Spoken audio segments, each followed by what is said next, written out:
solo brazo para no matarla. Cerra los ojos para no llorar. Temió ser débil y perdonarla, y abrió la puerta de par en par. Vete, mujer mala, vete de mi vera. Ruega lo mismito que una maldición, que un día permita que quien tú más quieras pague tus quereres pague con mala traición.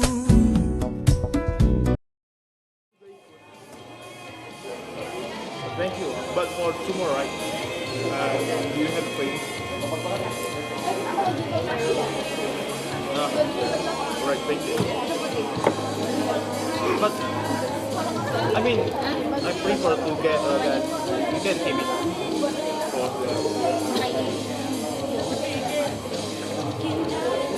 the new perfume from Turkey.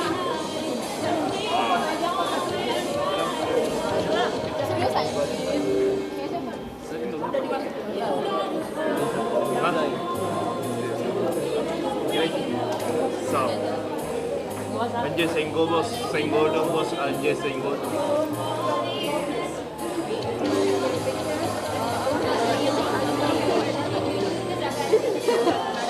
How much chap do you get in the basket? One from Dubai. Satu dong.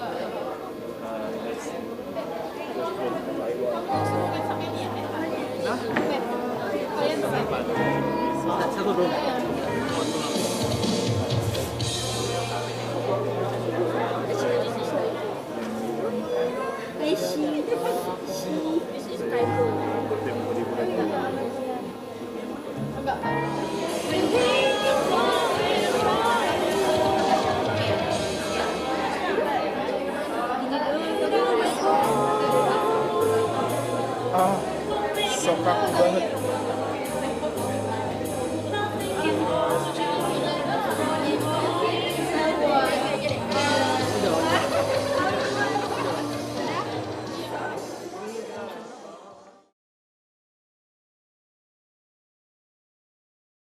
As the event is about to begin.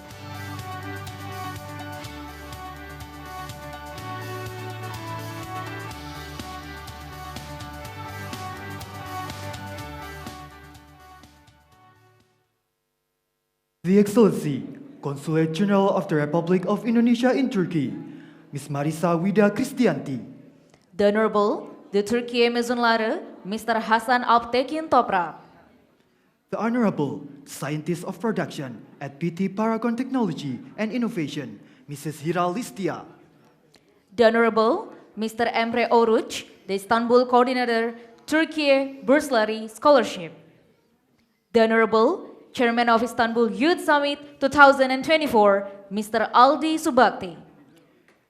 Dear all the delegates and distinguished guests, right on this second, let us present to you the most remarkable educational agenda ever. Welcome to the greatest agenda of the year. Istanbul Youth Summit, hoş geldiniz. Selamat datang di Istanbul Youth Summit. Marhaban bikum fi Istanbul Youth Summit. Welcome to the Istanbul Youth Summit 2024.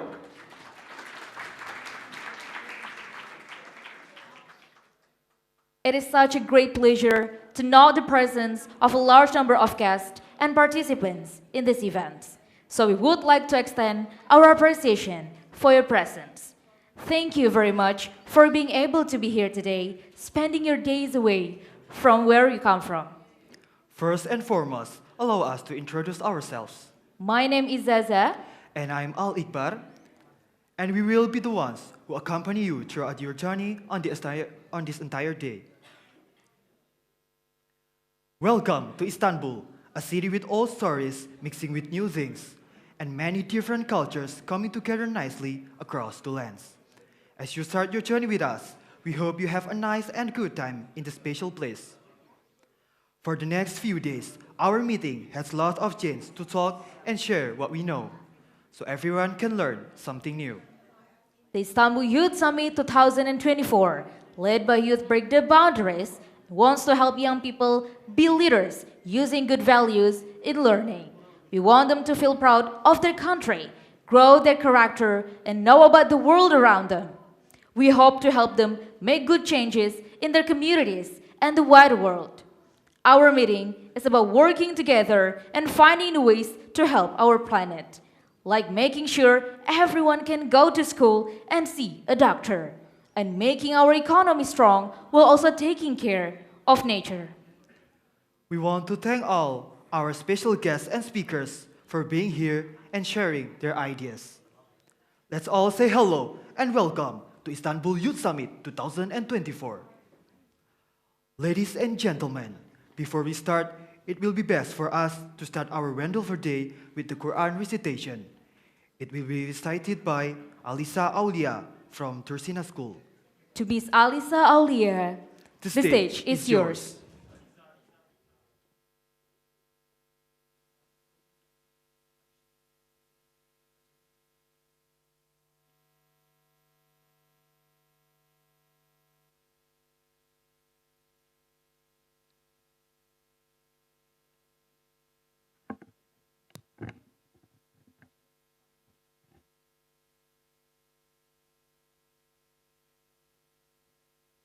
Assalamualaikum warahmatullahi wabarakatuh.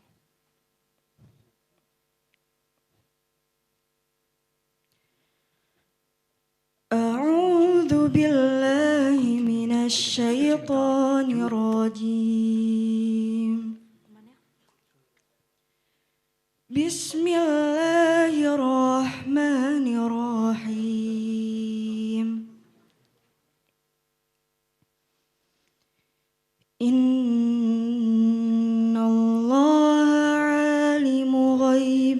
السماوات والأرض إنه عليم بذات الصدور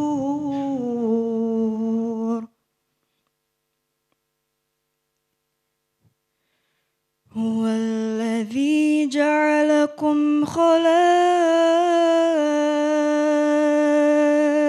في الأرض فمن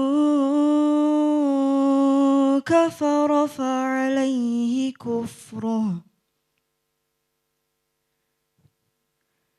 ولا يزيد الكافرين كفرهم عند ربهم إلا مقتا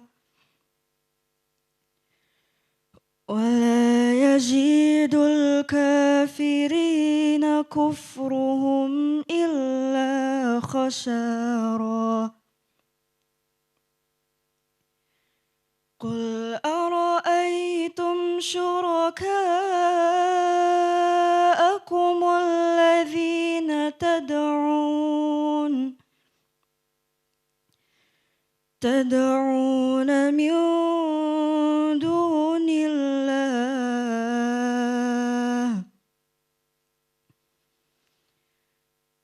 أروني ماذا خلقوا من الأرض أم لهم شرك في السماوات أم آتيناهم كتابا فهم على بينة منه بل إن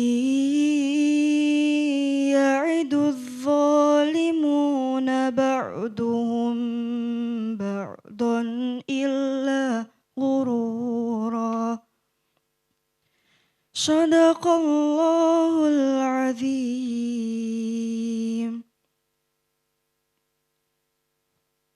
Wassalamualaikum warahmatullahi wabarakatuh.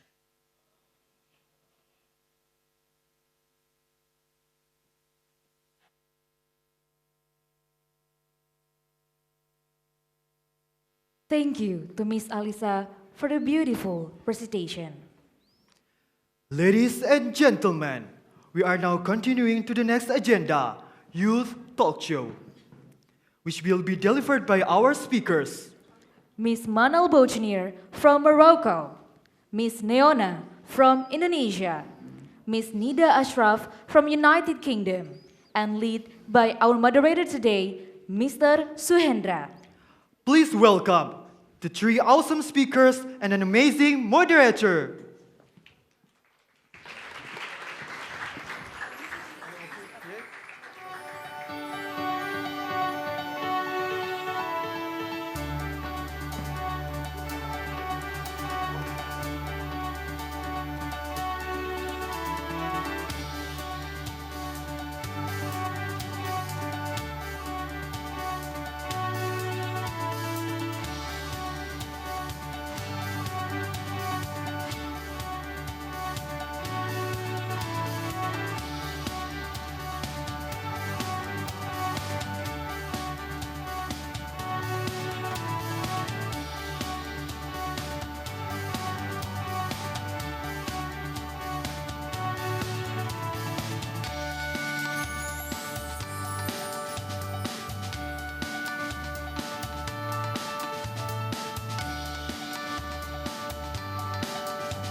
This.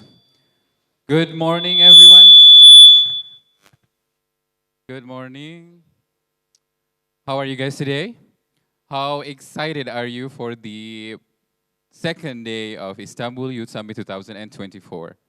How excited are you? Are you excited? Come on, louder. Are you excited? Yes, okay, we are very excited, right? So we will be having a talk show here, a youth talk about youth empowerment with our three amazing speakers here. There is Miss Manal, and then Neona, and also Nida.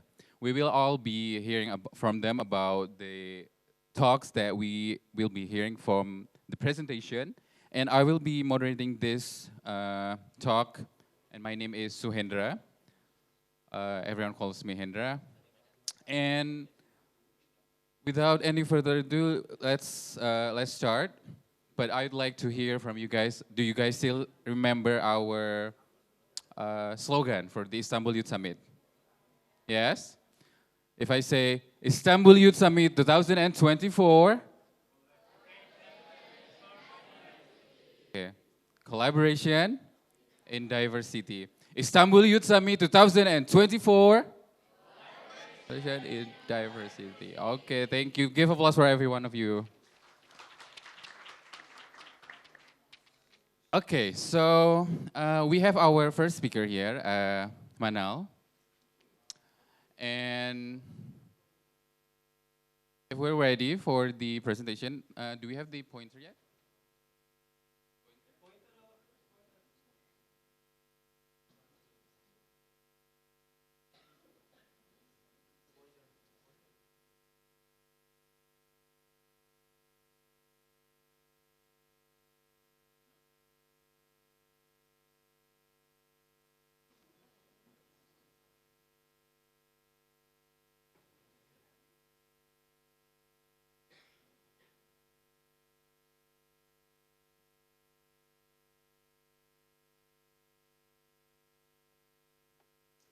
So our first speaker here, Manal Buznir, is the CEO of Scholarship Every Day.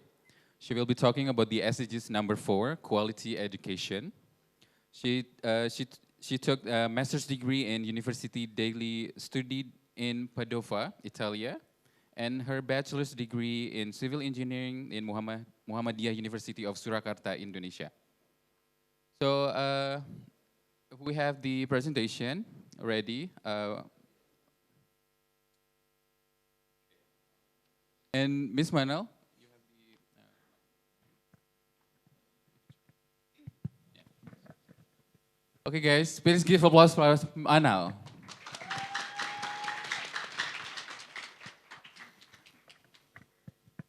Hello, everybody. Good morning. I hope you all doing well. I'm so happy to be with you today. I can see around 150 faces here. It's my pleasure to be with you today. I will give you a brief presentation about me. My name is Manal Boujnir, and I am from Morocco. I studied my master's degree in University of Padova in Italy, and my bachelor's degree in Indonesia. Through my academic career, I got many scholarships. So then I'm so happy today that this seminar will be opened with one of the goals of SDG, which is the goal number 4 about education.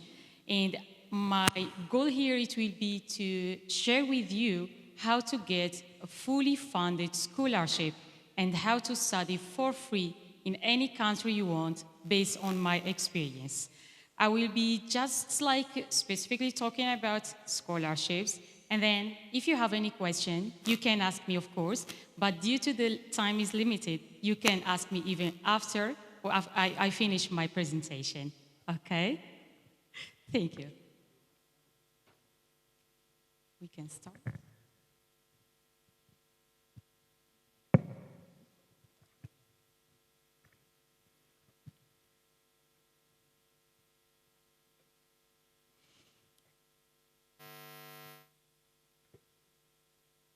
Okay, so guys, we will have 25 minutes of the presentation.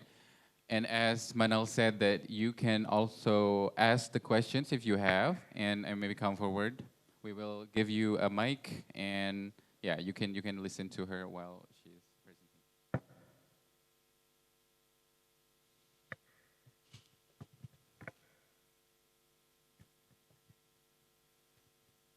The presentation will be at the side or the front.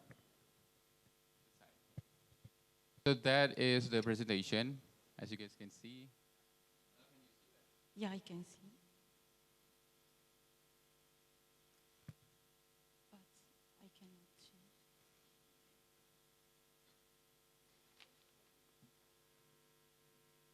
I have to press.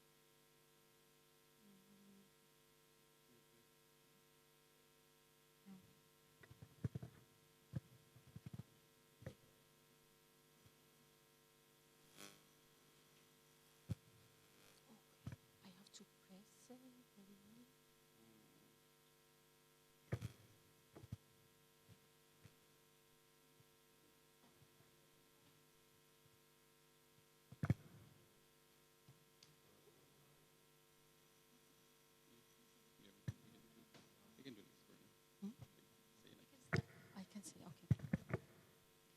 okay. So we start now. Selamat pagi. I can speak a little of Indonesian language. So the presentation, it's like in Arabic language, but listen, I will explain everything in English because just it was a technical issue this morning. So beside my academic career and based on my experience with scholarships, I decided to open like an online, let's say, agency or foundation, which is named Everyday Scholarship. Through my YouTube channel, which is now over 75K, and my Instagram account, I try to share everyday opportunities with students from different countries and to get or how to get a fully funded scholarship. Next.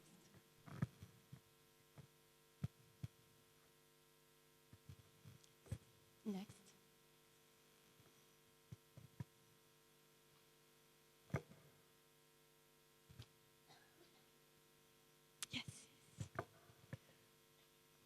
Okay, this is just a brief introduction about me, and I think I already shared with you that I'm basically from Casablanca, from Morocco, and I got different scholarships, not only to study in Indonesia, but I got also another scholarship to study a master's degree in Thailand. I got the government Turkish scholarship on 2017, and also another scholarship to study in Vienna in the Central European University, which is considered as the top 10 universities in the world, and also at a summer course given by Tsinghua University, which is also ranked at the top 10 universities in the world.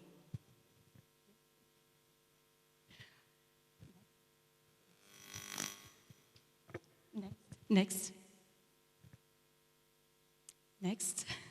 These are just some of my admission letters. This one, it was from the Universitas Muhammadiyah Surakarta on 2017 to study as a fully funded scholarship. I didn't pay anything to study for 4 years at one of the best universities in Indonesia. And my major, it was civil engineering. Next. This is the previous one, it was the Meiji Scholarship, and this is one of the topics that I'm going to share with you today, how to get the Italian government scholarship. Italy gives a very good scholarship to international students, and because I see many of you are from Indonesia, also Indonesian students, they can get this scholarship to study for a master's degree or bachelor's degree in Indonesia for any field at any university in Indonesia. And it was a summer course given by Tsinghua University to study in China. Next. Okay, here we will start. This is just a brief introduction about scholarships. What is scholarship? Scholarship is in my opinion, I find it the right of everybody. Everybody has the right to study for free in any other country. Because as we know, to study, for example, Harvard University or Oxford University, it's very, very expensive. And sometimes we just found it as a barrier to don't find an opportunity in such prestigious universities. But we forgot that there is something called scholarships. Scholarship can help you to study for free and not only cover your study fees, but also give you a monthly salary, which can be around 900 euros, 1,000 euros, or more sometimes. And also can give you an accommodation to don't look for any place to stay. Beside that, you can also get the flight ticket. And I can give you an example here, for example, the KNB scholarship, which is given by the government of Indonesia to international students, and they cover everything 100%. So this is like an introduction or a definition about scholarship. Scholarship doesn't mean only to study for free, but also with other benefits, which can be like accommodation and salary or stipend every month, and the flight ticket as well. Next. Okay, so the scholarships, or how can I get a scholarship? There are three main sources of scholarships. The first one, it can be given by the government. So, for example, we have the Indonesian government gives us, as international students, a scholarship. It's called KNB scholarship. There is also Turkish scholarship given by the government. We have also the Ireland government scholarship. We have Chevening scholarship given by UK. We have also Fulbright. We have also Italian government scholarship. So most of the countries in the world, they give a scholarship. Like now, if you are also interested, there is a scholarship open, which is the Romanian government scholarship. And also, it's a fully funded scholarship. Keep in your mind that the deadline on 15th of March, and it's for bachelor's, master's, and PhD. And there is another kind of scholarships which is given by the universities, not from the government. And the third kind of scholarships, which is given by organizations. Okay, next. Okay, the kind of scholarships, now we talk about the sources of scholarships. The kind of scholarships also are different. We have two kinds of scholarships. The first one, you get a fully funded scholarship, which covers everything. And there is the other kind of scholarship, which is partially or partial scholarships. Partial scholarships, it can be not covering 100% of your studying fees, for example, just 50% or 50 or 75%, or it can be 100%, but they will not cover some of other, like, the flight ticket or accommodation will not be covered by them. Next. Okay, now let's talk briefly about the documents that I need to apply for a scholarship. To apply for a scholarship, it's highly competitive. That's why you have to apply very carefully and pay attention to the details. One of the main documents that we need to apply for any scholarship are listed here. I will just mention them in brief. First of all, we need the passport. Second, we need like your transcripts, your graduation certificates, and also like your English language certificate. Of course, to study in those countries, you need English language, except some scholarships. They give you 1 year to learn their language. For example, KMB scholarship, they give you 1 year to study or learn the Indonesian language, or Turkish scholarship, you have to learn 1 year of Turkish language, or Romanian scholarship, which is open right now, you study 1 year Romanian language. But except that, for the courses that will be in English language, you have to study or you have to prove your level in English language. Also, we have other documents that they are very important to be submitted. First of all, we have the letter of motivation.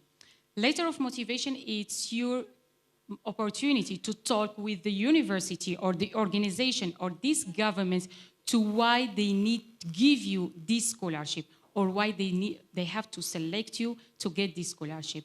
You have just to answer to this question and why you are interested in this program, or why what you want to do after graduation, what is your plan after graduation.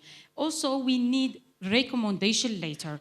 Recommendation letters, you can easily get it from your supervisor or from your professor at the university or at high school.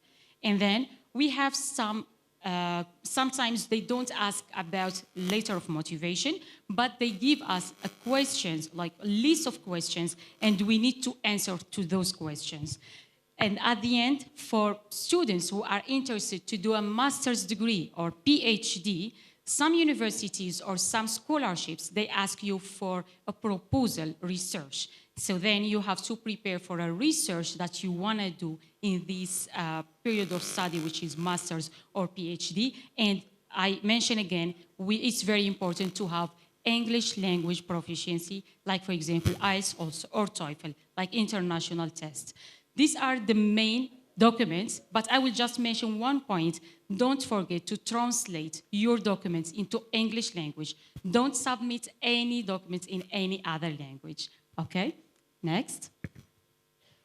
These are just some information about IELTS test, which is like, will give you your level in English language. Of course, this information will change from a country to another. This is based on Morocco, like how much you have to pay to get the IELTS test. But like, basically, we have just 3 points we can focus on. The first one, that the expiry date for this test. This test is not like forever. It's valid only for 2 years. If you will pass the test like today, then after 2 years, you have to make the test again, okay? The second point, that it's better, or my suggestion, to get B2 level, which starts from 6.5/9. That will allow you to apply for all the universities, except sometimes in USA and UK, they ask for 7/9 in IELTS. Okay, next. All right, here some other kind of certificates and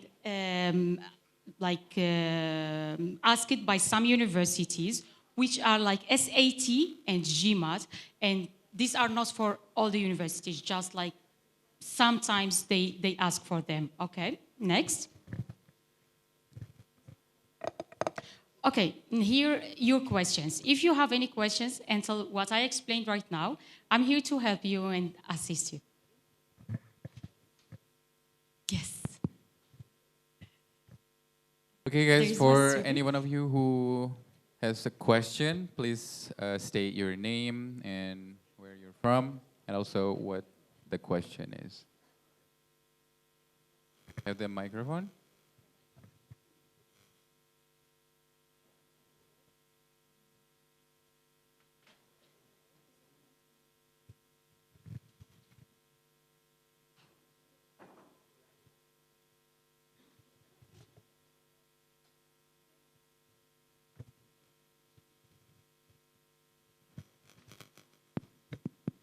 Hello. Hear me? Okay. I'm Mulian Nurfatiha from Malaysia. I am currently in my 3rd year of degree from University of Malaya.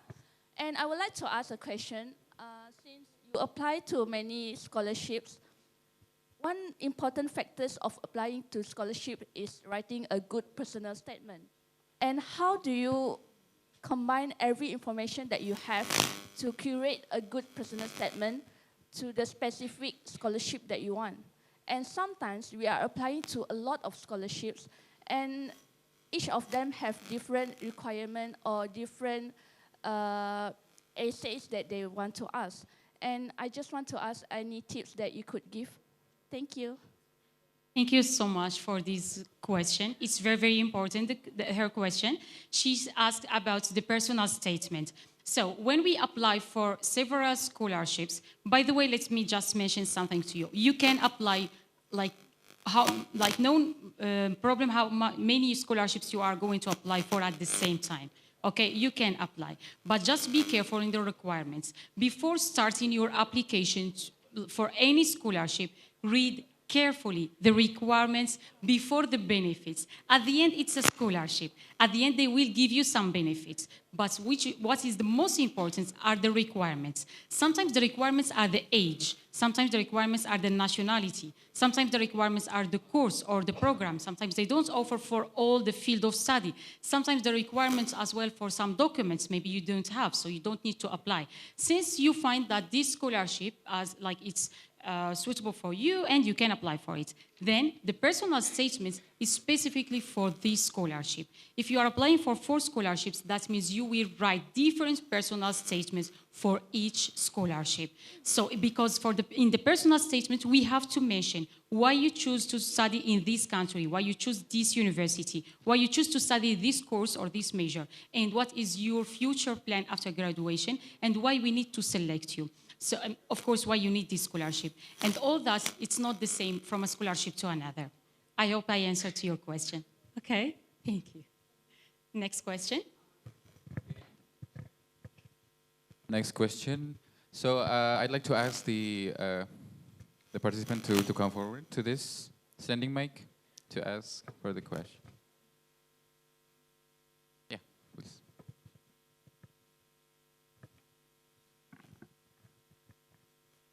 Hello, I'm Shafina Amorita Chandini from Indonesia, but I currently work as a data analyst in Accenture, Malaysia. And actually, I'm preparing my master degree scholarship for this year. Wish me luck, so that I want to ask several questions for you, actually 2 questions. And my first question is, based on your experience for applying like a master degree or a scholarship, each university has like a different curriculum, but you need to make the study plan which is different from the personal statement, right? What did you write in study plan that makes you nail it to the scholarship? And then what is like a difference significant for the personal statement and the study plan? Because sometimes it's quite challenging to differentiate it, right? For the personal statement, we need to offer ourselves, like we need to make ourselves better. And for the study plan, we need to create everything, like we need to put that we need to study, and then our future plan, something like that. And then my second question, you did your bachelor degree in Indonesia, right? Do you find many obstacles to study there? And as you have lived there 4 years, do you see the education problem that need to be solved there in your perspective? Thank you so much. Thank you so much for the question. Thank you so much. Okay, I answer for the first question. She has a very interesting question about the difference between study plan and the personal statement. Study plan, it's not a document that is required by all the scholarships. It's mainly in the Asian countries like China, like Singapore, like Japan, like South of Korea, where they ask you about your study plan. Study plan is like a report where you mention what you are going to do in each semester or in each year. For example, in the first semester of my master degree, I will focus on my program, and at the same time, I'm going to take some online courses. And also, I will focus to learn the language. The second semester, I'm going to do this and this. The third semester, that and that. So you have to give a detailed plan or study plan for your career during this master degree and what you are going to do after. For the personal statements, it's better to don't exceed 1 page. Study plan, it can be until 6 pages is fine. But for the personal statement, it should be in one page. Like it's better be one page, and should just focus on like 4 paragraphs. The first one when you introduce yourself. The second one when you have to mention your professional and educational background in this field of study. For example, you want to study computer science. What is your background about computer science? And also the third one, why you choose to study at this university in this country. For example, let's say Italy or Hungary or any other country. And the fourth one, why you want to apply for this scholarship, or in another word, why we need to select you for this scholarship. At the end, you just make like the closing statement, and that's it. This is the letter of motivation.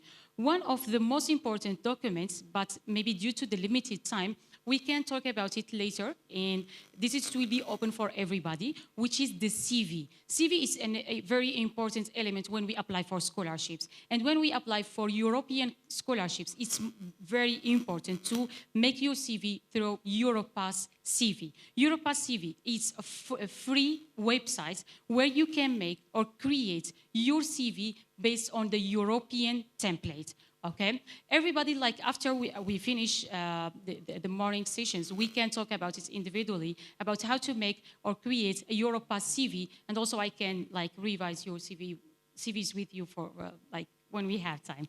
Okay, for the second question about my experience in Indonesia, it was really fine. I studied in English language, it's not in Bahasa Indonesia. It wasn't the government scholarship, it was a scholarship given by the university itself, and it was fully funded for 4 years. The quality of education was the most important thing that I really liked when I studied in Indonesia as civil engineer, that they don't give you too much of material, they give you just what you really need to learn about this field. And in addition to that, we had like field work a lot, and we did a lot of reports and projects. That are the main things that I really liked through my experience in Indonesia. Thank you so much for the question. Yeah, there is another question. Yeah, I think we don't have any more time left. Yeah. Don't have? Sorry. Okay. Yeah, because we have limited time. So as Manal mentioned earlier, Yes. you guys can have like individual sessions later. Yeah. Exactly. Yeah, Okay. exactly. Everybody's Okay. welcome. So thank you very much, Manal, and Thank please you give so applause much. for Manal, everyone. Thank you so much. Thank you. Okay. So are you guys interested to apply for any scholarships? Yes? Who has? Which countries do you guys want to apply for? UK? Anyone else? Okay then, yeah. We can go to the next speaker, which is Neona. So Neona is an authentic role model of Emina Cosmetics. She's also a musician, singer, and actress. She'll be talking about the SDG number 3, good health and well-being. So please give applause, everyone, once again for Neona. Hello, everyone. Good afternoon. My name is Neona. I am a singer and an artist from Indonesia, and I saw a lot of Indonesian people. So, selamat siang semuanya. Apa kabar? Aku berharap kabar kalian baik-baik aja. Today, I'll be talking about mental health awareness around youth. One powerful way to boost awareness around youth mental health globally is through music and art. As a singer, I've used my songs to address important topics like the impact of social media on mental health and the importance of self-esteem. I believe that by creating music that resonates with young people and sparks conversation, we can break the silence surrounding mental health and encourage open dialogue. But for you, you can start with a personal or a community project and make a noise through a social media platform.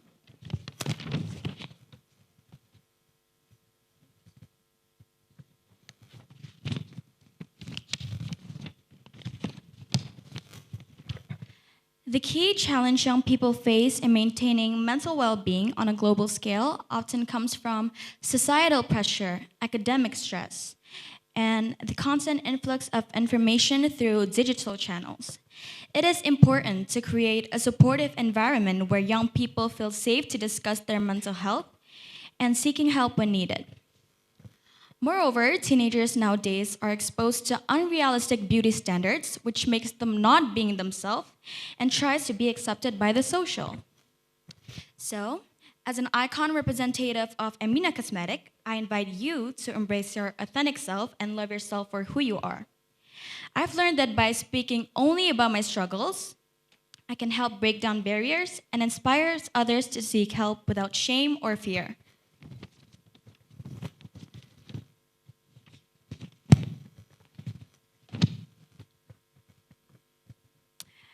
The I Am Whole campaign, started in the UK, aims to challenge the stigma around mental health and encourage young people to speak out and seek help. It can be done through social media, events, and even partnership with schools. But with my role as an artist and a singer, I've released songs these couple of years. One addressing the responsible use of social media language called Click. I think I have like a short clip of it.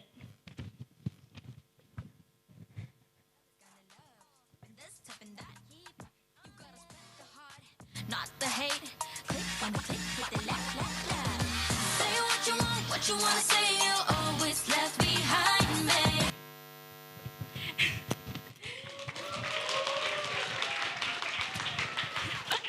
And the other one promoting self-esteem in teenagers called Be True.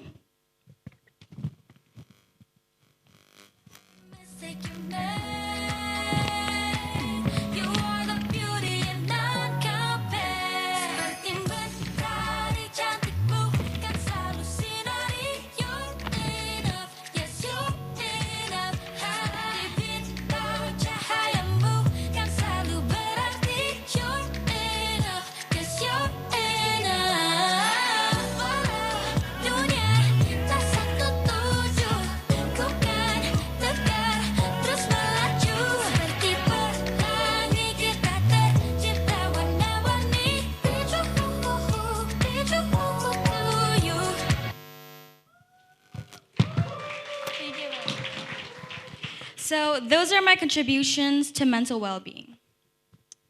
But as a brand ambassador for Emina Cosmetics, I've seen Emina's effort in encouraging a positive self-image for teenage girls through the Cream Matte campaign.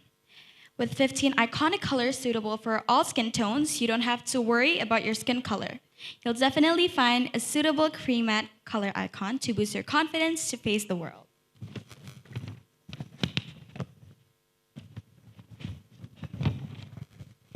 Educational institution plays a crucial role in fostering mental health awareness among students globally. Schools should provide access to counseling services and create a supportive environment.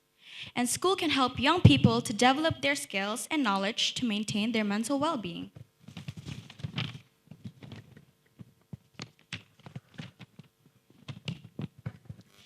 To encourage open conversation and reduce barriers to seeking help among young people, we need to normalize discussions about mental health.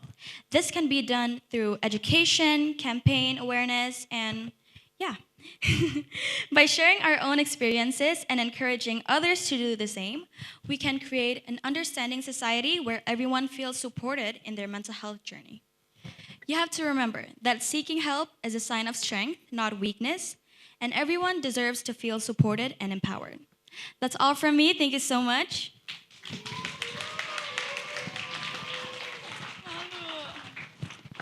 Okay, thank you very much, Neona. You may sit. But for every one of you who wants to ask a question, please come forward to this standing mic. Who comes first? Yeah, first come, first served. Yeah, please state your name and where you're from. And Good your morning. question. My name is Radiananta Ponhascharia and I'm from Indonesia. I'd like to ask, just like what you've shown us in the presentation, there are some challenges that comes with being an influencer, like hate comments, mocking, etc. How do you get past that? How do you build up the confidence to get past that? That's a very interesting question because Actually, before the Istanbul Youth Summit 2024, I received like a few hate comments. So yeah, but like how I got past that is that I usually don't open my social media that often, and I just ignore the hate comments because I'm not the type of person that is very sensitive towards hate comments because I know myself better than anyone else. So Thank you. Okay, more questions? Yeah, good morning, everyone. My name is Hisham. I'm from Indonesia. So I want to ask about there are so many issues related to people who are affected by mental health problems, but just keep it to themselves and eventually lead to the suicide.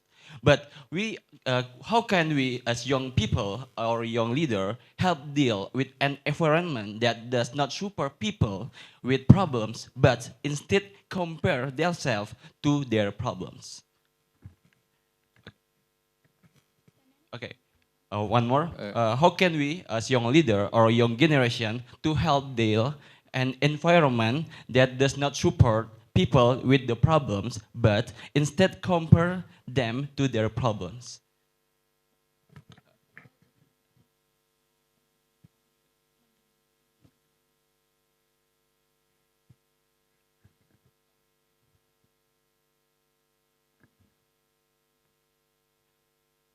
So you're asking like if we have like a mental health problem, but we keep it to ourselves, Yeah. how we have to deal with it? Yeah. I think there's a lot of ways to deal with it, but for me personally, if I received a hate comment, I usually just tell my parents about it, and then I ask them for advice because I think they know more. Okay. And I think we need someone to talk to because we can't always keep our our sadness because it can be really bad for our mental health too. And for the second question, can you repeat it? Maybe just like in Indonesia, maybe, right? Oh yeah. Okay, sorry. So mungkin ketika ada orang yang mempunyai masalah dan cerita kepada orang lain, justru bukannya dia itu membantu untuk menjawab, tetapi malah membandingkan masalah itu lebih that bigger than their just like that. Okay. Maybe we need to leave like those toxic people because we also need to create a supportive environment where we feel safe with our own friends. And I don't think that we should keep friends that are toxic and make us really sad. So maybe yeah, that's how you deal with toxic people. Just leave them and cut off. Thank you very much. Okay, we still have time if anyone wants to ask. Okay. Okay, thank you for the change. My name is Ethan Christopher. I'm from Indonesia, and I would like to ask about your opinion that people felt he had mental health problems when this issue was raised, like this nowadays era. But people in the past didn't feel like they had this issue. They had no mental health problem because there was no discussion about the mental health. So I mean, what do you think about this statement? Mungkin bisa pakai bahasa Indonesia biar aku lebih ngerti lagi. Okay, let me speak in bahasa. Jadi kalau orang zaman dahulu, kalau orang zaman sekarang itu merasa kalau dia itu si paling mental health dan punya masalah mental health karena masalah mental health itu dibahas di mana-mana di Instagram lah, di manapun sehingga mereka harus mengeluarkan uang untuk pergi ke psikologi sampai ke rumah sakit jiwa. Tapi orang zaman dahulu merasa tidak punya mental health karena isu ini belum dibahas. Bagaimana pendapat Anda tentang itu? Terima kasih.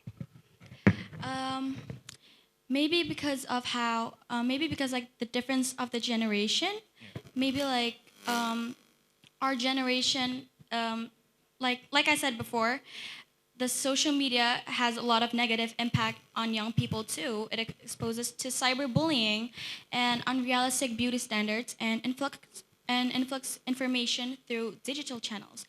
So I believe that young people nowadays has mental health because of how bad cyberbullying is. Like, they can do it through social media and we won't know the person.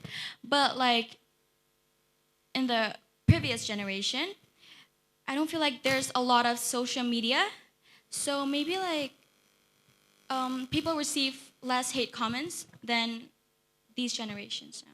Yeah, but the fact, in fact, is the past people have so many problems like in war or conflict. So make their mental is the skin inside beside this era. I mean, that's a different perspective. But thank you for your perspective. Boleh pakai bahasa Indonesia. Uh, okay, thank you for the questions. Anyone? Yeah. We still have more time. Good evening. My name is Arif Latisha, and I'm from Tursina, Indonesia. And I would like to ask a question. So I think beauty standards are one of the most popular and one of the main problems in teenagers and its society.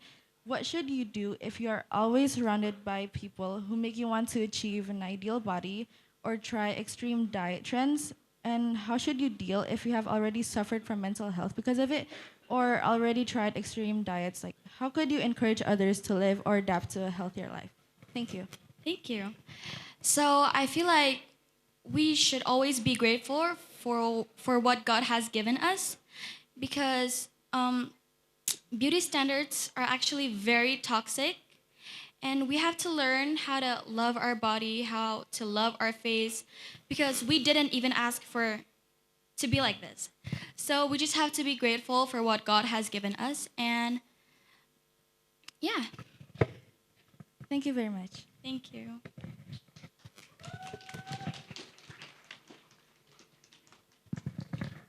Okay, next question.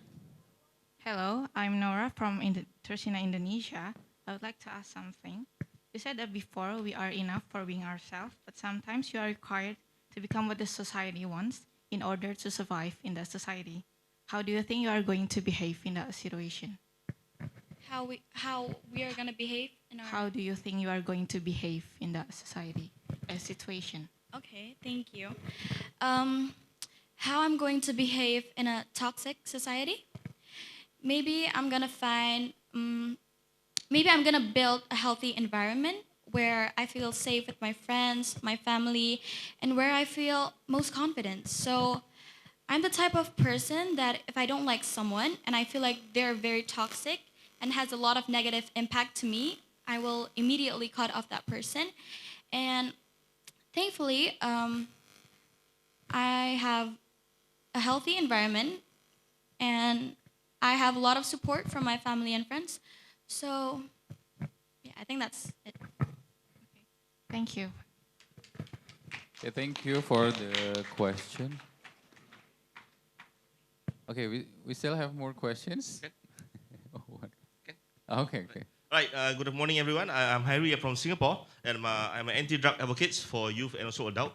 Okay, my question to you is, what is your opinion on youth that are going through mental issues but afraid to seek help and lack of self-esteem to face the community? Because in my country, per month, the number of youth committing suicide is about 2 to 4 that going through mental issues, and they are afraid to actually seek help and face the community because of low self-esteem. So what is your opinion on this?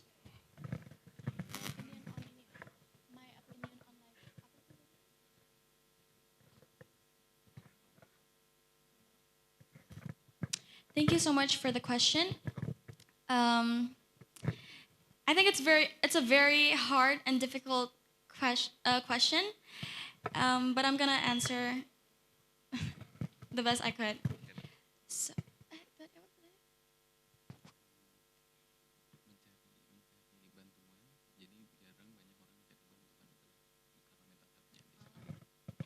So, you asked there's a lot of people that can't ask for a help with their. Hello? Okay. There's a lot of youth actually going through mental issues, but they are afraid to actually face the community and also ask for help. Because in my country, youth itself per month is about 2 to 4 youths who commit suicides, who are having mental issues because they are afraid to face the community and also afraid to seek help. because of the low self-esteem. So my question to you is, what is your opinion on this? How can we actually go forward to help this kind of youth rather than they commit suicide on having mental issues? Okay. I do believe that we can seek help by, we can help people by making more youth summit, like the Istanbul Youth Summit 2024. It's a very nice campaign and awareness that can maybe help other people to seek help, that can help other people. And I do feel like we should raise more campaign and awareness around mental health, because it is important to help other people with their mental health. Okay. Thank you so much. Thank you. Okay, thank you very much. Please give applause to Neone, everyone, and all of you guys. That was the last question. And without further ado, we will go to the next speaker, which is Nida Saiti. She is a corporate paralegal, and she will be talking about the SDGs number 4, quality education. A little background from her is she's a Master's of Laws in LLM Corporate and Finance Law at University of Derby, England, United Kingdom. She also studied Bachelor's of Law at the University of the Punjab. Okay, please welcome Nida. Everyone, please give applause to her.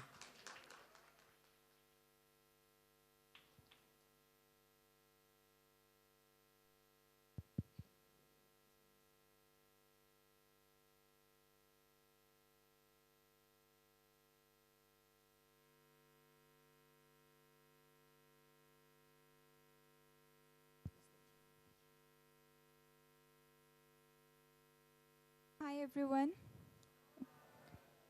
My voice is clear? Okay, perfect. So without wasting any time, because our moderator already explained about me or introduced me, I'll just want to come towards my topic, okay? Is that okay for you?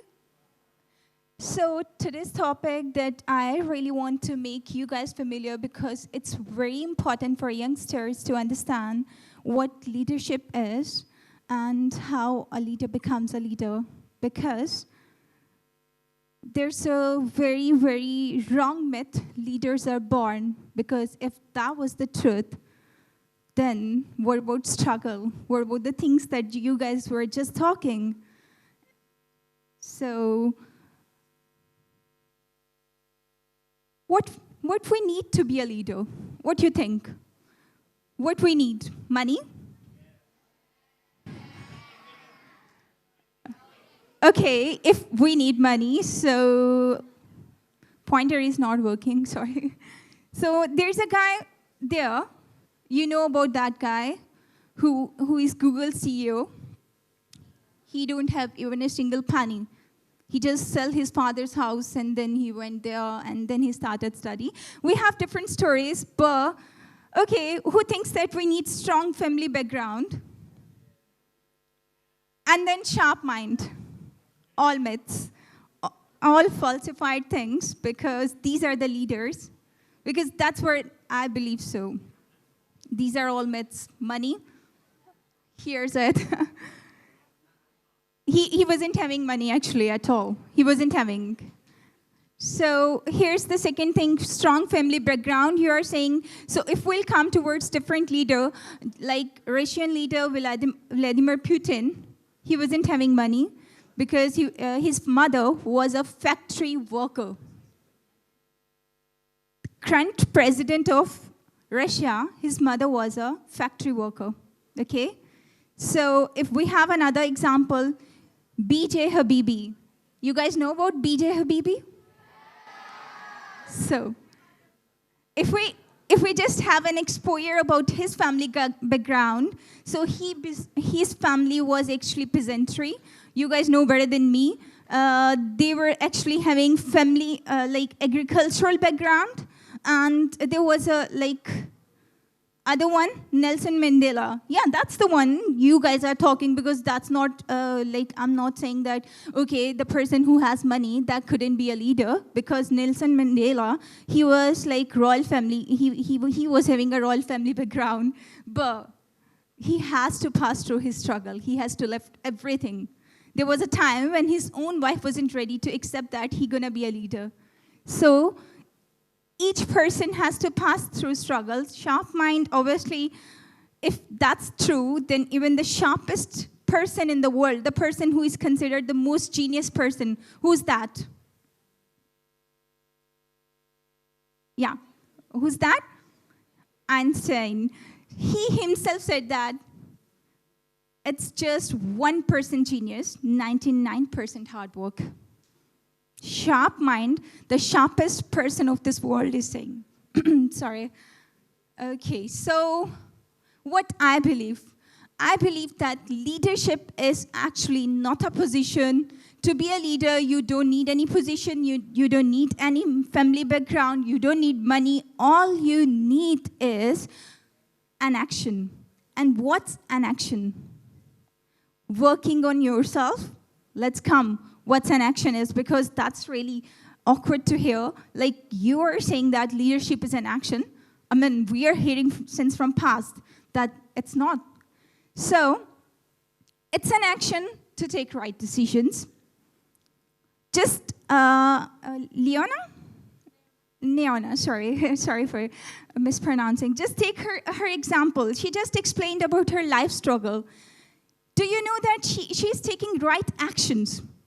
She's taking right actions. I think so. I'm going to mention her again and again, because my presentation actually based on this. I was going to give other example. Then I thought that, why don't I give the example that's in front of you? So I'll try to make clear my idea through this. How it's an action, we'll come towards this. It's a transformative action, actually. A transformation in your own personality. When you are a kid, right now, you can't, like, you're not born leaders. It's not that somebody says you something and you don't react. You react in anger, in frustration. Is it happens or not?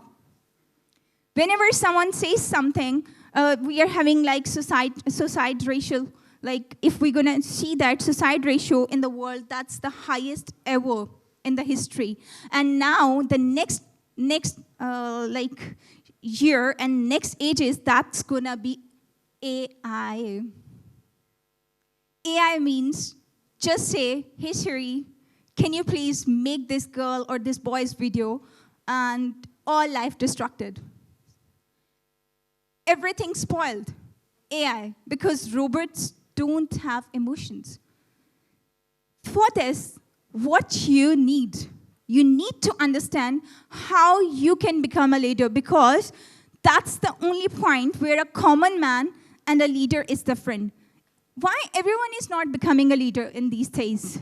Leadership is not about just politics, because in my previous slide, I gave the example of PepsiCo's CEO, Indra Nooyi. She was leader of an organization, okay? So it's not about like political leadership that I'm talking about. It's about organizational leadership. It's about influencers also. It's about each and every industry that you're having, whether it's school, college, whether it's hospital, everything, or every building structure or company, organization requires a leader. And the next age is gonna be of AI, where you need to understand how you're gonna control your mental health, how you're gonna make yourself strong enough that nobody can spoil you. Nobody can destroy you. You need to be strong enough. How? Let's come to this. Because this is a myth. Leaders are created, not born. That's what I believe. But people say that leaders are created. They're created leaders. I don't believe so. Actually, leadership is a transformative act of acquiring integrity. That's very important. Right now, you're very young. A day will come when you will control all your emotions, frustrations, when people's reactions doesn't matter you, when social media post doesn't matter you, comment doesn't matter you, that's called transformation. Transformation of your personality. How it's gonna be that world wouldn't affect you and you get what you want to. Is it possible? It's very, very impossible, because if that would be possible, we don't have just 10% leaders. But it will be possible after this. Inshallah, it will be possible. I'm going to explain you, because you guys need to understand what's happening around you. So these are the leaders.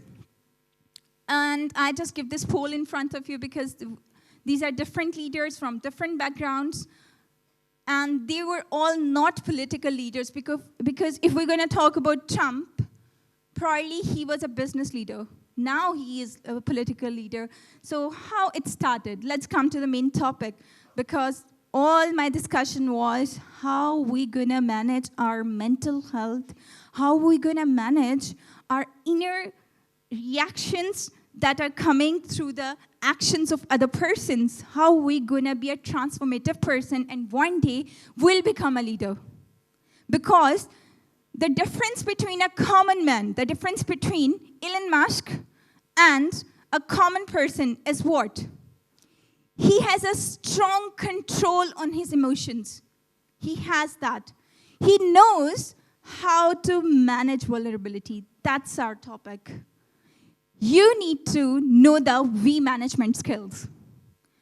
You need to know that how you gonna manage your vulnerability, that nobody can just by single comment or single reaction can affect your action, and you'll spoil your whole day while just being in baseless things and emotions and crying and all this. Because many things happen in life. It doesn't mean that those things should affect us.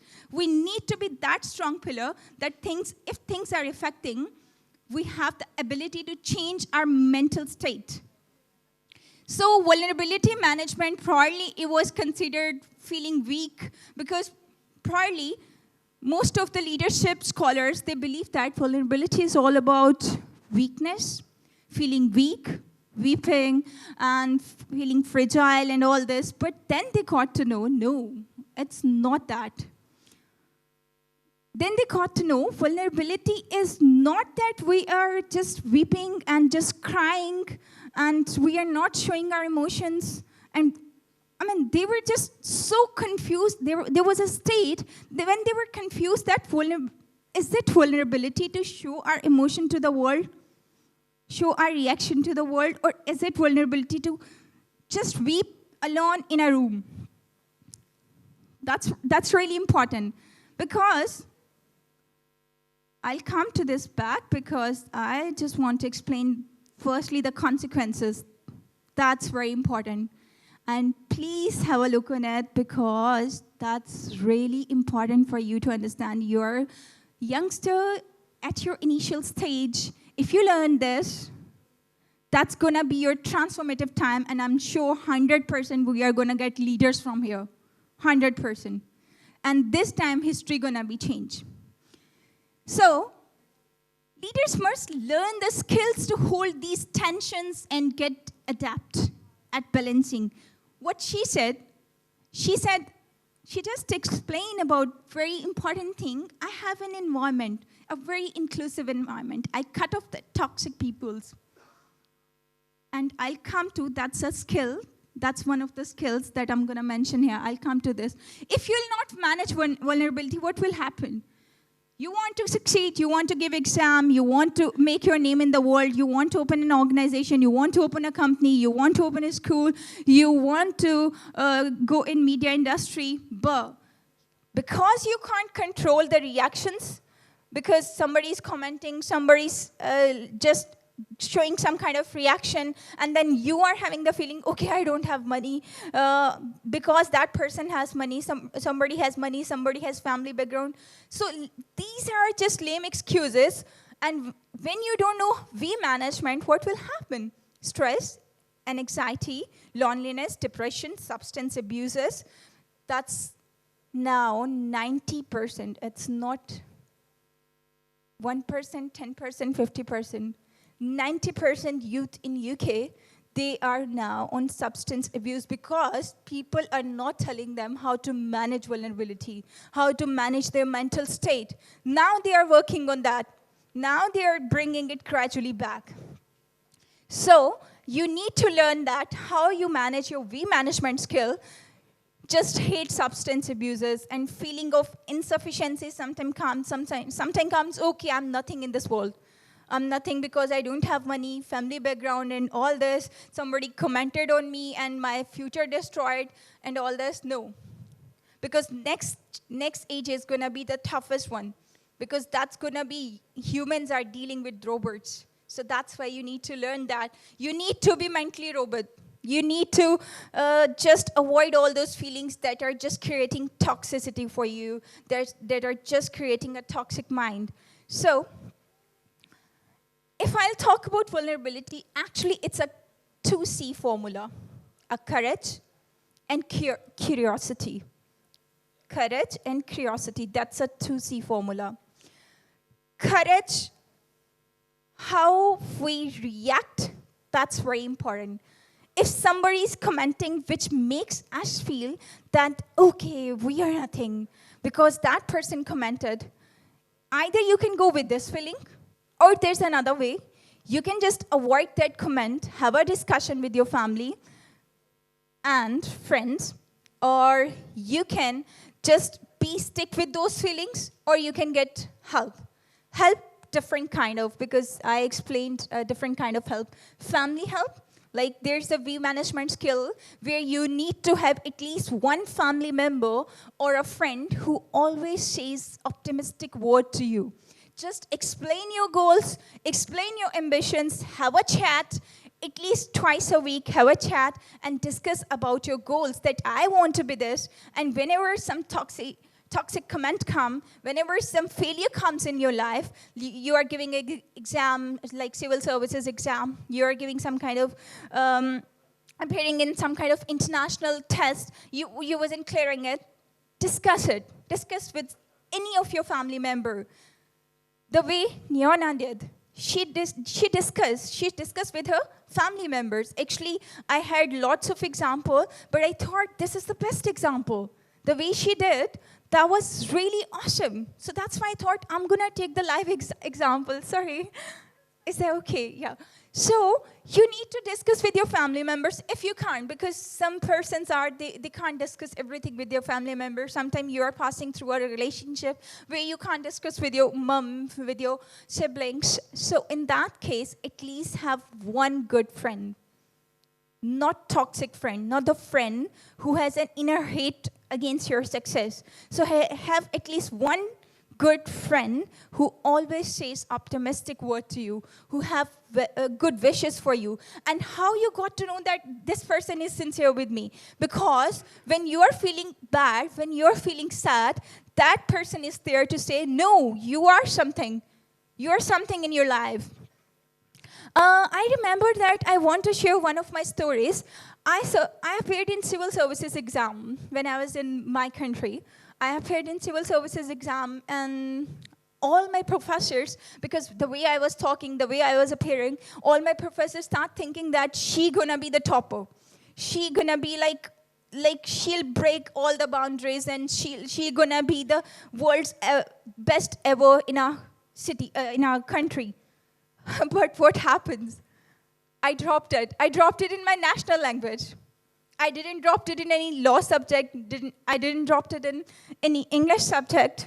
I dropped it in my national language by 2 marks.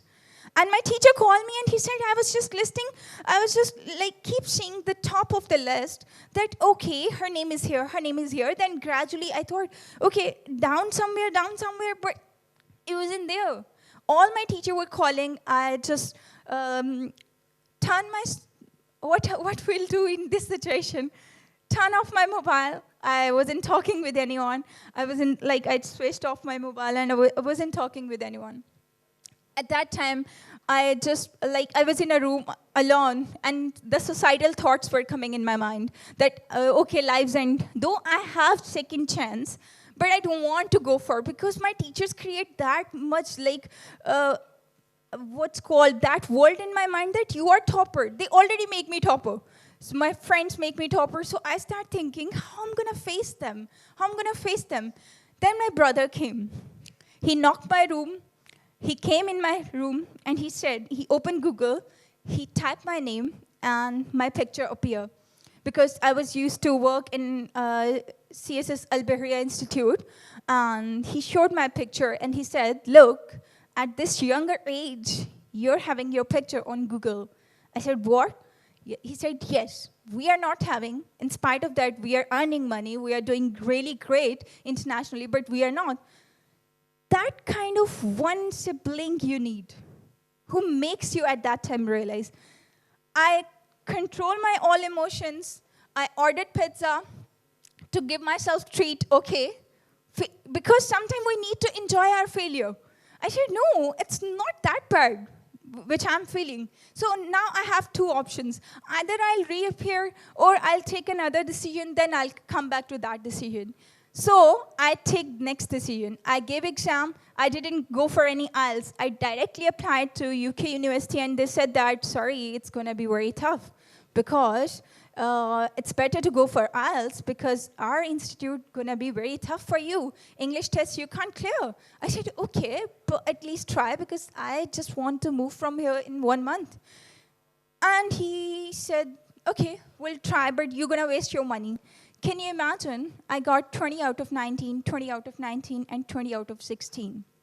So this is really important for you to understand V management skill. The other way to manage, if you don't have any family member who can say some optimistic words, or you are shy enough that you don't want to share your personal feelings, then go for professional help.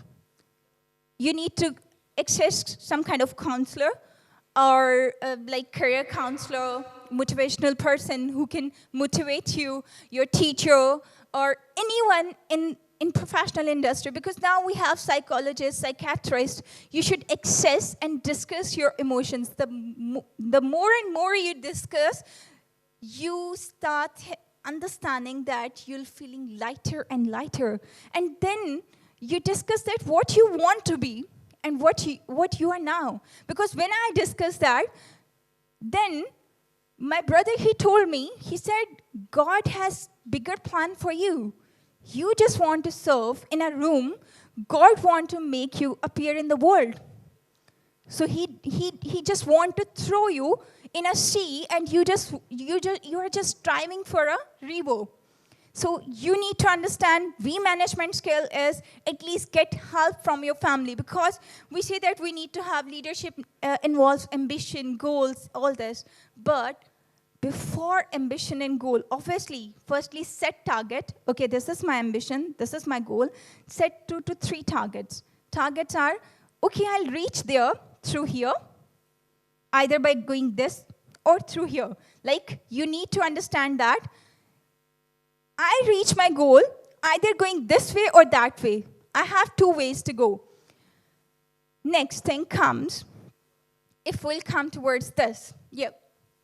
So what we need to be a leader, what I feel at the stage where you are now, you need these things. Firstly, no dehumanizing language. Just create integrity in your conversation, in your ethics. Somebody says something, don't go back and don't say something bad to that person again, okay?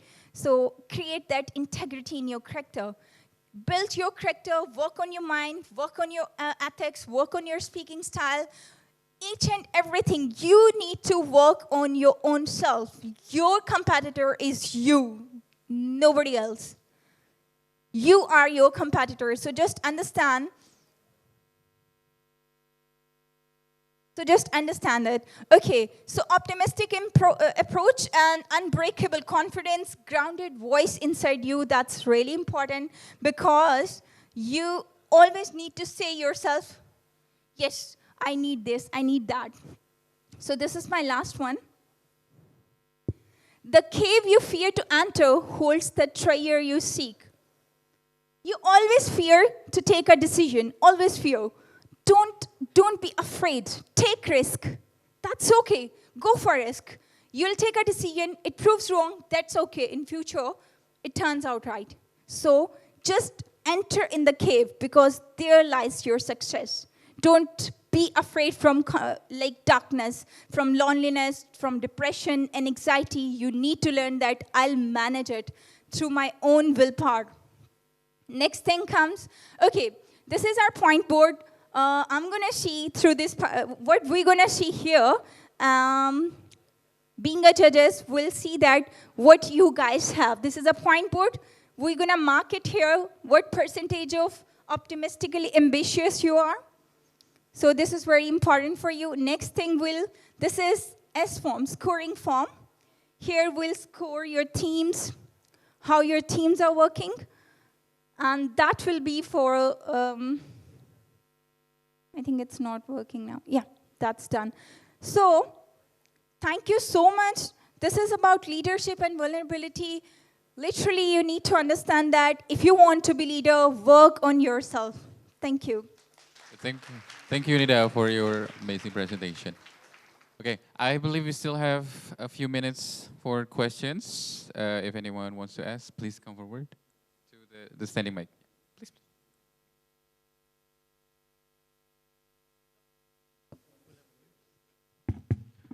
Check. Oh, sorry. Hello, my name is Zair and I'm from Indonesia. Currently, I'm a student at University of Muhammadiyah Malang.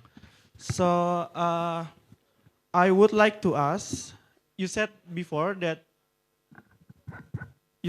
leaders are created, not born. But I do think there are some people, basically they have like nature to become a leader because they have like charisma or influence on the people. For example, like let's talk about the president in our own country. There are a lot of excellent people in our country, but the one that actually can be the president is the one that has influence on the people, right?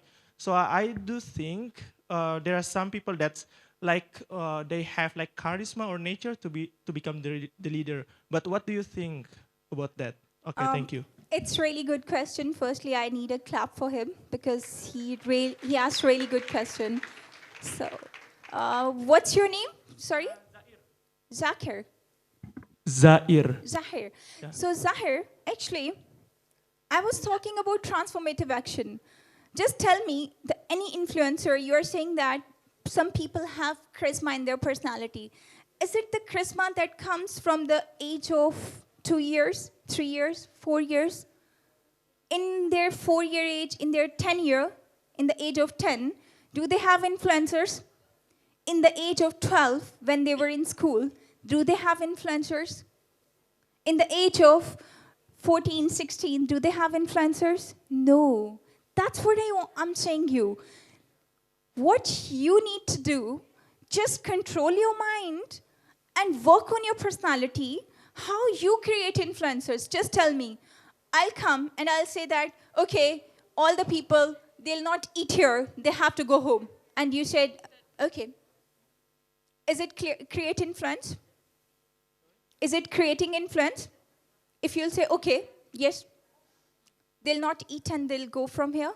No. If somebody stands and say no, they need to eat because they are hungry. They need to eat.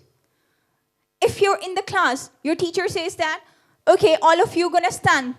Today, you are going to stand in the class because that's my order. Everyone says, okay, miss.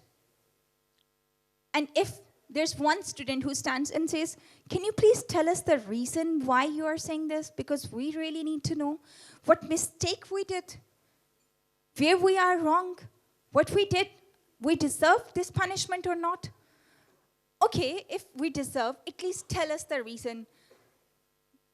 Will that person be able to create influence or not? If he's taking action for everyone in the class. If a person is taking action for everyone, that person will create influence or not? Obviously. So, for leadership, you need to take right decisions. Firstly, control your emotions. Secondly, take right decisions and help others regardless of expecting back. Don't expect back, like that's the difference between a common person and leader. They don't expect that, okay, we're gonna get something back. Is that okay?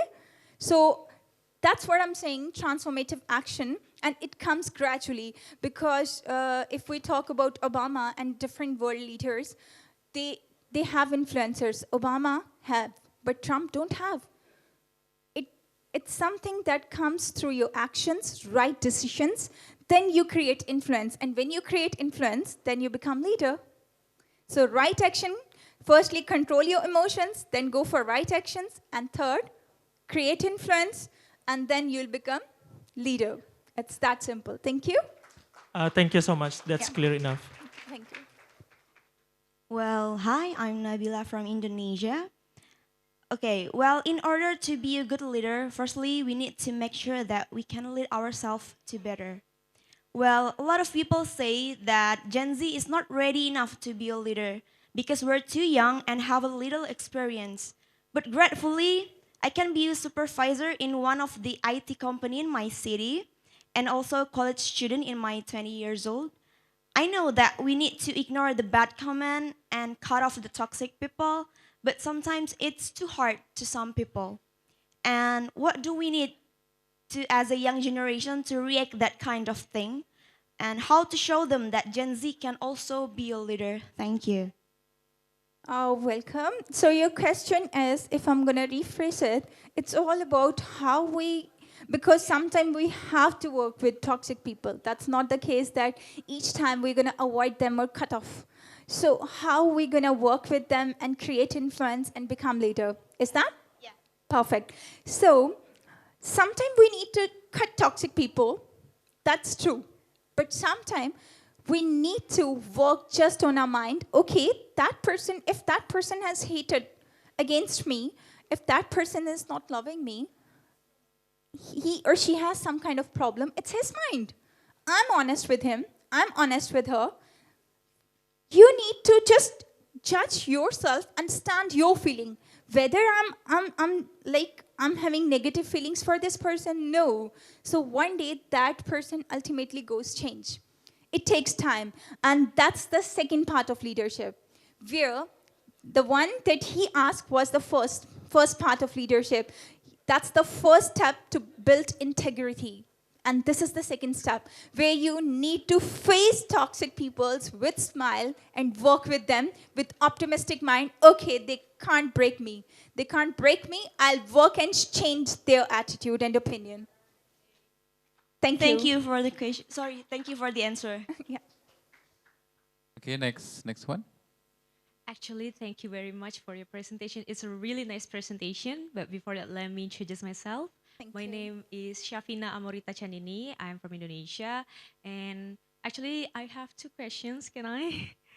Okay, the first question is, in my perspective, leadership key are actually having followers and strong communication skill. But these are obstacles for introverts to be a leader. In your perspective, how can we as introvert can practice to be a leader? Since sometimes society also doesn't give us opportunity to be a leader since we don't have a great communication or interpersonal skill like extroverts. This is my first question. Okay. And then my second question is, actually, I'm so sorry to hear about your experience in your week low days. If we have like a mental health problem as diagnosed by psychiatrists, me as well, I have been diagnosed by psychiatrists. I have a BPD and bipolar disorder. But do we need to tell our members, or should we just take pills and solve it by ourselves? Because sometimes if we tell other people, it may affect our leadership to manage the team. Thank you very much. Welcome. Your question I'll quickly answer because there's a queue behind you. Oh, yeah. So I'll just try to come to the main point. Your first question is... as introverts.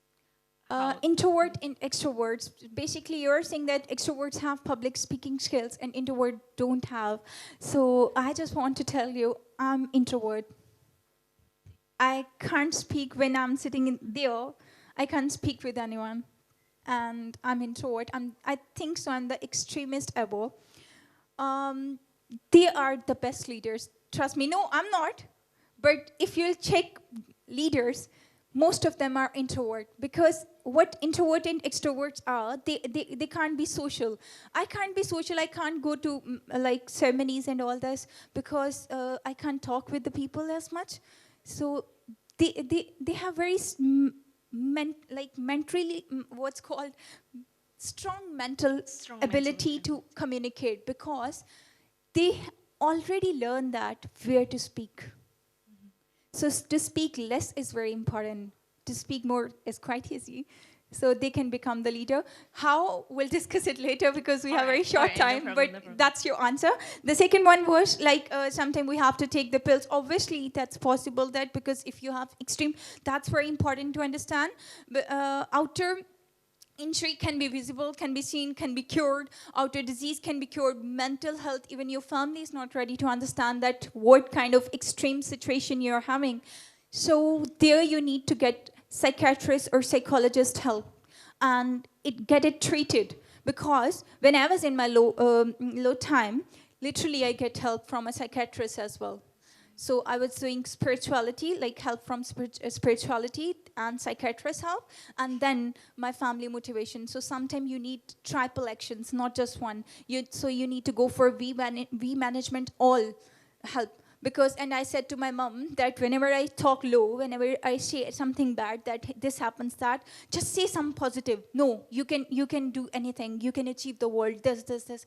And I just give her a list, and she was there to speak for me. She was there to motivate me. So sometimes you need triple V management formula. That's very important question. Thank you. Thank you very much for answering my questions. Yeah.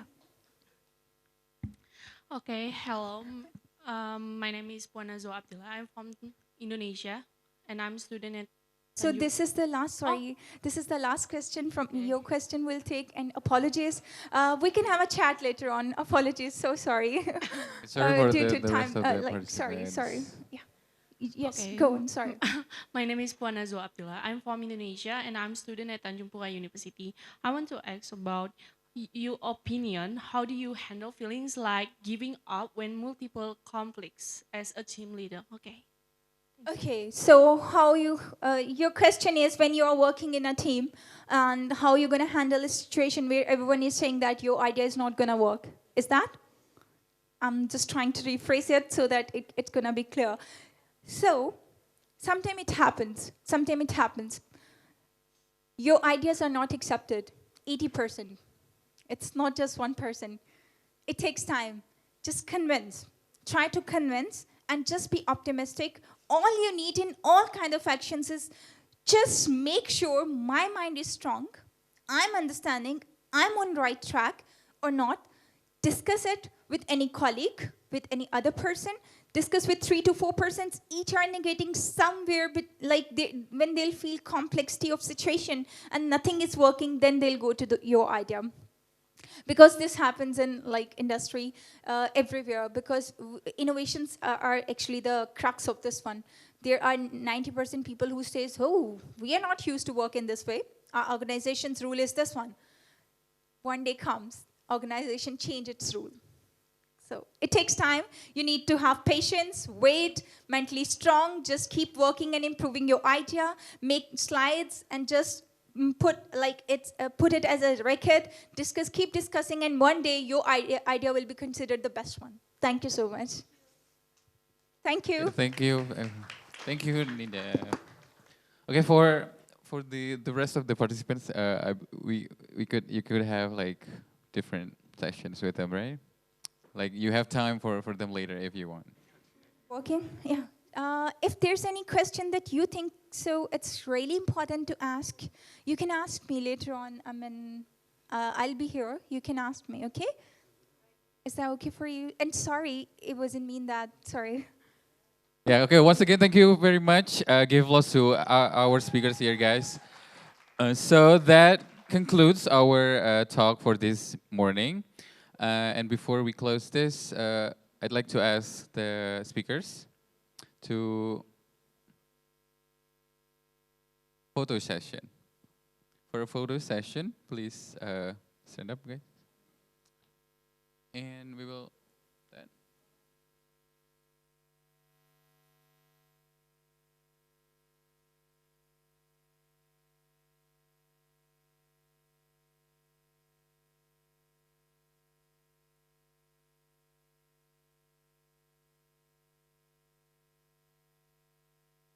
Check.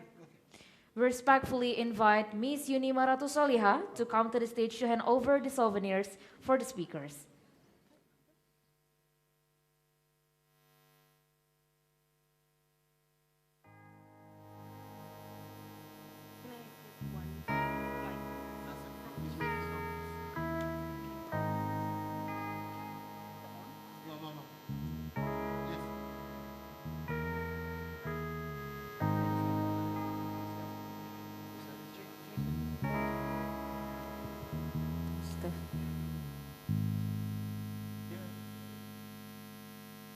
Take your time to pray. Take a moment, listen to your calling. It's live deep inside of you. Beyond the light, right to we can feel the world you live in. Take a chance at the way. Despite of good or believe, with the fact that you never see it, then you will realize you hear it, you belong. You got a voice, go make it heard. Nothing can hold you back from what is meant for you. 'Cause we are the youth, head up high, here we stand alone. And we have each other so much that we can do.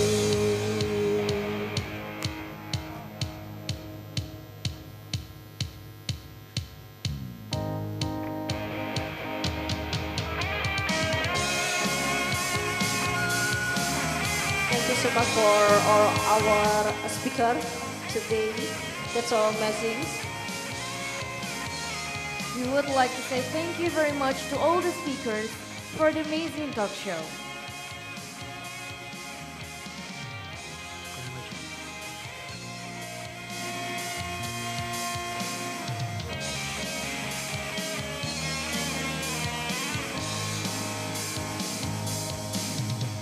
Embrace your color, just shine in your own way.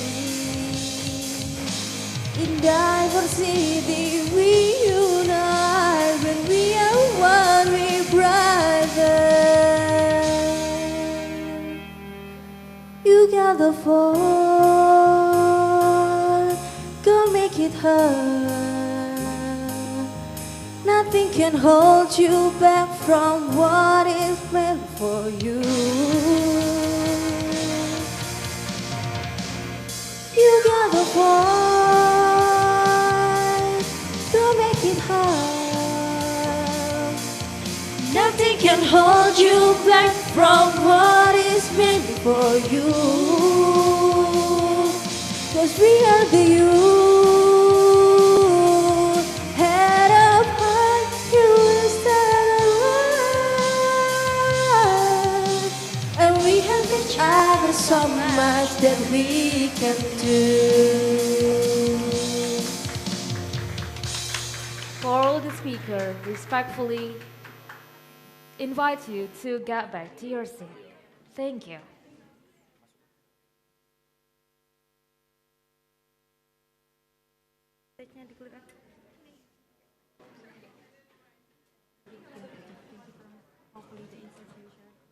Thank you very much, guys, for keep attention and see the presentation from our speaker today.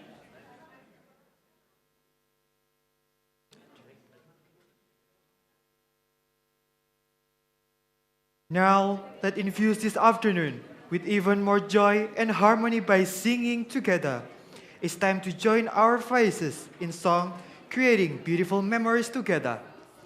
We invite each and every one of you to participate in singing along with us. Let's make this moment truly unforgettable as we unite in music. So without further ado, let us raise our voices and sing the song of Youth Break Boundaries. Our audiences, please stand up. Check.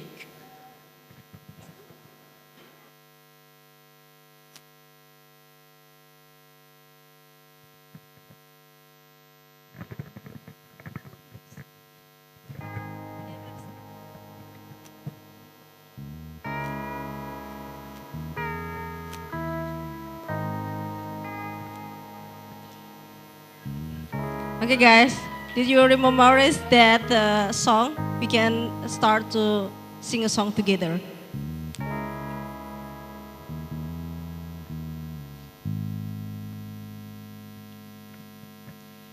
Take your time to pray.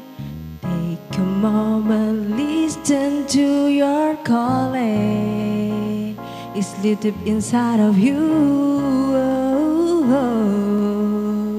To beyond the light, right away can feel the world you live in. Let's start song together, guys. Okay? That you believe to the past that you never seen, that you realize you're here where you belong. We gotta fight, go make it hard. Nothing can hold you back from what is meant for you. Cause we are one, cause we are the youth. Head up high, here we stand arise. And we have each other so much that we can do. Okay, maybe Everyone, sing someone together. want to sing a song together with me here. Who is someone wants sing a song together? In front of the stage, guys. Who To is all someone? delegates come to the stage. We will have photo session with all the speakers. We invite all delegates to come to the stage for having group photo with all speakers. To all speakers, you can come to the stage for having a group photo. Embrace your color just and in your own way. For having in diversity we unite when we are one we brother. To all delegates, let's come to the stage for having a group photo with all speakers. Go make it turn. Nothing can hold you back from what is meant for you. You got the boy. Go make it hard. Nothing can hold you back from All what delegates is to come to the meant stage for having a group photo with all speakers. Cause we are Guys, the come to the stage for having a group photo with all Head speakers. up high, here we stand around. We invite all and we have each delegates. other so much that we can do. Check. To all That's delegates, let's come to the all stage delegates. for having a group photo with all speakers. Okay, let's start, guys, to moving to the front of backstage, to the front of stage.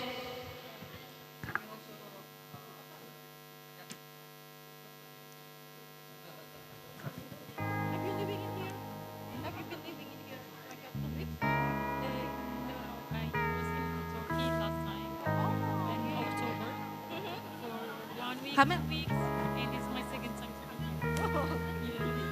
This is my first time to Come to Turkey. Yep. You live in Indonesia. All right. Let's take a group photo. Make sure the speakers are showed.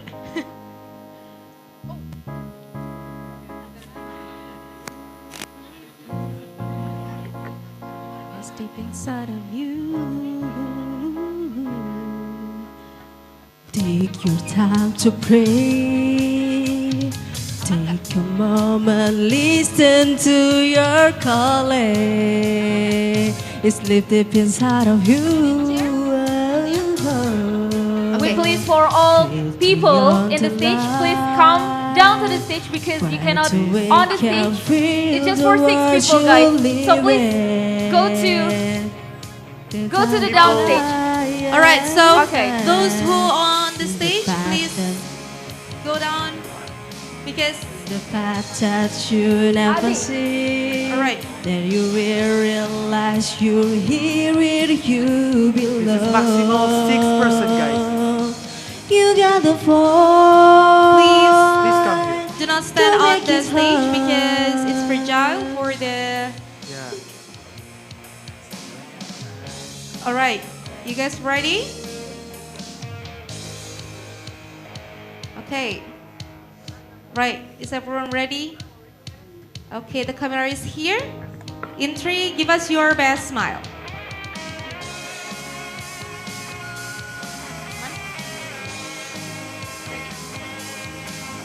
All right, in 3, give us your best smile. 1, 2, 3.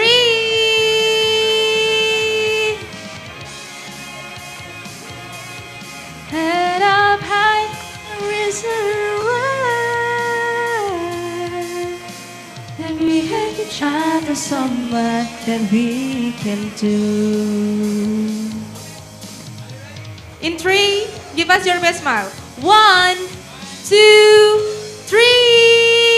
Give us your best smile. One more. Freestyle, guys. Show your happiness. 1, 2, 3. 사랑해. All right. One video.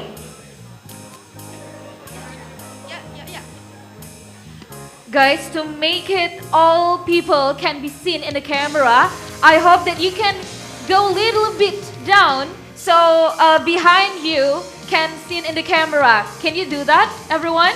All right. Can you do that? Yes, a little bit. Do squat, guys. Yes. Right. Okay, yeah. So let's that's great. everyone show it on the picture. All right, you guys ready for the video? When we shout Istanbul Youth Summit, what you have to say? Collaboration in diversity. Perfect. All right, let's try. Istanbul Youth Summit 2024. Collaboration in diversity. Thank you very much, everyone. And we will continue to the next sessions. You may back to your You may seat. back to your Okay, seat. thank you for all the audiences. You're welcome back to your seat. Okay, okay.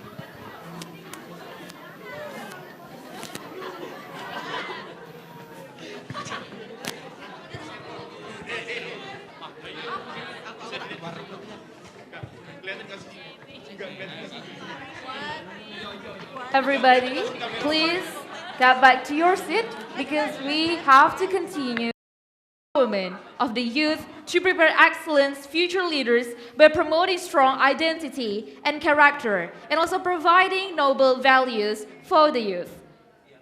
Please enjoy the clip from Youth Break the Boundaries.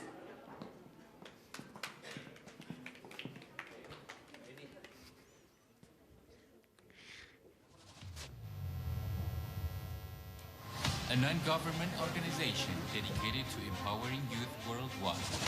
With a focus on breaking barriers and fostering culture. We inspire the next generation of leaders, thinkers, and change makers. Join us as we inspire the next. Middle East Youth Summit. We are here for Islamic Brotherhood. Makkah, Saudi Arabia. Istanbul Youth Summit collaboration in diversity. Istanbul, Turkey. Japan Youth Summit. Innovate for tomorrow. Osaka, Japan. Warrior Festival, unlock your full potential. Kuala Lumpur, Malaysia. Youth Leader Camp. Connect the youth and build up the leaders. Jakarta, Indonesia. Together we can break boundaries. and inspire a brighter future.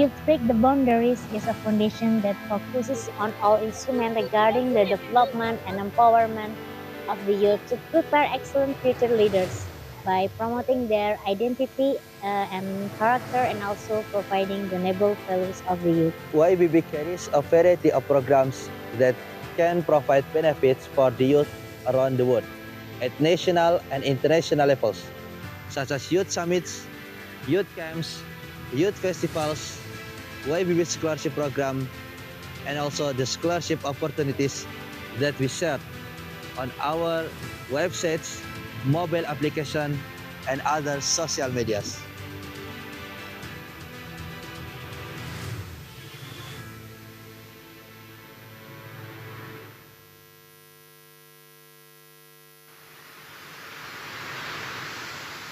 Listen closely to the gentle whispers of strength carried by the sea breeze. Nature's song promises harmony in our shared home. Their steps echo the wisdom of our connection with nature. Yet, amidst the cityscape, shadows reveal the delicate balance of progress. Floodwaters leave behind signs of sadness and strength. Hope rises from the fire's ashes, strong and steady. Each drop from melting glaciers mourns a changing world. In the dry land, the wind calls for renewal. Voices cry out for help, longing for unity and safety. The forest's sadness is lost in the noise of machines. Even in tough times, people remain strong. The earth needs help with too much waste and harm. Protecting nature keeps us safe.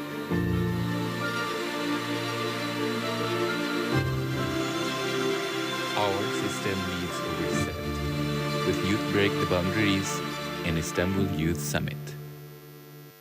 Well, there's no problem. If you had a gun, shoot him in the head.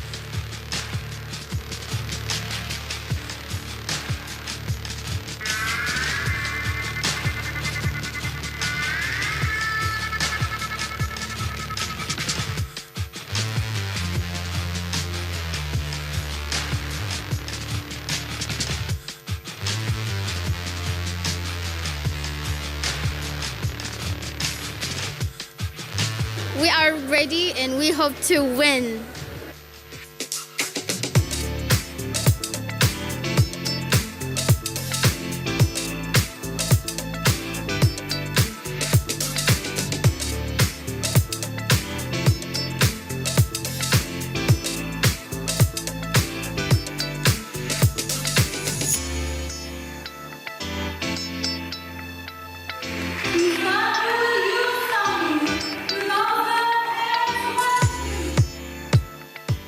I'm really happy to see so many young people from around the world being interested in learning about the United Nations Sustainable Development Goals. It's very encouraging.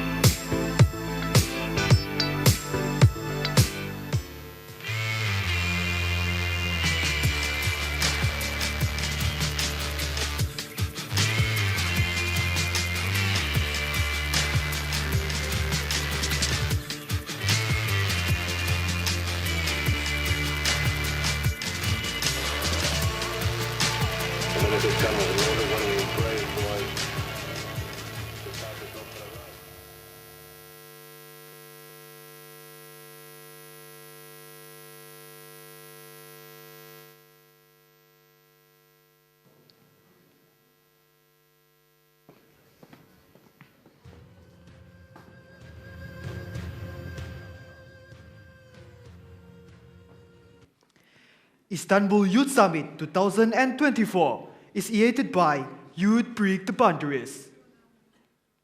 and is also sponsored by our platinum sponsorship, Emina Cosmetics.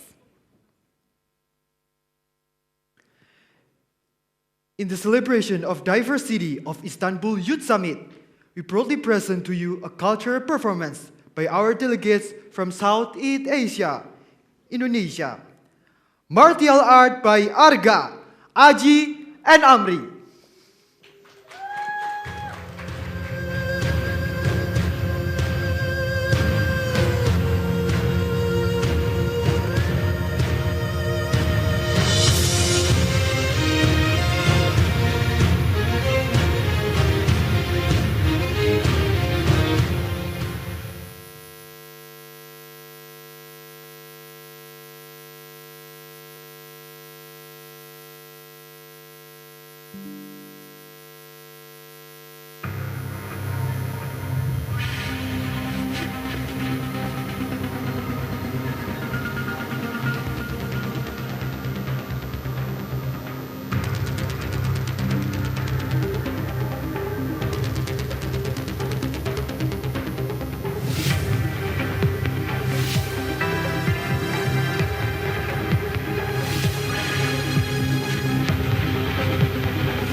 Give a big hand for all of them.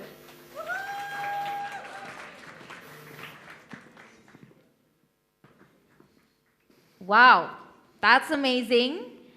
For Arga, Aji, and Amri, thank you very much for your performance. The distinguished audiences, we arrive at the core event, which are greetings and speeches from our speakers. Now, we are all geared up for our symposium today. We would like to invite the first greeting from Mr. Aldi Subakti. Please welcome our first speaker, Mr. Aldi Subakti.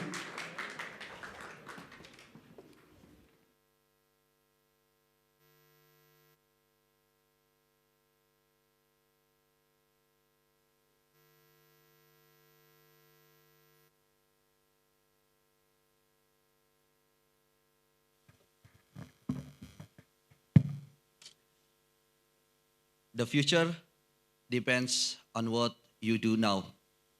Mahatma Gandhi. Distinguished guests and speakers, ladies and gentlemen, and all delegates of the Istanbul Youth Summit 2024.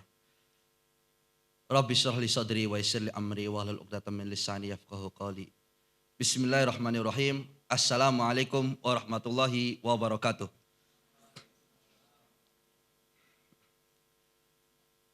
It is unbelievable that the youth break the boundaries, having undergone various experiences over time. And now, in this 7th Istanbul Youth Summit, we are happy and glad to welcome 152 youth from 27 countries. Welcome, everyone. Gathering here over 200 youth from various countries and nations, it is our prime time to create a concrete contribution for our better future. As the tagline of the Istanbul Youth Summit, collaboration in diversity, we hope the 3 C's objectives can be implemented as well. The first C is to connect. The second one is to collaborate. And the last, to contribute. As the organizing committee of the Istanbul Youth Summit 2024, we sincerely apologize for any errors and challenges during the program. We are committed to continual improvement and looking forward to your understanding and cooperation. We also thanks to our sponsors and stakeholders. Mentioned here our main sponsor, Emina Cosmetics. Thank you. Last but not least, our world is currently facing challenges, and we need a constant action from each of us. The youth is the half of the future, and the destiny lies on all of our hands. Let's contribute to create a better world together. The world needs youth, and the world needs you. Thank you. God bless us. Wassalamualaikum warahmatullahi wabarakatuh.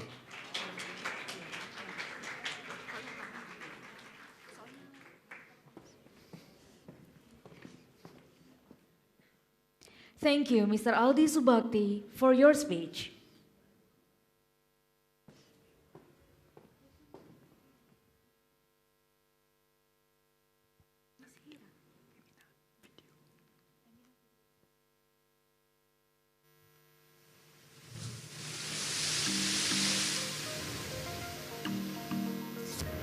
Kita bangga jadi diri kita sendiri. Yang sebenarnya juga masih mencari. Mau jadi apa sih? Karena jawabannya mungkin gak akan ketemu dalam semalam. Tapi kita selalu explore banyak hal. Lagi, dan lagi.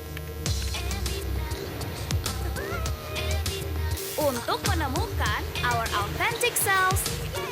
The authentic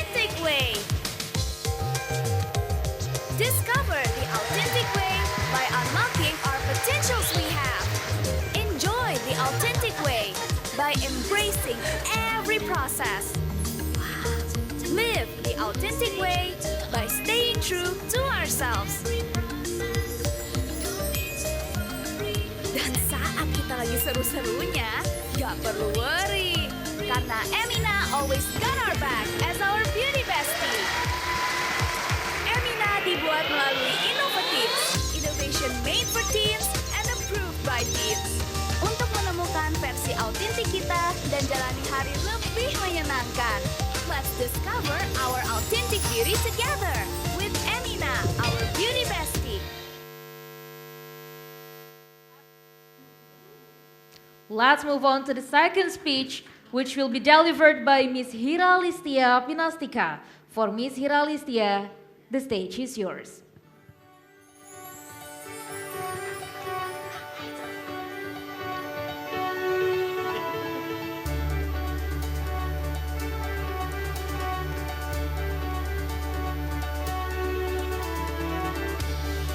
Hello, good morning everyone.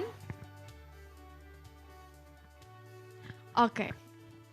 First of all, Assalamualaikum warahmatullahi wabarakatuh. So have you all already eaten breakfast today? How many of you drink coffees? How many of you drink coffees? I see just a few hands. You too, great. Okay, next slide please.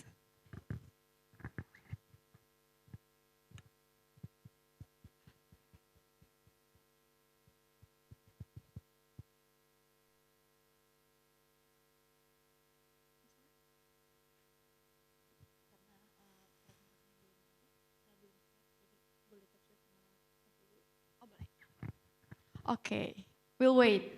I think it's a little bit shy. The presentation is a little bit shy. So hi, Miss Hira. Hello, hello. So we welcome you to Istanbul as the representative of Emina Cosmetics. Well, welcome to Istanbul and Thank welcome you. to our event today. Thank you. So we have some question for you. What is the first expectation when you come to Istanbul?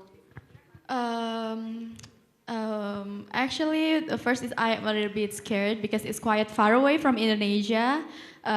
This is my second time going abroad, but it's been a very long time ago, so I feel a little bit anxious and a little bit scared because I'm an extremely introverted person, so it is very hard for me to meet new people. But when I see here, I met you, I met all of you here, I feel like, I feel the warmth. I feel the warmth, so I'm not scared anymore. I'm more about curious to know you guys better. Well, as the representative from Emina Cosmetics, what makes you bring Emina from Istanbul to show all the teens and young leaders here to be the better one and to be the good one? What I mean is, as the motivation for all young leaders, can you tell us a little bit about what motivates you to bring here? Yeah, so the first is this event name itself is already Istanbul Youth Summit. So I am also a youth, same as you are.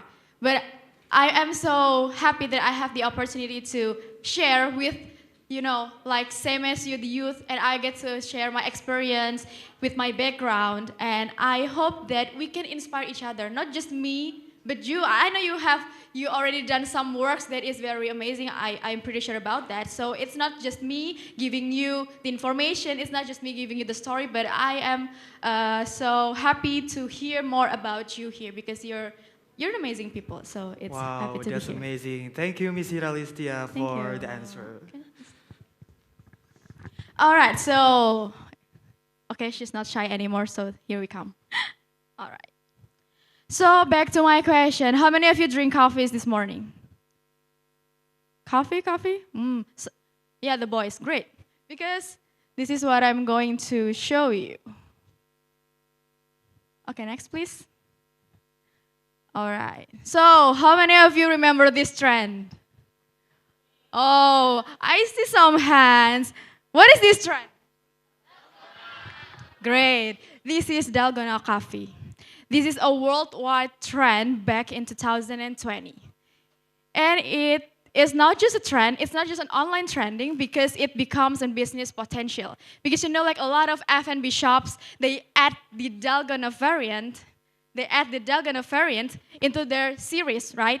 So it's become a business potential. It becomes a business opportunity. And that's how strong is the trend. It's not just like, oh yeah, I see it on the screen, oh, it's fun. No, it creates opportunity. But I have the second fact in another industry. This is the, next please. The beauty industry. So, niacinamide and bakuchiol, maybe you heard about it, is also a trending ingredient back in 2021. So almost all of products, cosmetic products, contains niacinamide. Maybe for the girls, you know niacinamide, right? Yeah, it's good for your skin. It's good for your skin. And it becomes more than just a trending because like almost all the serums, these moisturizers contains niacinamide because it's a good ingredient. And because it's a trending, so all of you wants to have it in your pocket, right? So it becomes a business potential. That's the second fact that is, we know how strong is the trend. But I'm gonna give you the third fact that maybe you didn't know about it yet. Next, please. Is that the trend and the virality you see is all engineered. It's all shaped. There is someone that, some people maybe, that shaped and drive the technology. So it happened. So you see it on your screen. Can you guess? Who are they? Any idea? No? Next. It's the scientists. It's the scientists that shape and drive the technology so they can invent and innovate something you see now on your screen in any kind of industry, whether it's electronical, beauty, FMCG, and other stuffs. So the scientists create them all. And now here, I'm standing in front of you guys, and I'm proudly saying that I am a skincare scientist. So, it's just basically like I'm just the chef of your meal today, or maybe I'm like the barista of your coffee, or maybe I'm the fashion designer that designs all your suits so you look very nice today. I'm just like them. I create, I innovate, and I formulate products that is used by you. Because next please, I work on a place where the revolution starts. Okay, so maybe now you're questioning like, how? How does the scientist create that such big impact? How? Well, I'm gonna tell you that by a story. This is a story what I've been going so far as a scientist and also as a youth. Remember, I'm also a youth. I'm a young generation, right? So the story begins 2 years ago when I noticed and I'm aware that there is a rapid changes in our surroundings. It's very obvious because it is the, next please, it is the environment, right? I believe that all of you experience it in your own countries. Like pollution is getting rise and the air quality is getting worse and yeah, we experience it every day. And as a scientist and also as a young generation that I live in this century, in this year, I felt the urge to understand what this condition will affect youth. Especially, I'm utilizing my expertise as a skincare scientist. So I want to know what these factors affect your skin. How does it affect your skin? Maybe in the naked eyes you see when you get exposed to the UV exposure, UV light, or pollution, you can see that your face become dull, right? Become tired, looks tired, unhealthy, or maybe you often listen it's like a disrupted skin barrier. Next, please. Yeah, it's because that you are a high achiever youth that have a very tight schedule. I know you don't want to just sit alone at home, right? You go to the organizations, you go to school, you go to college, you have meetings, and some kind of that is really closely attached to the environment. And I want to know how this environment, how this ever-changing phenomena will affect to your skin, because I am a skincare expert. Next. So what happened is way deeper than that. Because the external factors can go to your very core of skin cells which is called as mitochondria. So I don't know, maybe some of you have the biology or chemical backgrounds here. I'm sure you know the mitochondria. So mitochondria is basically like a skin cell powerhouse, the one that generates the energy of your skin cell. And by the external factors, they are damaging it. The mitochondria needs oxygen to generate energy. And by having exposed to the pollution, to the bad air quality, it will decrease the ability of mitochondria to uptake the oxygen. So the effect is way deeper than you thought. Okay, so your face become very stressful and become so tired so that you see the dullness and the tired skin on your skin. All right, so after I know about this, along with my team, I study about it, and I think we need to do something, right? Because I'm a part of Amina brand that is very aware and have this mission to create a safe space for you to do things confidently without worries. So then I do some study and research, not only just in the lab, but also, next please, and also on the global experts, with the global experts. All right, we wait. Yeah. Back please. All right.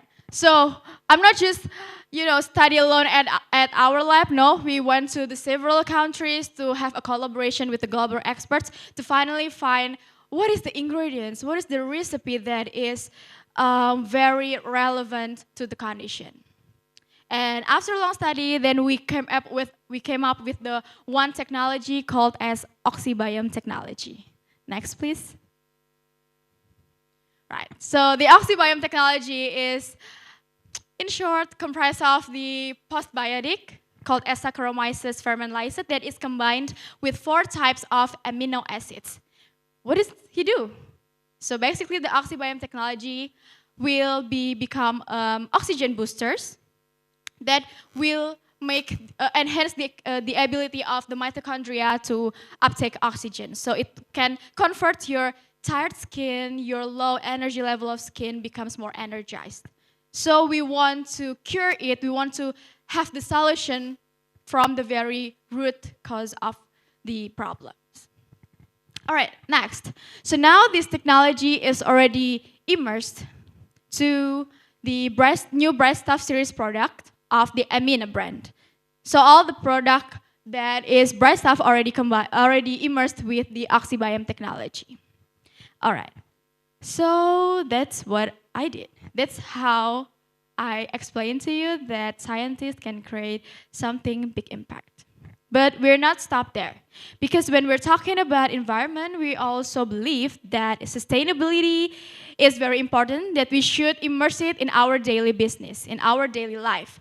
So we did several sustainability initiatives, like for example, regarding the energy efficiency, we already applied the solar panel for the plant side so that we can reduce the usage of fossil fuels. And the second is, of course, the ingredients itself.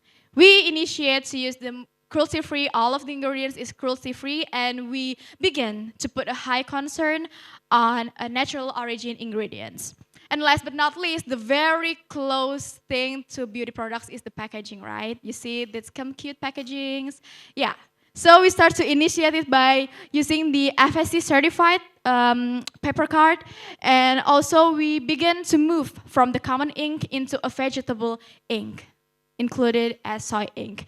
And last but not least, the bright stuff itself, the only series of bright stuff itself, already saved 5.6 ton plastics per year by using 100% recyclable plastics.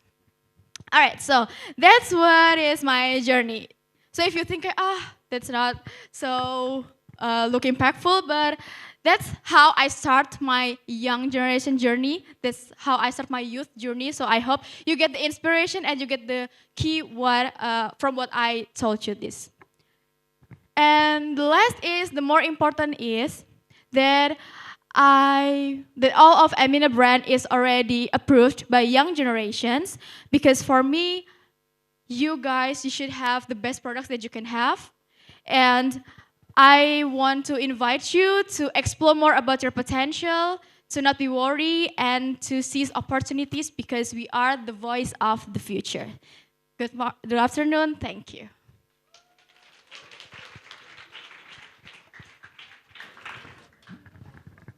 Wow, wow, wow. What an amazing presentation from Miss Hiralistia. Thank you, Mrs. Hiralistia, for the speech.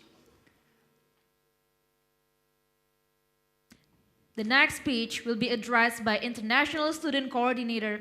I'm sorry. The next speech will be addressed by Coordinator at Turkey Bursary Scholarship, Mr. Emre Oruç. Please welcome Mr. Emre Oruç.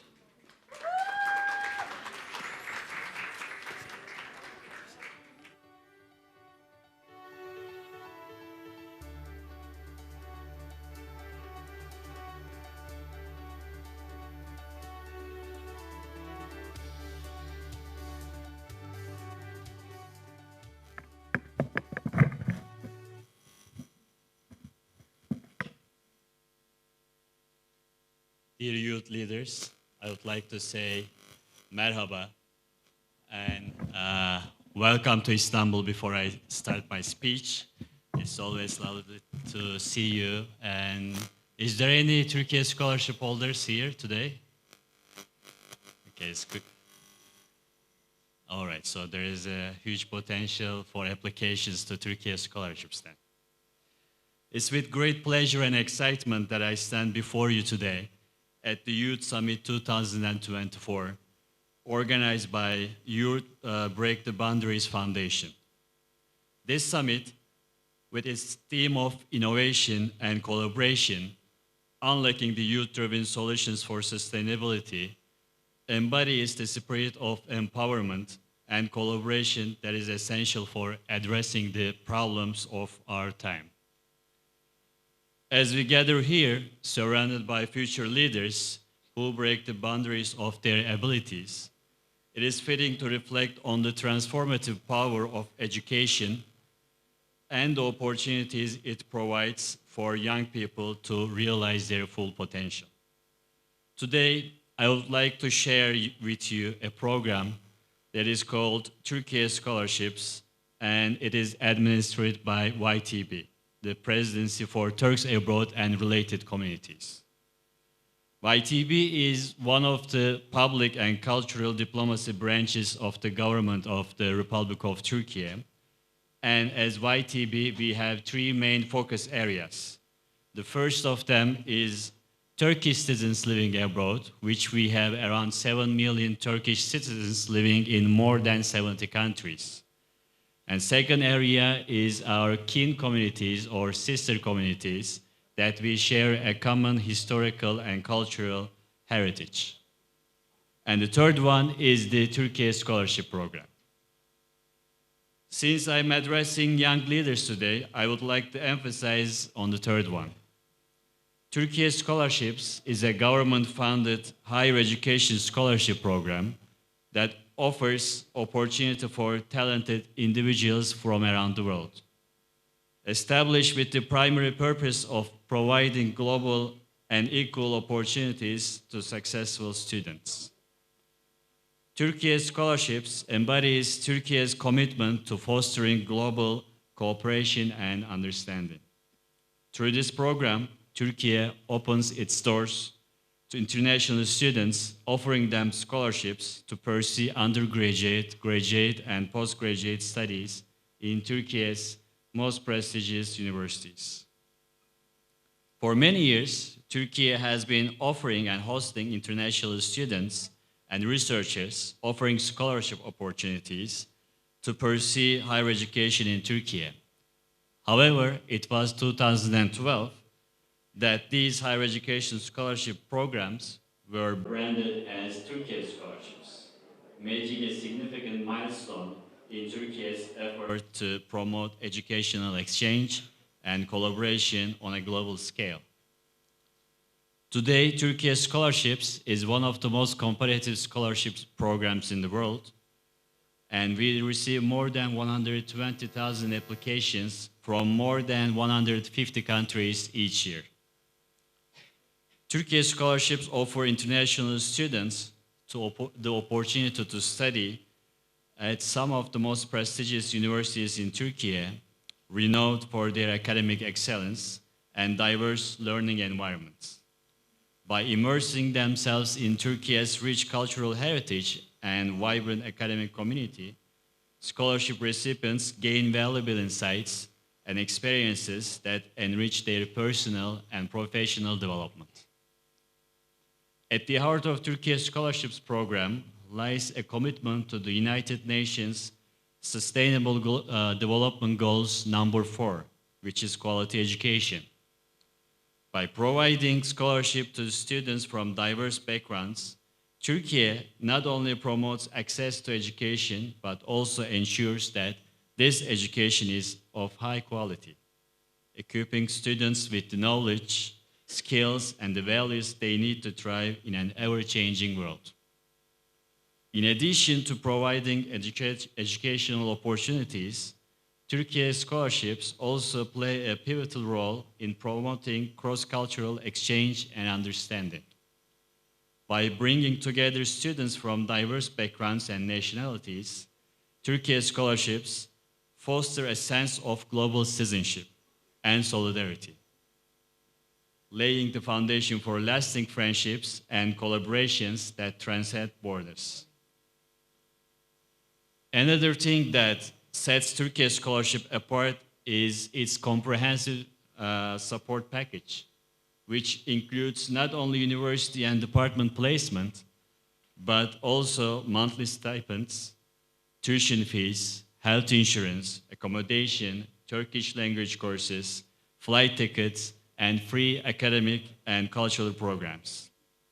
This comprehensive approach to scholarship provision not only alleviates financial burdens, but also creates a conducive environment for students to thrive academically and culturally.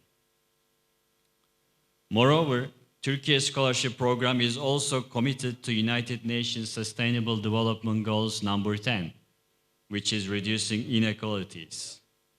Recognizing the importance of equal opportunities for all, Turkey prioritizes the selection of scholarship recipients from less fortunate backgrounds among the most successful ones, ensuring that those who may face socio-economical barriers are not left behind. By investing in the education of these students, Turkey is not only reducing inequalities, but also fostering a more inclusive and equitable society. As we discuss the importance of youth leadership and collaboration in achieving sustainable development goals, let's not forget the crucial role that education plays in this effort. Education empowers individuals to become agents of change, to think critically, and to innovate solutions to the complex challenges we face. Through programs like Turkey Scholarships, we are not only investing in the future of individual students, but also in the future of our global community. By providing equal education opportunities and reducing inequalities in access to education, we are laying the foundation for a more sustainable, prosperous, and harmonious world. More than 15,000 of them being Turkey scholarship holders, the total number of international students in Turkey exceeded 200,000 today. That places Turkey in the 7th position among world's most preferred international education destinations. And Turkey's goal is to become one of the top 5 countries that host the most international students in the world. As we reflect on the transformative power of education and the role of Turkey's scholarships in shaping a more inclusive and sustainable future, I want to invite you to become a member of Turkey's scholarship family and study in Turkey. Together, let's unlock the potential of youth, foster collaboration across borders, and create a brighter future for generations to come. Once again, before concluding my words, I would like to congratulate everyone who contributed this very important summit again. And I hope that you will enjoy your time in Istanbul and you will apply for this scholarship program again, and we will meet again in Istanbul. Thank you. Thank you, Mr. Emre Oruch, for the speech.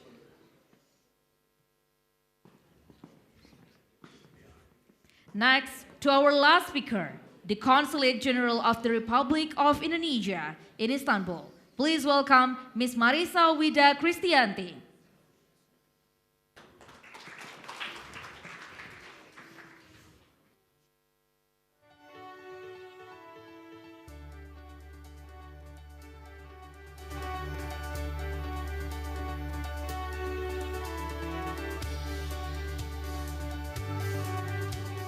Everyone, hello everyone. I hope you're all in a good condition today. How are you? Are you feeling cold if you're coming from just two seasons country like Indonesia? Are you feeling cold? Okay. But actually the weather is really nice in these past few weeks, and the flowers are blooming, and you can see some of them on some of the best gardens in Istanbul. And as you can ask your, I don't know, liaison officer maybe, just to take you to these gardens and take a picture with the cherry blossoms. All right. Assalamualaikum warahmatullahi wabarakatuh. Good day to you all, dear guests, ladies and gentlemen. I would call all of you ladies and gentlemen because you are going to be ladies and gentlemen. Mr. Aldi Subakti, Chairman of YBB, Ms. Hira Listia from Paragon Technology and Innovation, Mr. Emre Oruç from YTB Scholarship Coordinator in Istanbul, all speakers and panelists, a very good day to you all. First of all, allow me, on behalf of the Consul General of the Republic of Indonesia in Istanbul, to welcome you all in Istanbul. Well, if you don't mind, I would like to deliver a very short remarks, and I hope I don't bore you because this is the middle of the day and it's about to be lunchtime. So just bear with me just a little bit more, okay? I also very grateful for YBB for the invitations to be here and IYS to welcome us here in this event today. All right, how many of you know that Sustainable Development Goals, when did it establish? Anybody know? Anybody know when SDGs established? Yes, Miss. Great, 2016. 16? No, it's not 16. Yes? Yes, when? 15? Yes, you're correct. What's your name? Sorry? Zaire, where from? Indonesia, okay. Thank you, Mr. Zaire from Indonesia. So yes, SDGs is the extension of the Millennium Development Goals back in 2015. And the plan, as we all know as global goals, is spanning about 15 years from 2015, and it will end on 2030. The aim of the global goals is peace and prosperity for people and the planet, now and into the future. Therefore, youth, as the future generation, is one of the targeted recipients of these global goals. However, youth also play crucial roles in SDGs. According to the UN, there are 5 roles of youth. First is critical thinkers. How many of you are critical thinkers or think you are a critical thinkers? No one? Oh, come on. Nobody is a critical thinker in this room? Oh, okay. Anyway, I will give you the definition. Okay, critical thinkers, by identifying and challenge existing power structures and barriers, by making sense of personal experiences and asking questions about the world, which is what exactly YBB is doing. Youth break boundaries. Why don't you raise your hand, Mr. Aldi? Okay, the second role is actually change makers. How many like that sounds? Change makers. Okay. You like, the gentleman at the back really like this change maker role of youth. So change makers is actually young people through community have broader connectivity and access to social media. So what change can be made by a community. And when you have a broader connections, which is of course supported by information and communication technology, then everything could be happen. And then the third role of youth is innovators. Young people can bring fresh perspectives and can offer new ideas and alternative solutions, just like what Ms. Hira was presenting with the new environmentally friendly skin products ingredients and also the packaging, which is come from the initiative of the young people, if I'm not mistaken. And then the fourth role is communicators. Young people can be partners in communicating the development agenda to their peers and communities at the level of local and across countries and regions. So you are the future communicators for whatever endeavor that you're going to take in the future. So be mindful about how you communicate it, both orally, like this, when we meet, or through your social media. And then the last one, leaders, where you can be leaders. When empowered with knowledge and equipped with leadership skills, young people can drive other people in their communities and countries. So being a leader is not just be a leader, but you need adequate knowledge and leadership skills.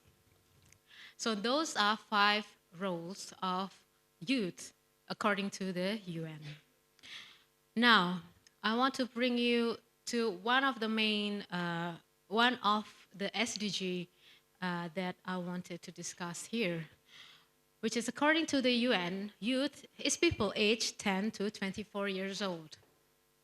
Are you all in this group of people? Yes, 10 to 24 years old? Okay, good. But in Indonesian law, youth is people aged 16 to 30 years old. So for young millennials, don't worry, you're still also called youth according to Indonesian law. According to the data in 2019, the number of youths in Indonesia is around 64.19 million, which is a quarter of the population in Indonesia right now. It means that in 20 to 30 years from now, you can be in a leadership position. You can be in a strategic positions, whatever it is. So it's very important that young people are empowered and adequately equipped with critical and creative thinking skills, as well as communication and leadership skills. If I may talk a little bit about the history of Indonesia, back in 1920s to 1945, when Indonesia gained its independence, most of the initiatives to fight the colonialism were from youth. Founding fathers of Indonesia like Sukarno, Muhammad Hatta, Ahmad Subarjo, they were all young people who fought for Indonesia long before they were become the founding fathers of Indonesia. So there are lots of hope for you all to be somebody, prominent person that could actually decide the future of your country, wherever you come from. Maybe it's Indonesia, maybe it's from Italy, maybe it's from Morocco, maybe it's from the United Arab Emirates. I don't know, wherever you come from. With this particular historical background, I want to highlight SDG 16, which is peace, justice, and strong institutions. As we all know, the latest development, especially in the Middle East region, with the situation in Gaza, in our opinion, youth's role as change maker, which is one of the roles that the UN mentioned, is tested. Young people can think critically and innovatively to create movement globally through the power of information and communication technology and social media. it will make a real change to create global peace and brings justice to the Palestinian. The SDGs motto, who knows the SDGs motto? Anybody knows the motto of the SDGs? Leaving no one behind. Mr. Arzu is right again. The motto is leaving no one behind. However, this motto usually works on a conceptual level, but it's so hard to make this into a more grounded implementation level.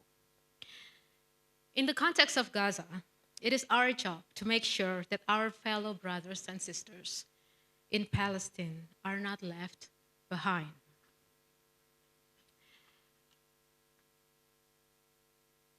The next subject that I want to talk about is about partnering with youth in implementation of SDGs.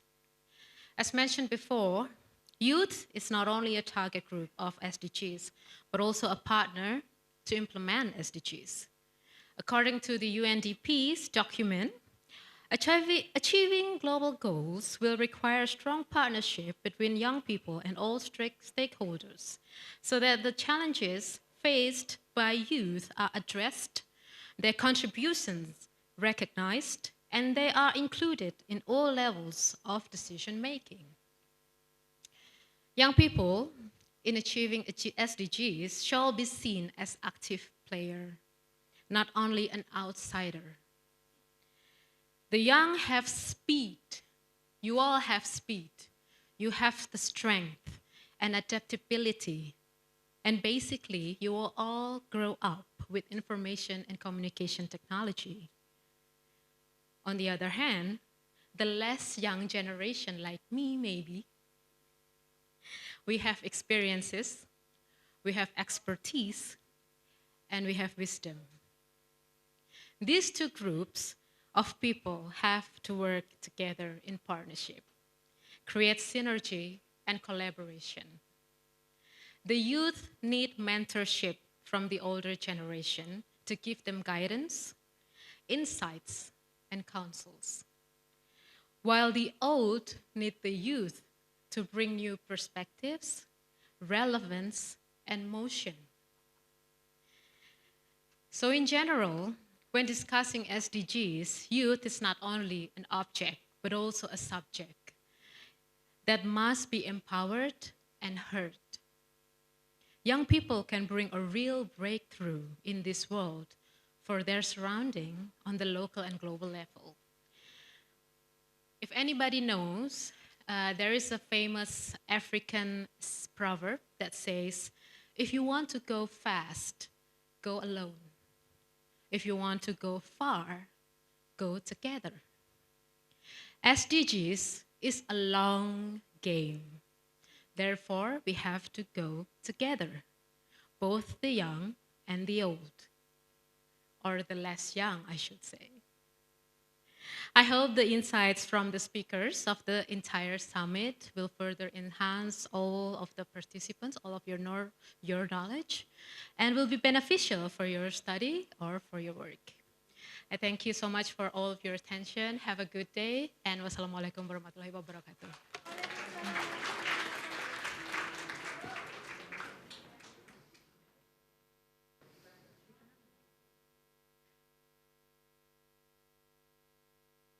Thank you, Ms. Marisa Wida Kristianti, for the speech. Now, we are honored to invite Mr. Aldi Subakti, Mrs. Hiralistia, Ms. Neona, Mr. Emre Oruch, Ms. Marisa Wida Kristianti, and Ms. Meldi Latifah to come up to the stage for the symbolic opening of Istanbul Youth Summit 2024.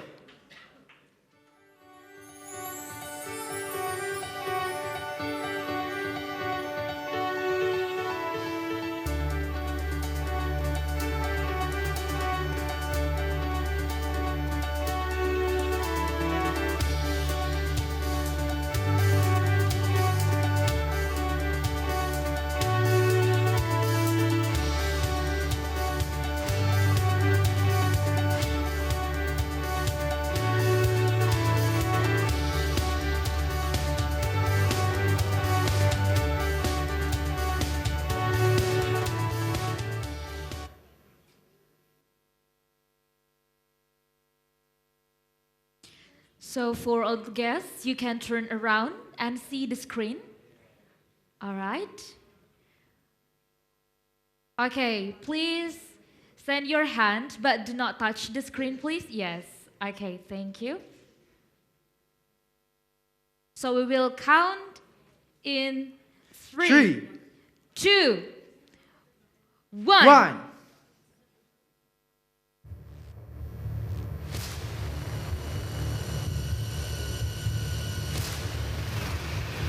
5, 4,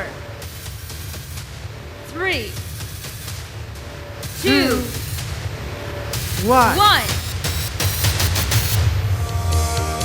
Congratulations For the Youth Break the Boundaries for the 7th Istanbul Youth Summit 2024.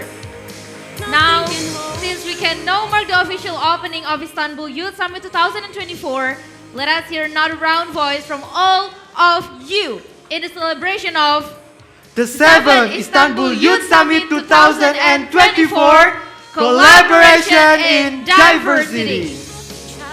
Give applause for all of us. The next agenda is handing over the souvenirs from the Istanbul Youth Summit 2024. To all the honored guests, please stay on the stage. And for Miss Melody Latifa, please give all the gift for the guests.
We thank all the guests who have come to this event.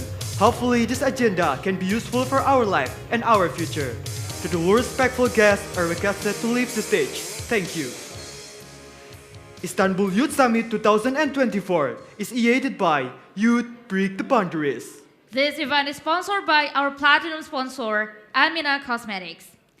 So, it should mark the end of our formal agenda for today. We can't seem to believe it, we have now already reached the time for a break. We would like to announce to you that the break time will be starting from now and 1 hour forward.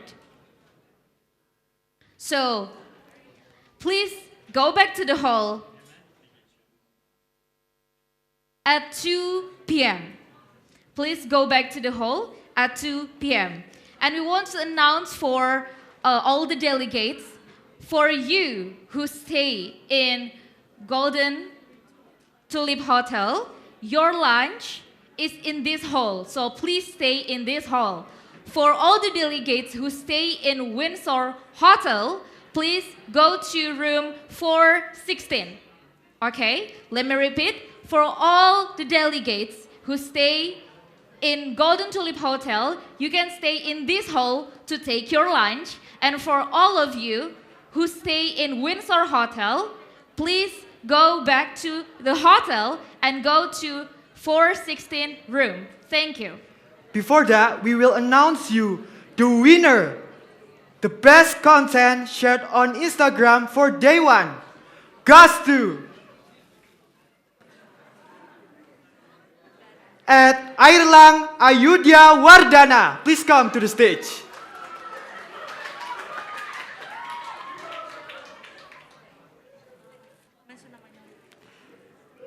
Once again for at Airlang Ayudhya Wardana. For the best content shared on Instagram for day one. And please don't forget for you to share your best content because there's a gift from Istanbul Youth Summit 2024.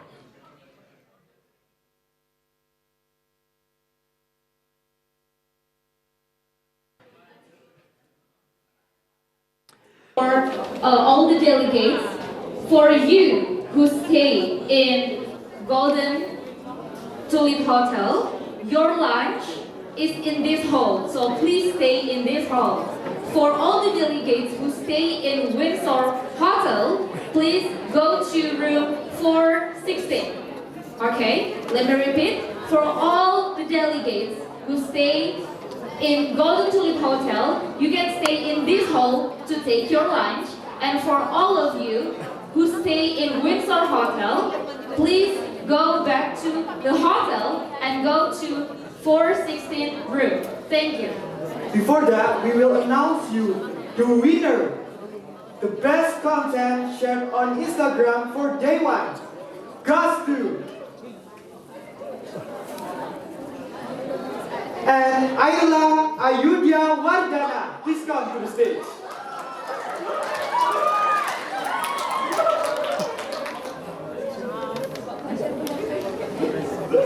Once again for at Ayla Ayudhya Wardana. For the best content shared on Instagram for day one.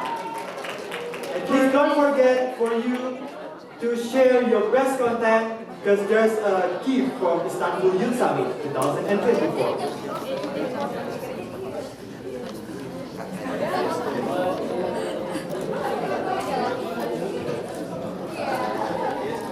We thank all of our guests and audiences for coming to this incredible event today with us. We request the participants to be back to the hall on time at 2 p.m. To all respected guests and audiences are welcome to leave the hall.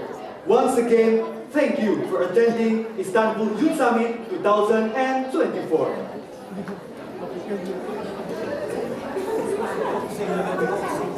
Guys, we want to remind you to share your experience in your Instagram, and please tag our Instagram at Istanbul Youth Summit or at Youth Break the Boundaries. The best content will get gift from our committee. Thank you very much. Have a great time.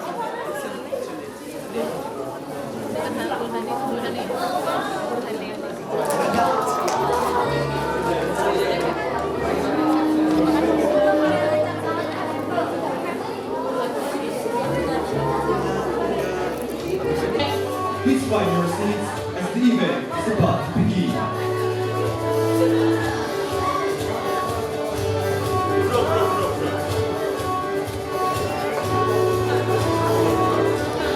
Hello everyone.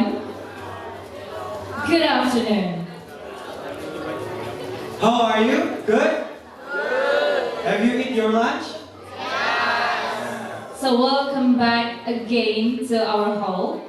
So before we start our event today, which is the panel discussion, we have a game for you to check your focus. Okay? So my partner, Iqbal, will show you how to play the games. But please make sure to listen my clues carefully. The clue is, do what I do. I repeat, do what I do. So Iqbal will show you how to play the game. Okay, Iqbal, please show us. Okay, please hold it. Okay. Okay, please be focused, guys. The clue is do what I do. Johnny, Johnny, Johnny, Johnny, oop, Johnny, oop, Johnny, Johnny, Johnny, Johnny. Okay, who can repeat after him? Is anyone? Who can repeat it? Okay, You can yes, come in. Please come. Okay, let's see. Let's see. Okay, please show us. No repetition. Okay. Give a chance for him. Let us repeat it. Please be focused. Okay. Do what I do. Johnny, Johnny, Johnny, Johnny, oop, Johnny, oop, Johnny, Johnny, Johnny, Johnny. Okay. Please show us. Okay, Johnny, Johnny, Johnny, Johnny, whoop, Johnny, whoop, Johnny, Johnny, Johnny, Johnny, Johnny.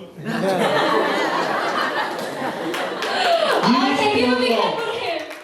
That's correct. What's your name? Where is from? Zahir from Indonesia. Zahir from Indonesia. Give a big hand for him. Thank you so much. So, one more game, or we will continue the panel discussion. one more game. One more game? Okay.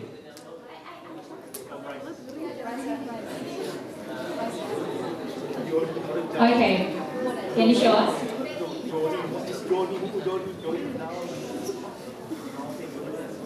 Okay, guys, so please repeat after me. Rise and shine, rise and shine. Is anyone can repeat after me? Please come to the No, stage. not this one. Hey. I'm Muslim, okay. So let me change it then because maybe it's a little bit sensitive. So let me change it. How about this one? Rise and shine. Rise and shine. Okay. Is anyone can repeat after me? Okay, yes, please come come to the in. stage.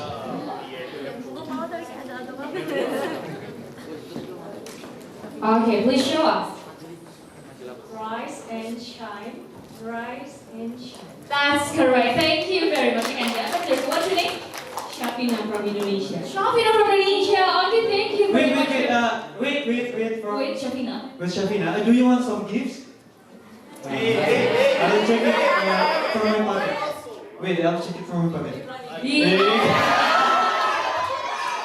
Thank you very much for joining us to the stage, guys.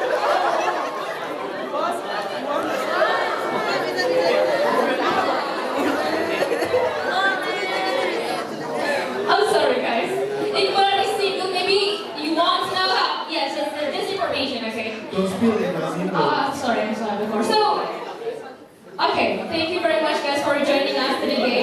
Let us move on to our event today. Ladies and gentlemen, finally we already reached the important main event, which is a panel discussion with our distinguished speakers. The Honorable Dr. Sahin Yaman, Dr. Cindy May McGuire, Mr. Erkan Girizit, and also Mr. Fahri Firdaus. We also have Javlin Solim as the moderator. So please welcome Dr. Sahin Yaman, Dr. Cindy May McGuire, Mr. Fahri Firdaus, Mr. Erkan Girizit, and also our moderator today, Javlin Solim.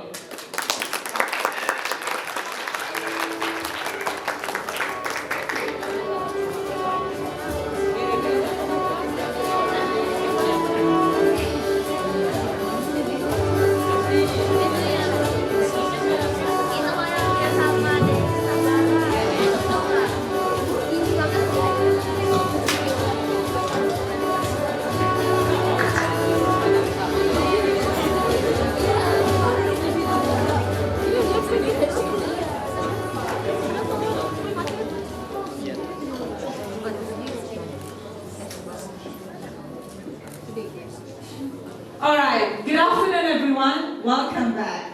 I really hope that all of you had a great lunch and also you sort of like managed to network a bit because just now in the morning we have Miss Manal. So probably you already asked some tips and tricks for scholarships, and then we also have Neona, probably already kind of like discussed a bit also about how her resilience comes from, and then also we have Ms. Dita, I believe, right, talking about the vulnerability and also leadership. And if you haven't reached out to them, you better reach out because you need to harness this opportunity, and that is also the aim, one of the aim of Istanbul Youth Summit, okay? So, without further ado, first of all, I'm going to introduce myself. Just a very brief, I'm Jacqueline, and I'm from Indonesia. And today, as you can see, I have a great honor and pleasure to moderate this amazing session with distinguished panelists in front of us. So, have a big applause for all of them first. Thank you, everyone. I hope that you pay a very, very strict focus here because the topic that we are going to discuss today is a very globally important and also very timely and relevant because, as you know, we only have 6 years left in order to achieve the deadline, of Sustainable Development Goals 2030. And I can assure you that all of these panelists today, they have a very insightful and a very interesting things to share with all of you guys. So make sure to pay attention.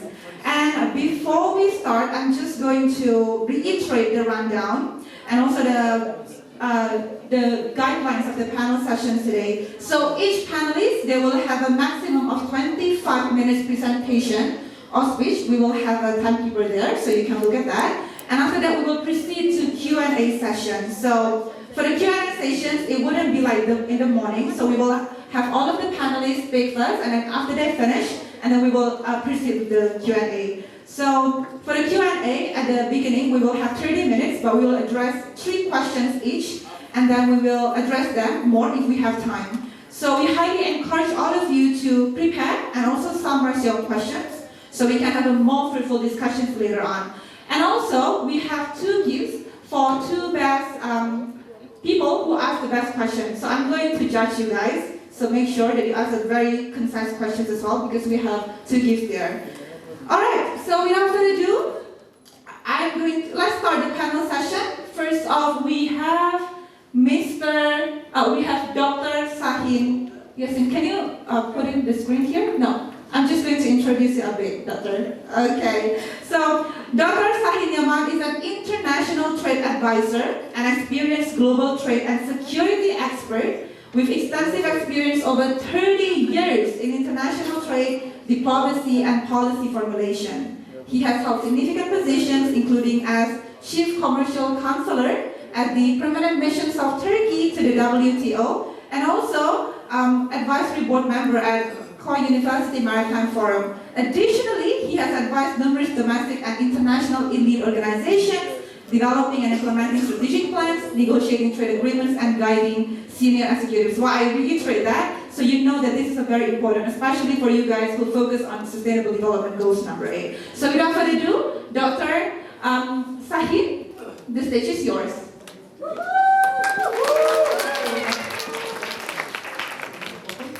Yeah, it's okay. Thank you, Madam Chair. Before starting, maybe I should like to thank to Ali and all the organizing committee members who have made, as I see, substantial contribution to this meeting. In fact, today I was given the task talking about global economic growth and sustainable development connections. But maybe before delving into the details of this specific topics, could you change the slide?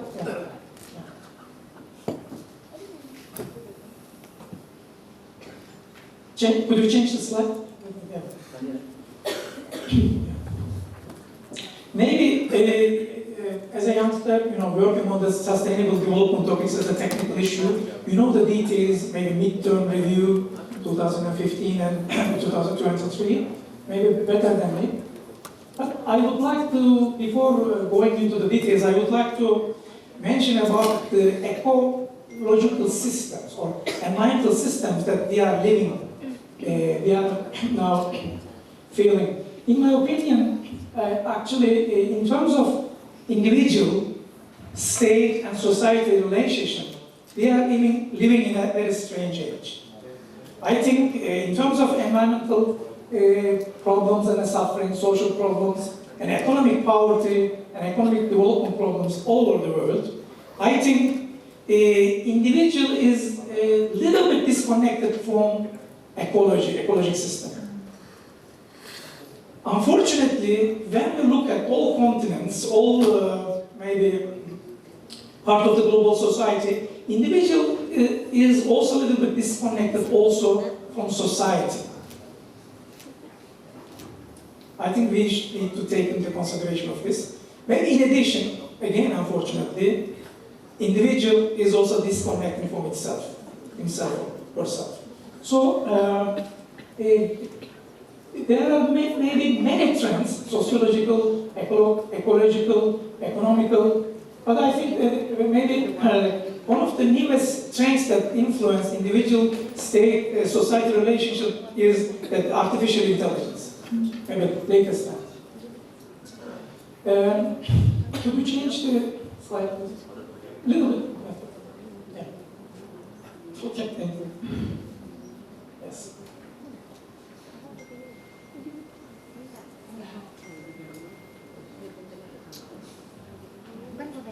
Currently, when we look at the global GDP, the World Bank World Development Indicators, almost maybe around 3 billion people is living less than $2 a day, per day.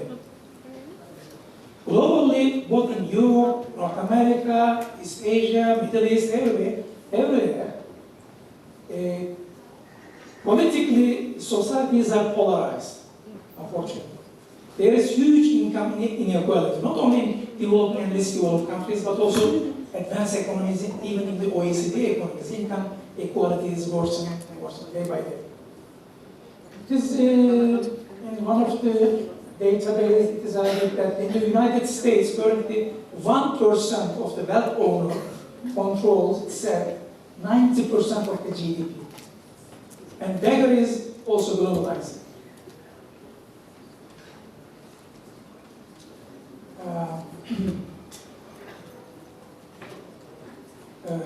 It's a gloomy scenario.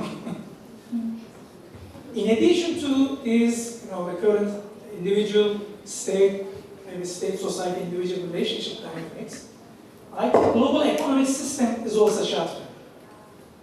Currently, as we know, that the current world economic system, which has 3 pillars, World Bank, IMF, and the GATT and WTO system.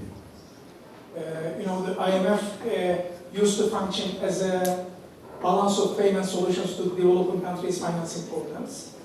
World Bank used to function as the development finance sources for the developing countries' development programs. And the WTO has been, since the Second World War, working as the main pillar of the global trading system. None of the 3 have been working very well. So, what we are living is a kind of transitioning period from old system to a new system, but the process is a little bit problematic.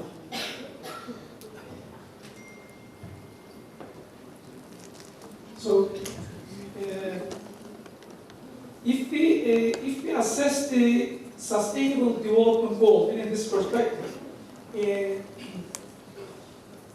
I believe that we are now living a kind of little bit gloomy situation that it is not possible to achieve most of our goals because of many reasons. First, finance.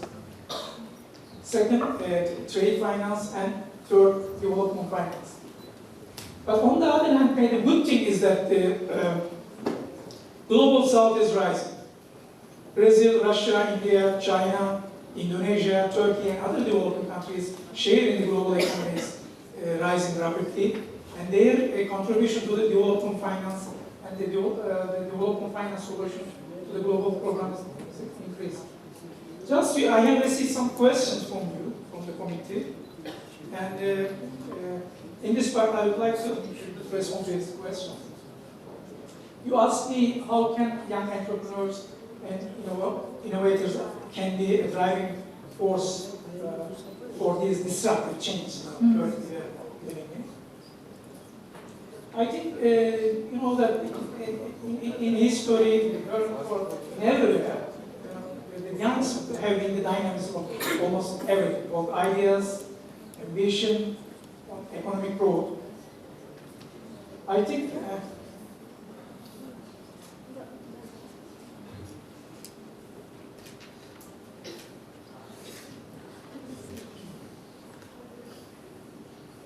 that the main advantage of youth is that their ability to skillfully use information communication technology, their interconnectedness, adaptation skills, and digital saving to enable them to mobilize collective action and drive positive change on a global scale. I think that with these sort of organization, like the Youth Summit that you are organizing in Istanbul, you can enlarge and expand, and you can enhance the scope and coverage of this organization, maybe by organizing different parts of the continents, countries.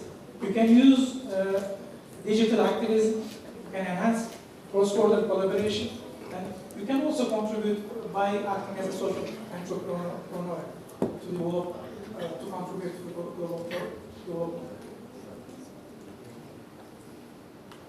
Maybe I will skip and I will show you one inspiring story from the African continent.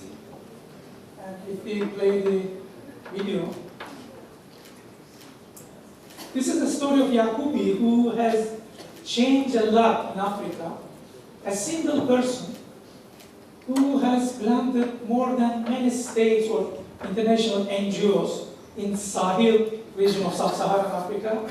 And he was called the man who stopped the desert. I think he started when he was very young. I was astonished by randomly seeing a YouTube. Can you open the voice?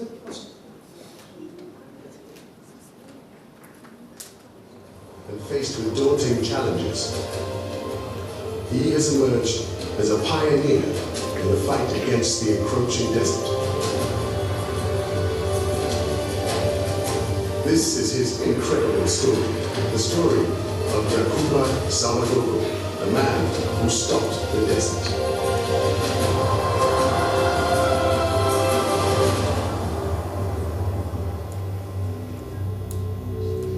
There are many areas across our planet where deteriorating climatic conditions meet head-on with extreme poverty. None more so than this bleak belt of land between the Sahara Desert and the rich soils further south. It's known as the Sahel. It would seem that stories of doom and gloom are all that the outside world gets to hear of this place. Throughout the 1970s and early 80s, this region suffered relentless periods of drought and famine. As the desert conditions got ever closer, hunger forced more and more people to give up on their homeland and head for the cities. But away from the attention of the TV cameras, something happened that would transform the lives of thousands of people right across this region.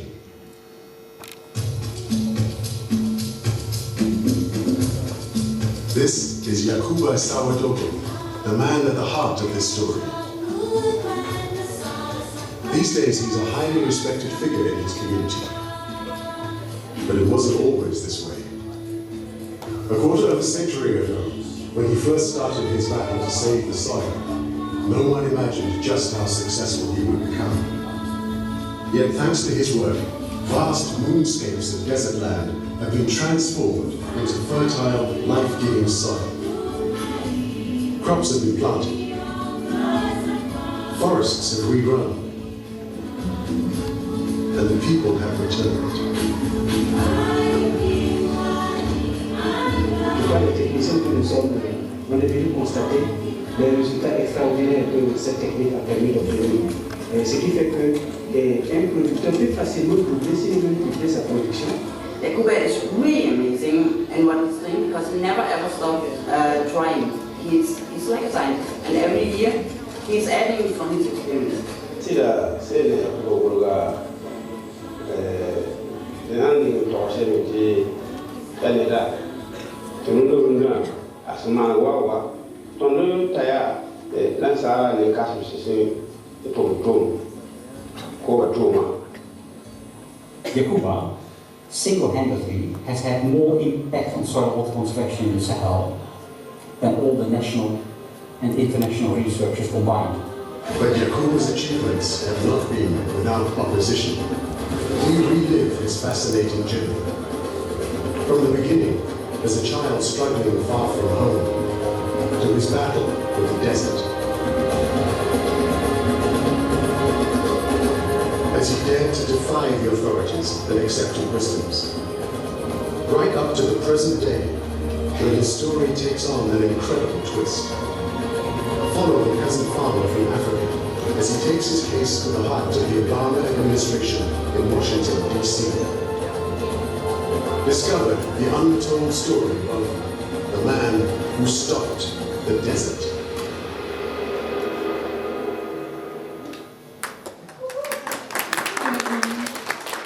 Yeah, in fact, I was astonished by seeing the story of Yakuba, who had made substantial change, and actually he has made much more important impact than many international organizations and states combined.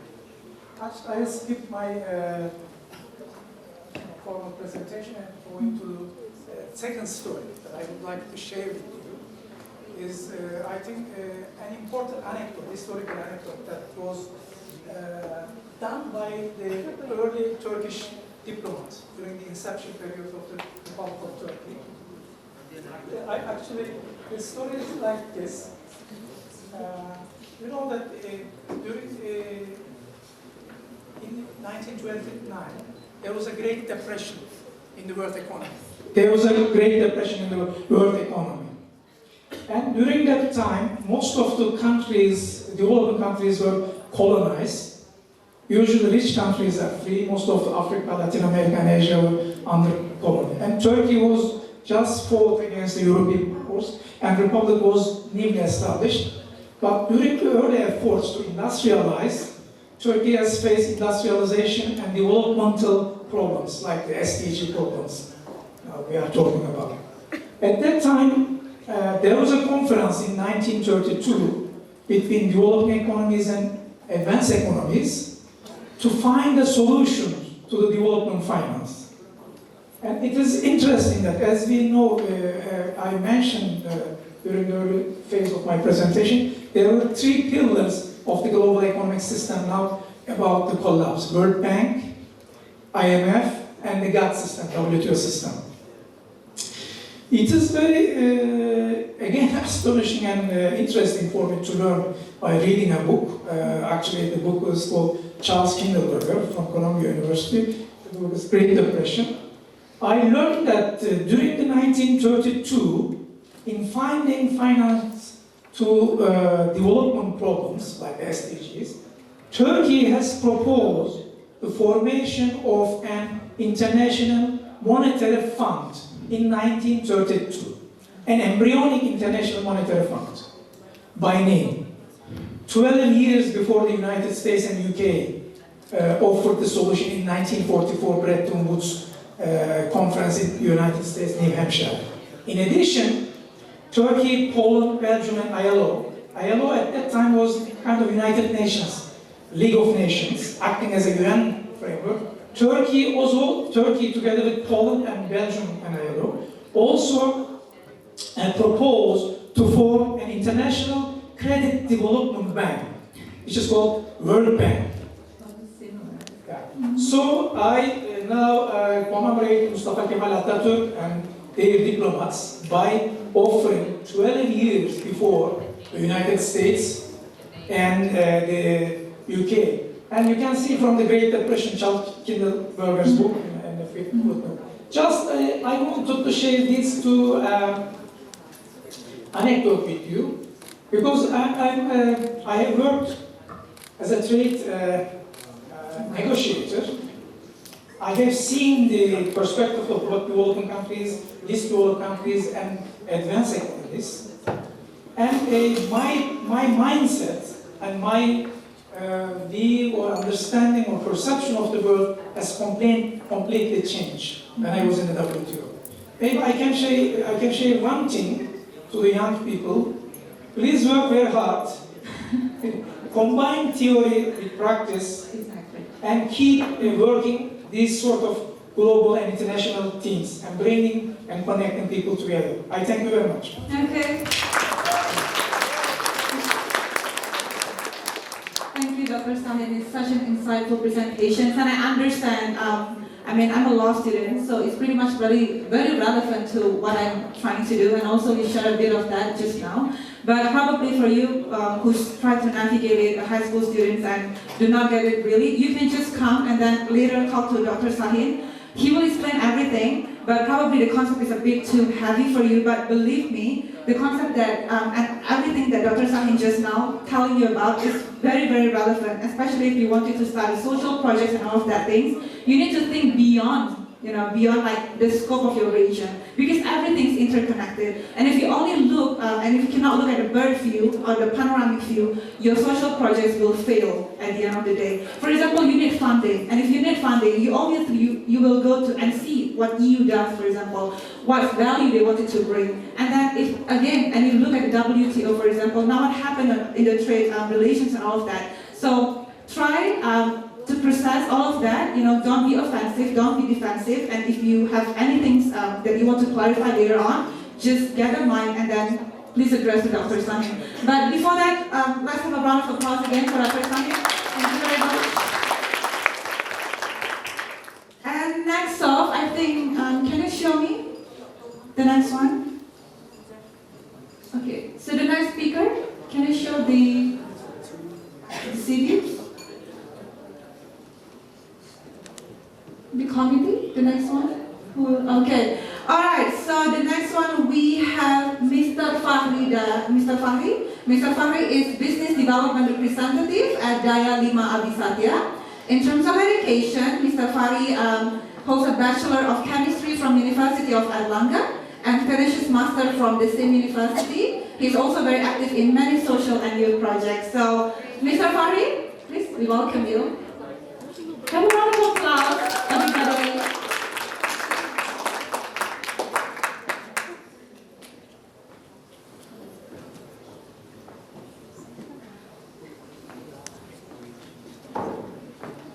Okay, hello everybody. Good afternoon. Good afternoon. Okay, so thank you very much for the opportunity, Mr. Alvin and the team.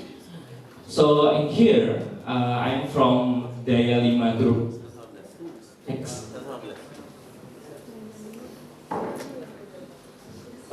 Before this.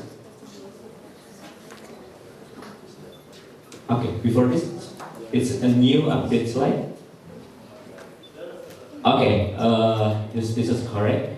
So actually, from the HR Consulting Indonesia, we have already 25 years served a lot of on-state company and a public company. So we are help the client from the recruitment, assessment, training, and the strategy execution. So we know how the client is need from the fresh graduate recruitment, because in last year we helped Garuda Airlines, KAI, BSI to find the new student that want to have the fresh graduate and the entry level. So we know the formula of how to become their client. So in here, I want to share how to find some of client, find the new one, because a lot of things is come from you, and it must be prepared from now.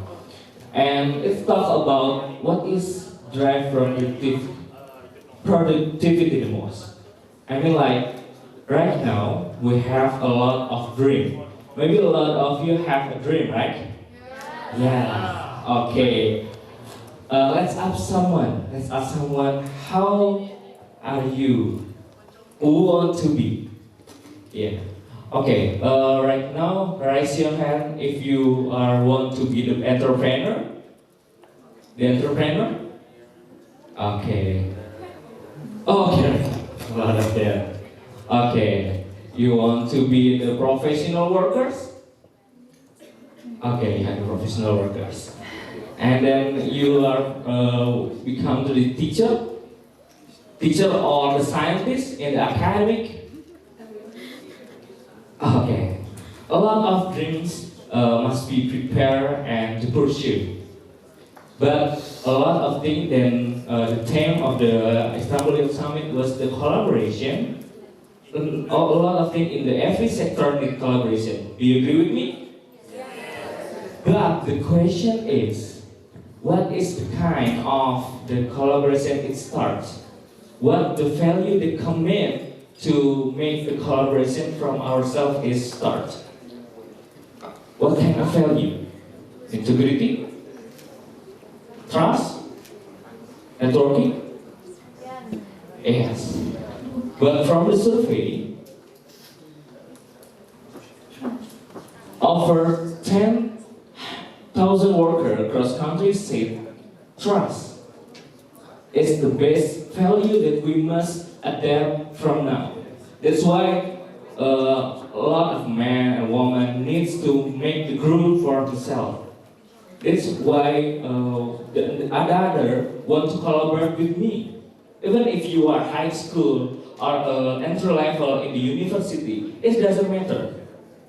Because in the collaboration, it's not based on your background, but something that you must heard that makes the collaboration is have to be done. So this is from the company perspective, because we have a lot of several clients on set and public. So one of our workers that don't feel trusted in the workplace, and then the impact, the performance of the company is decreased. But turn around, if the company trusted their company employee who feel trust, report higher experience for those who don't feel trust, for the focusing on sense of belonging and overall satisfaction. It's the point that impact by you give the trust to the employee. So this is the trust. And then how we find and how we build the trust. Okay, this is maybe this conversation as the thing, the information that you are you can implement it right now. Because the Istanbul Youth Summit is the forum that you can collaborate with all of you. Maybe you are in here and then you can communicate, you can ask others for something. Because a lot of you right here is the new one. Yeah, and then you can collaborate it, and then you can find your friend that have the same frequency and then have the collaboration in them with you. The first, this is the triggering question that maybe I ask to you how to become trust right. The first, how can I build trust with my stakeholder? What are the things that yourself become valuable? So you are attracting by people who want to be collaborate with you. So in here, there are a lot of good friends, a lot of good speakers right here. So don't miss it. Don't be lazy, just come to Istanbul and then you can just go to bed. Explore yourself. Brave yourself and break the boundaries. Like Istanbul Youth Summit theme. Because this is the real thing. I am from the chemist in the undergraduate and master degree. But right now, I am part of the business development of the HR consulting in Indonesia. Because my principle is anyone can be anything. I don't care how are you become. I don't care who are from you from Sulawesi, your background from the Lao, your background from the math, physics, or anything else. Because in company that maybe in the last 20 years we help the client, they need a talent that can be worked.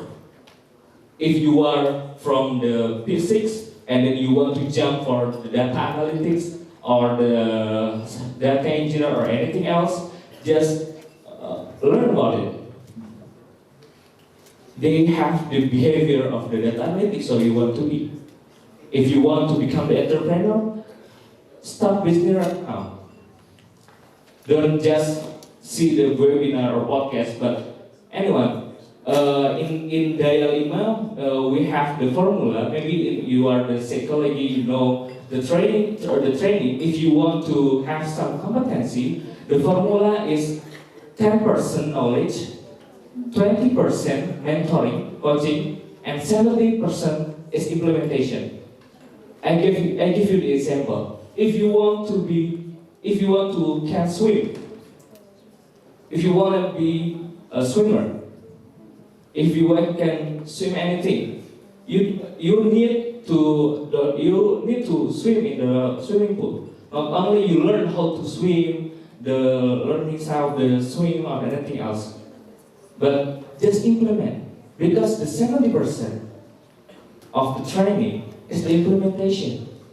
Because and then after this, after the Istanbul Youth Summit, just implement what kind of the learning that you have.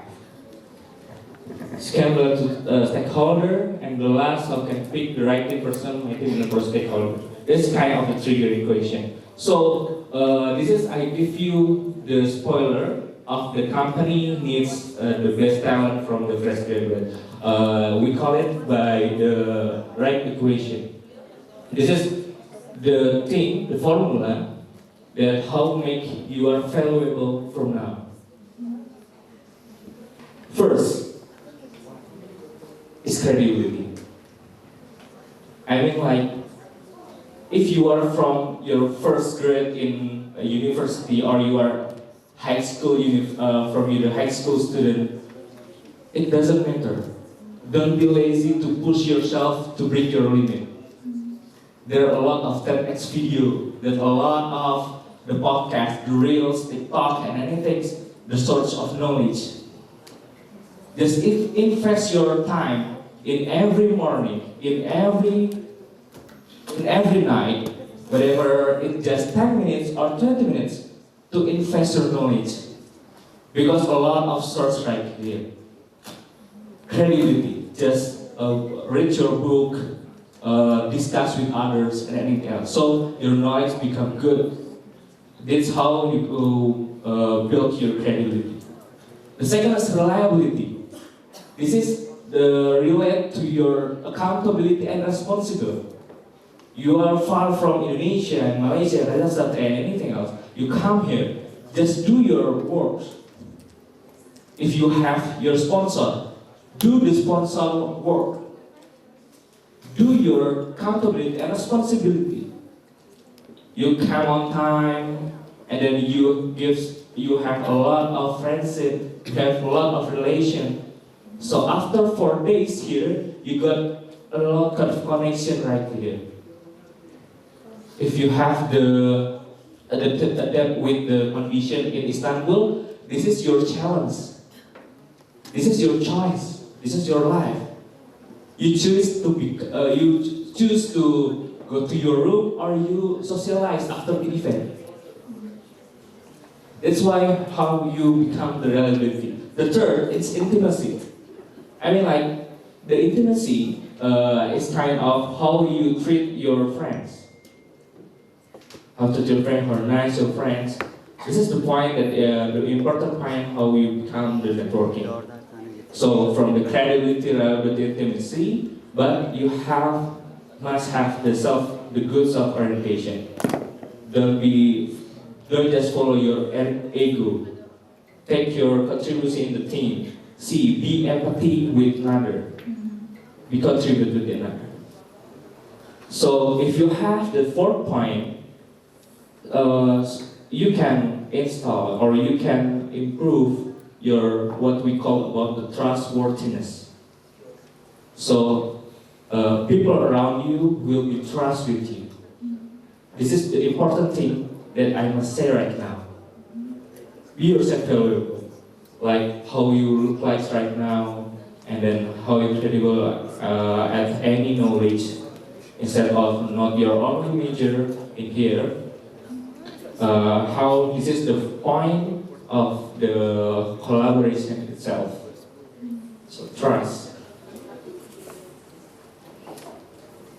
So this is just some tips how you initiate your point to your collaboration. First, from credibility, beside that I say before, first is being prepared, second is being honest, third, being open with difficult situation. If right now you don't understand what maybe the panelists say or the speakers say, just be active, just be focused on it.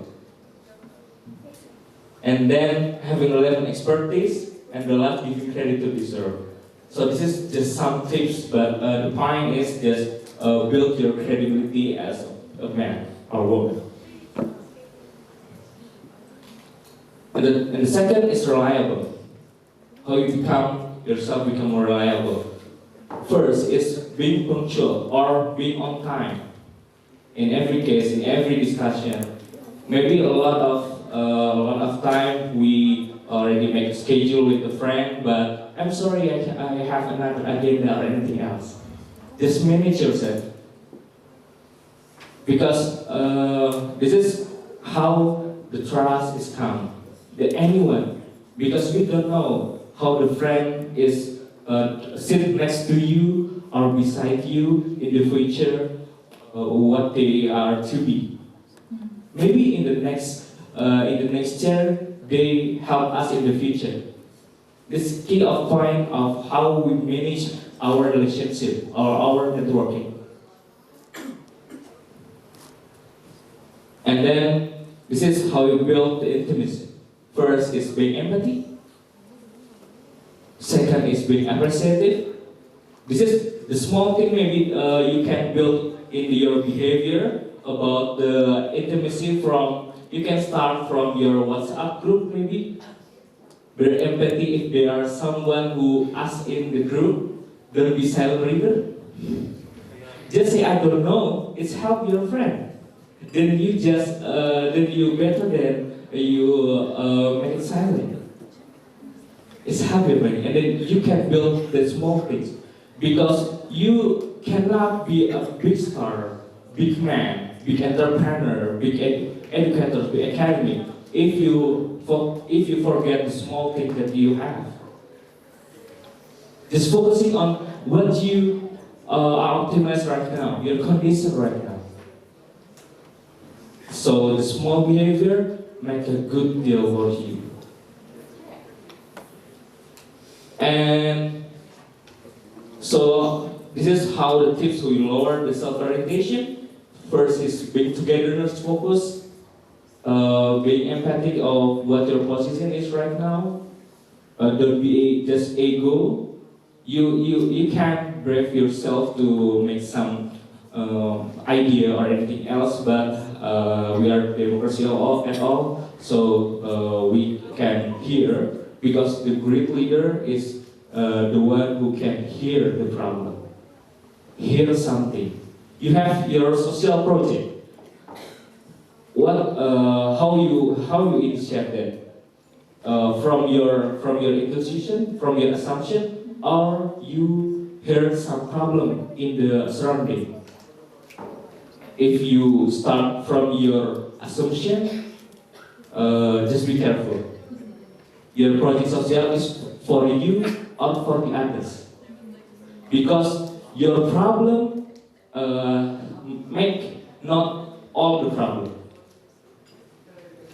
So the good project, social project, is how we can solve a lot of people problem.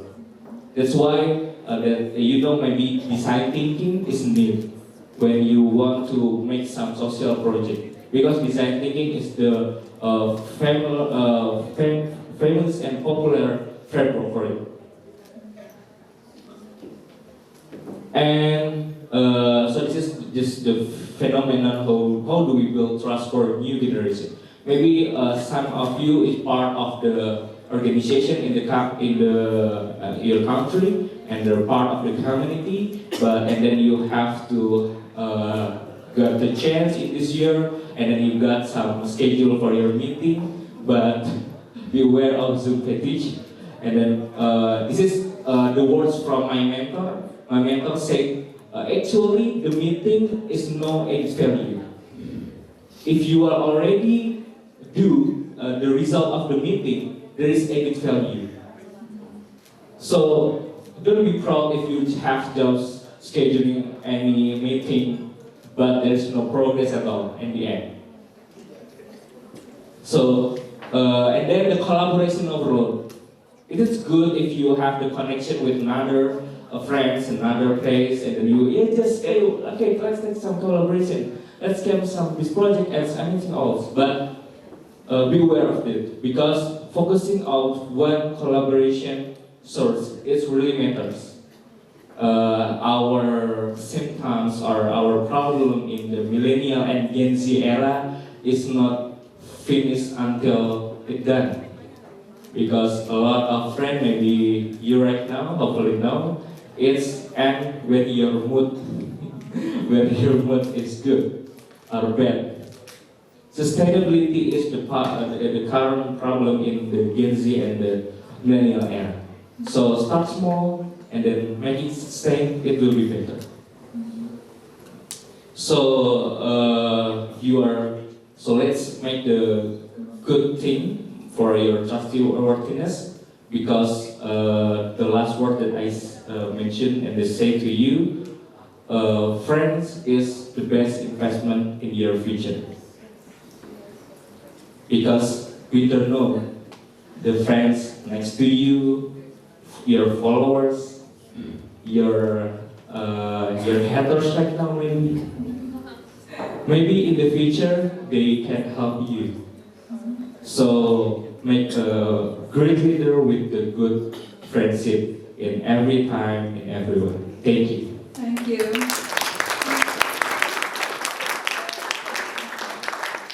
Thank you, Mr. Fahri. I think I would just like to reiterate several points, like the importance of collaboration, and that is what exactly we are trying to do here at Istanbul Youth Summit. And I hope that all of you collaborate really well on that note.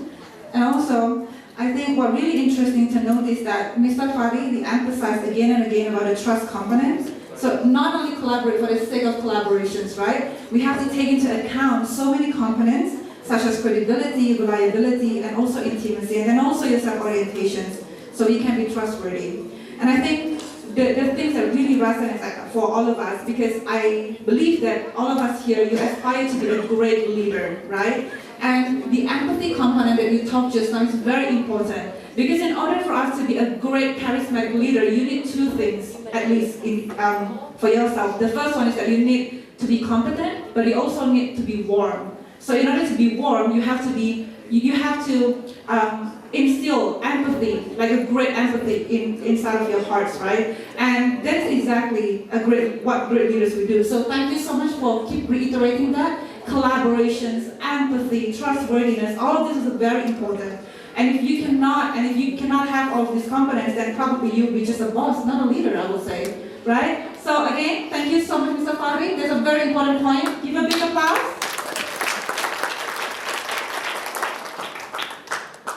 All right, next off, who we got?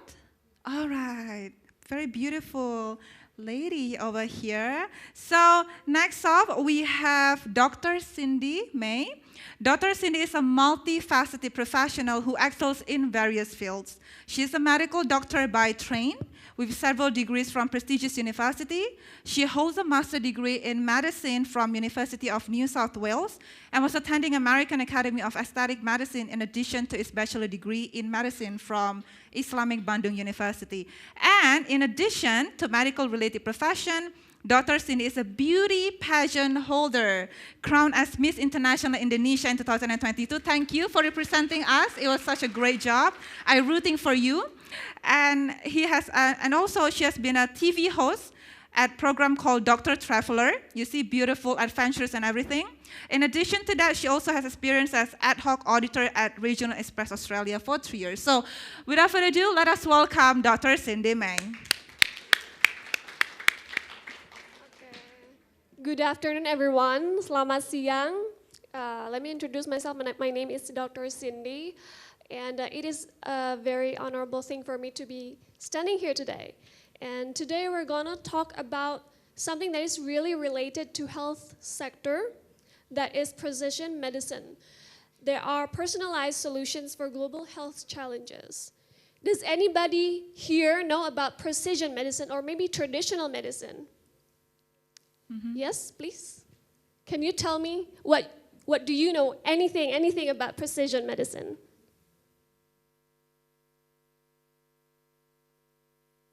So I'm a public health student, so I've heard traditional medicine before rather than precision medicine. So like traditional medicine is really focused on, it carried out from many years ago from our ancestors. So it can be more about herbal treats rather than modern medicine like drugs and stuff. So it's more like herb, yeah. That's it, thank you. Thank you so much for the explanation. So the next slide.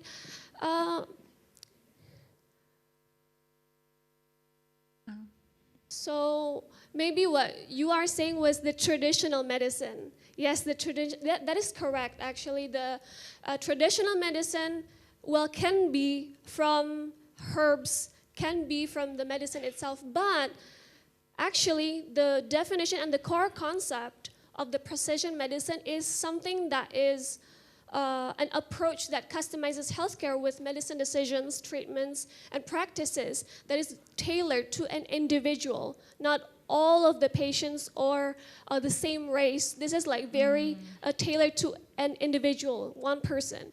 This often involves the use of genetic testing, biomarker studies, and personalized health strategies to predict, prevent, and treat diseases more precisely. So actually, the biggest difference from the precision and also the traditional is that the traditional applies to, that is standardized, like for everyone.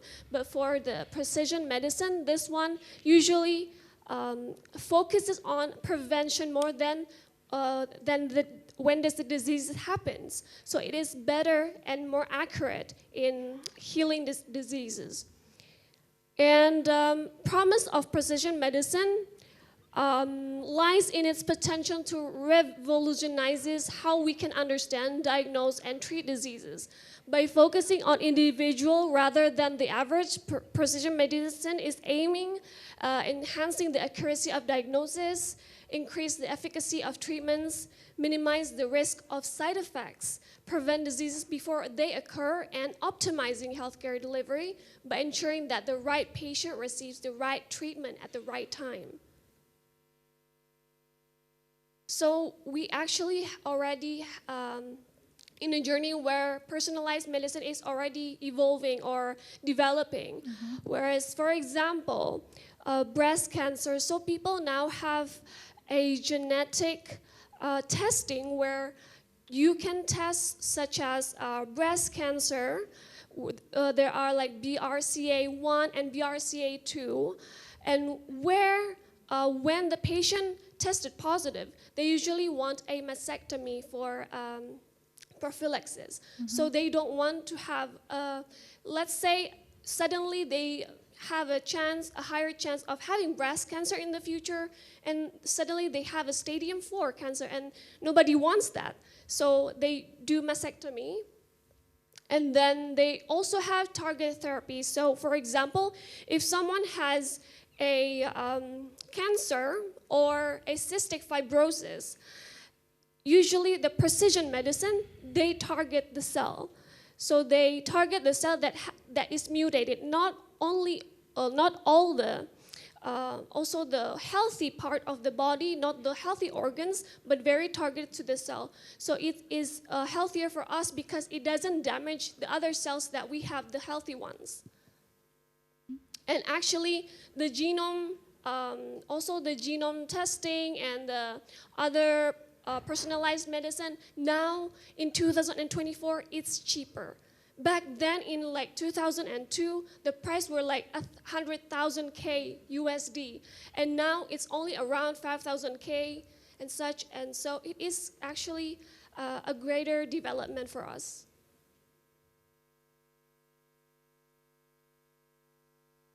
Okay, traditional healthcare and precision medicine focuses on treating symptoms and diseases after they manifested And precision medicine is proactive, the one that I said, that assess health risk and prevent diseases before they occur.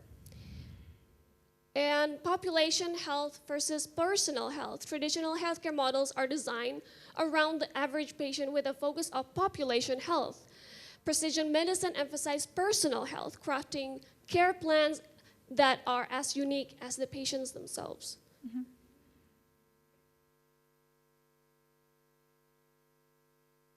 Okay. And then the success stories and transformative impact, the global reach and diversity.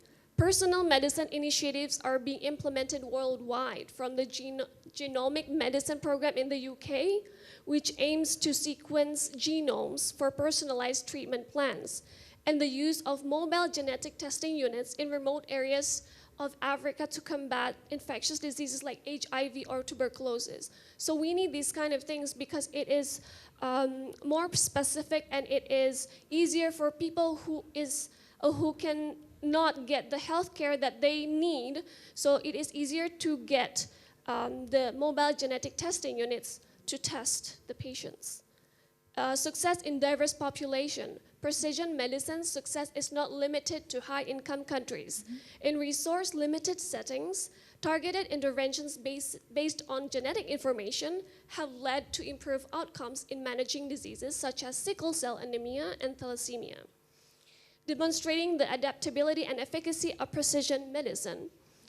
And then the impact of chronic diseases in countries with high communicable diseases. Precision medicine approaches to cancer, diabetes, cardiovascular diseases are changing the landscape of chronic disease management by enabling early detection and personalized treatment plans, and in some cases, disease prevention strategies tailored to individual risk factors. And then there are some other tests that are also will know that, which diet that is good for each patient, and even which exercise that are good for the patients. So there are a lot of tests that can be used for the patients. And the innovation in treatment and prevention. Prevention medicine has fostered innovations such as CRISPR gene editing for genetic disorder, personalized cancer vaccines, and pharmacogenomics to optimize drug efficacy and minimize adverse reactions. Okay. Now, precision medicine contributes significantly to achieving the Sustainable Development Goals, specifically the SDG 3. Which aims to ensure health lives and promote well-being for all at all ages. By focusing on individualized treatment and prevention strategies, precision medicine aligns with several key aspects of SDG 3. Number one is reducing mortality rate. So precision medicine can help lower down the death rates by what? By giving treatment to patients that is more specifically to the individual and tailored to the individual, so it can decrease also the outcome of the fatal outcomes. And then the next one is combating diseases and health conditions, because the doctor can give assessment to the risks and also can give an early intervention for the patients. It can also help combating the disease before it even happens, that if the patient have the risk itself. And the third one is universal health coverage. UHC is a healthcare program where they focuses on prevention, treatment, rehabilitation, and palliative care for patients, and it is very related and highlighted in SDG 3. The fourth one is health-related research and innovation. Because the precision medicine drives the innovation, and that's why a lot of new technologies are developed. So we have new technologies that can prevent diseases more and can, cut down the risks and the fatal outcomes. And the fifth one is global health risk. Because we can assess risks, we can also assess the risk of the diseases that can be an epidemic. So we can cut down, and we can also prevent the epidemic to be even bigger. The sixth one is health equity.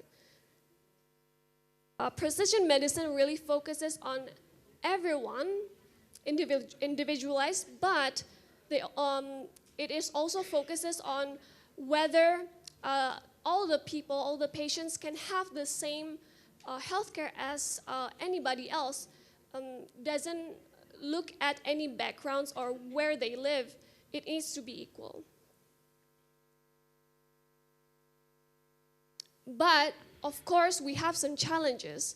Ada sedikit kesulitan ketika kita ingin menjalin sesuatu, kita akan membuat sesuatu yang sangat besar, tapi kadang pasti ada kesulitan yang dilakukan. Ada beberapa hal. Of course, the first one is high cost. Because we need a lot of high technologies, we need to have advanced technology. So of course, it will cost us more. And data privacy and security, because we have a lot of data of biomedical and analysis. We also have this concern where it is not safe enough to have the privacy of the patients. And the third one is healthcare infrastructure. The fourth one is access and inequality. Of course, sometimes, even though we target for everyone to get these tests or healthcare, sometimes it doesn't go as what we wanted. So sometimes there are inequalities. And the fifth one is lack of standardization. Sixth one is ethical and legal issues, integration into clinical practice, and public awareness and education.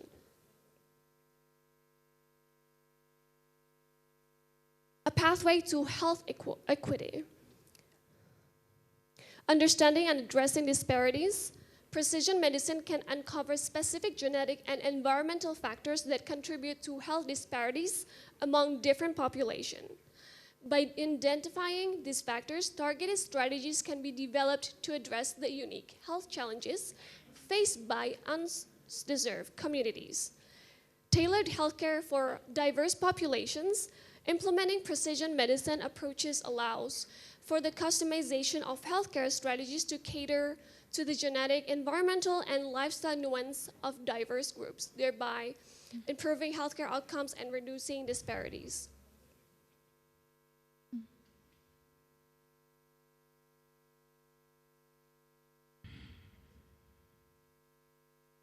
And what about the data privacy? Okay, the data privacy and ethics in precision medicine is the collection of storage and analysis of genetic information raise significant privacy concerns. Implementing robust data protection measures and ensuring secure data handling practices are crucial for safeguarding patient information.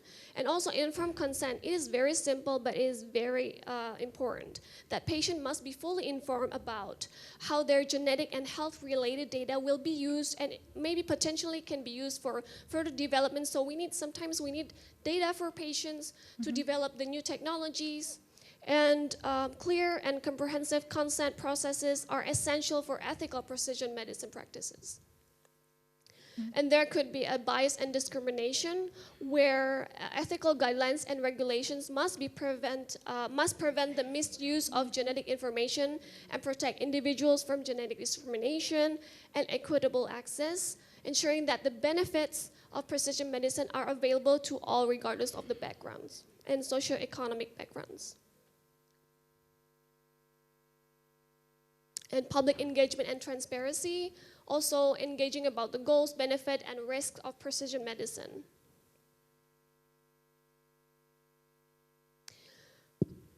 Okay, bringing precision medicine into mainstream healthcare, we need an interdisciplinary collaboration among geneticists, biologists, data scientists, clinicians, and healthcare administrators. And infrastructure development, we need also to build necessary infrastructure for this precision medicine. Involves investing in state-of-the-art laboratory facilities, data storage, and advanced diagnostic technologies. And of course, we need also education and training for the healthcare professionals, and we also have to have policy and regulatory support. so that it is controlled.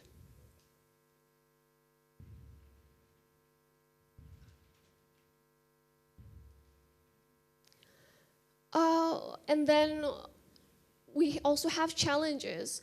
Those challenges are evidence generation. Robust evidence is required to demonstrate the clinical utility and cost-effective of precision medicine because it is quite expensive. Regulatory hurdles, interoperability and data integration, workforce training, ethical and legal concerns, and health disparities. And we also have the opportunities such as disease prevention by identifying the genetic risks earlier and personalized treatments, clinical decision support, patient engagement, new therapeutic targets, and cost reduction.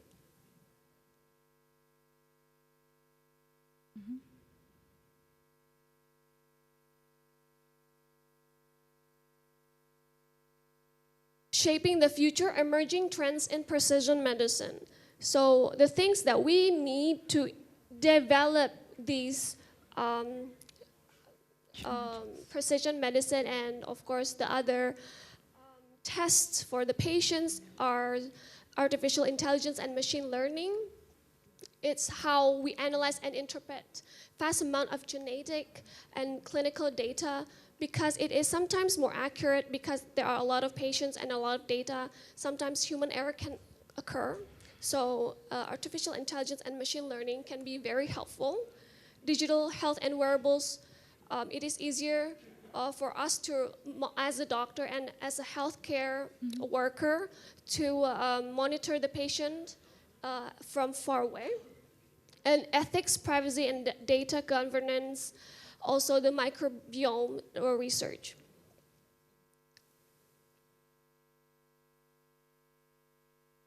Emerging trends in precision medicine, telemedicine, and remote healthcare. The rise of telemedicine remote healthcare delivery models is expanding the reach of precision medicine. By leveraging virtual consultation and digital health platforms, patients can access easily personalized care regardless of where they are, and also there are advanced gene editing techniques. CRISPR or other gene editing technologies is by correcting mutations at their source. So let's just see that CRISPR-Cas9 is something to fix for the DNA. Let's say that the CRISPR-Cas9 is a molecule scissor where the Cas9 enzyme cut as a scissor the sequence of DNA that wanted to be fixed. So there are the sequence of DNA that are mutated or is not normal, they cut it, and then they could add or replace so that it created the new genetic normality. Or even for the agriculture, they used this one for making a new type of better genetic.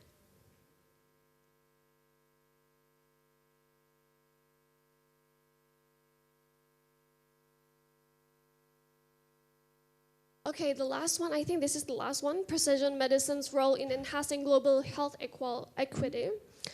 Number one is global genomic data representation. By having more data for this genomic data representation can help developing what is best for patient, especially the different race that is incredibly difficult. Sometimes a medicine or a treatment is not good for us, maybe let's say African, and then it is actually good for treating Western people. So sometimes it's very difficult, so that's why we need these data to improve the precision medicine so that it is more useful for the patient in each and every race out there. Second one, artificial intelligence and machine learning, I actually already explained. The third one, digital health and wearables. 4 is multi-omics approaches so that it is more accurate for the patients to be treated. Telemedicine and remote care, patient centricity, collaborative research networks, regulatory and ethical frameworks, healthcare workforce education, and sustainable implementation models. So, of course, this is a big thing for us to develop. And sometimes we also need a sustainability where this can go bigger and for a long time, so it is more sustainable for us. So we need to have a solution for this to be to keep developing and be sustainable. Okay, thank you for listening. I hope you can get something out of it. Maybe it's a bit hard to understand, but I think you can understand a little bit. Absolutely. Okay, it's a very interesting presentation, and I learn a lot, definitely, as a non-medical student. Who is non-medical students here? If you're non-medical students, are you all medical students? Medic students? Are you medic students? Medical students, okay, good for you. But I'm not a medical student, so I...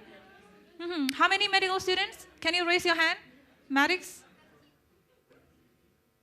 1, 2?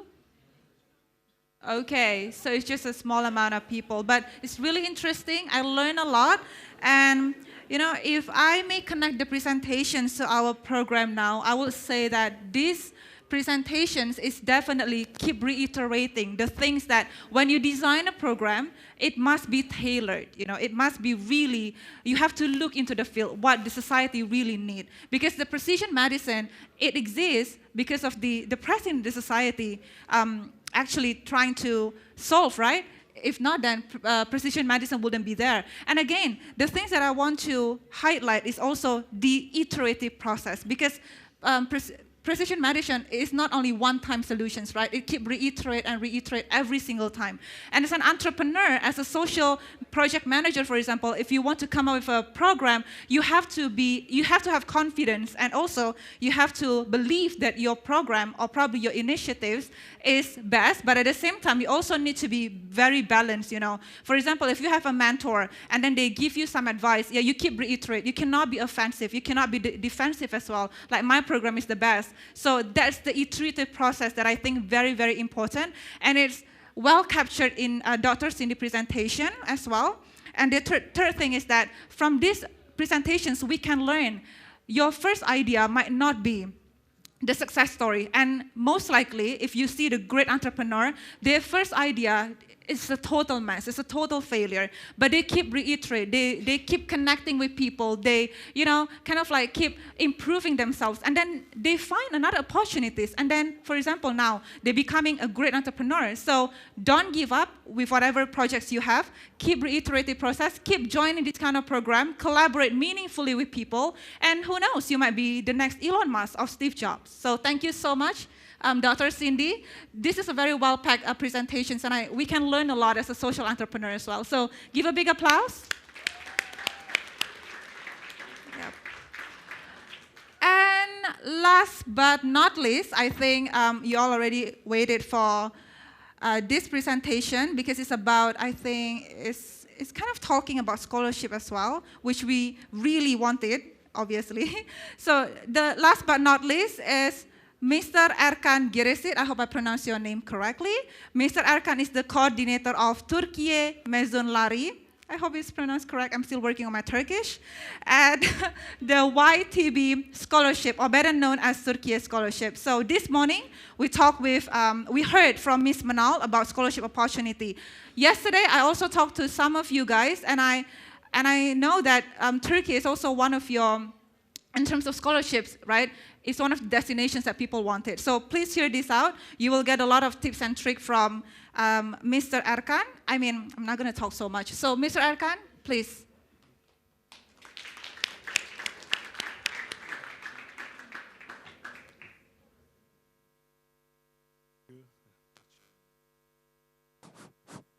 Thank you, Madam Chair. Yep. I see all of you a bit of tired and boring, but my topic seems to be a bit of boring, but I think all of you can take an advice for your projects from our alumni story. I wish. Start my time. Sorry. Dear participants, dear panelists, my name is Erkan Girişit. I work as the Turkey Alumni Coordinator at the Presidency for Turks Abroad and Related Communities. First of all, I would like to start my speech by expressing my great pleasure to be at this beautiful event, Istanbul Youth Summit. I would like to thank the organizing committee for providing us with this opportunity. There are definitely people know, but first of all, I would like to briefly talk about our institution because this is an important starting point to understand the concept of Turkey alumni, which I will talk about in this panel. Presidency for Turks Abroad and Related Communities is a public institution established in 2010. There are three main areas of work. The first is the diaspora. The second is the developing relations with the communities with which we have a historical and cultural ties. And the third is the international students, who I guess some of them are in this hall right now. With the Great Student Project launched in 1992 during the time of the late President Turgut Özal, international students from all over the world, especially from the Turkic states, have started to come to our country intensively through the scholarships. Of course, international students were coming to our country before the 1992, but this process started to intensify after 1992. As you know, this process has been continued by our presidency as state scholarship under the name of Turkey Scholarships since 2012. In this context, a total of 5,000 people from almost every country in the world benefit from the Turkey Scholarships, the world's most comprehensive scholarships program by year.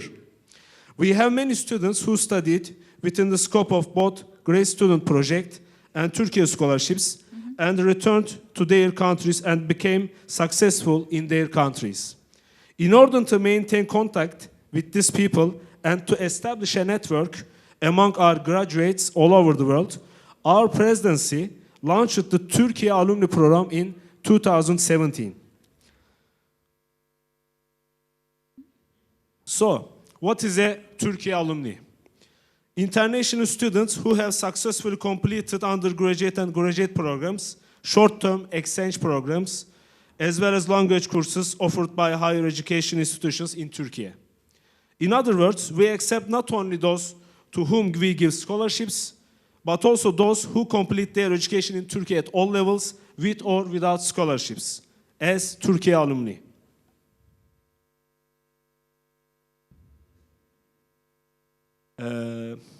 What is the vision of the Turkey Alumni Program, if we summarize to four items? The first one is increasing our country's efficiency and capacity in public diplomacy.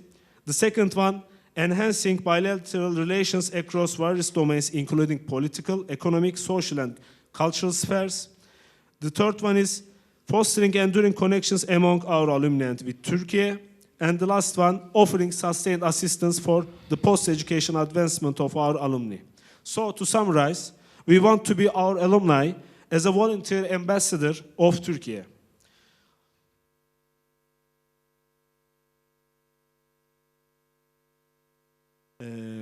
I would also like to mention the work we have done within the scope of the Turkey Alumni Program. First of all, it is very important for us to maintain continuous contact with our graduates.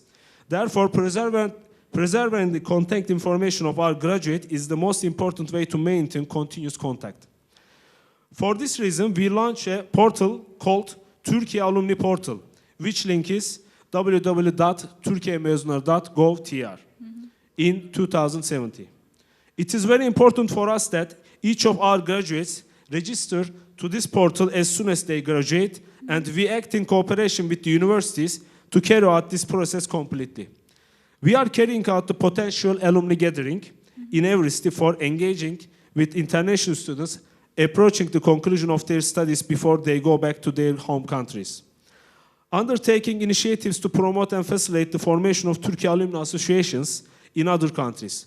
Today, we have 34 alumni associations in 30 countries. Supporting the promoting the projects and volunteering activities carried out by Turkey alumni associations established by our alumni abroad. organizing capacity building and training programs tailored for Turkey alumni associations.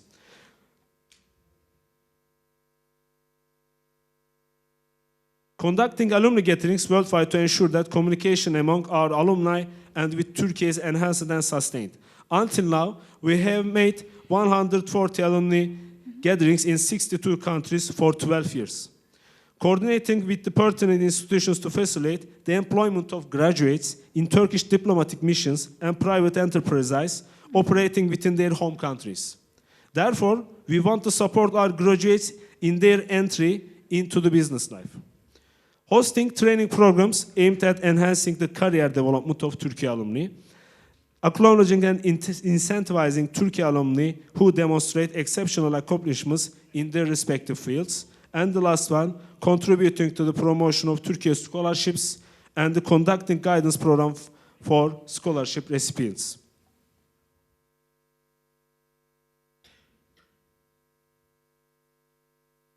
To sum up, general data on Turkey alumni, in 184 countries worldwide, more than 150,000 Turkey alumni, in 62 countries, 140 alumni gatherings, 126,000 Turkey alumni portal members, in 30 countries, 34 alumni associations. As you see on the map, our alumni associations. On the map, wait a minute. Oh. One is good.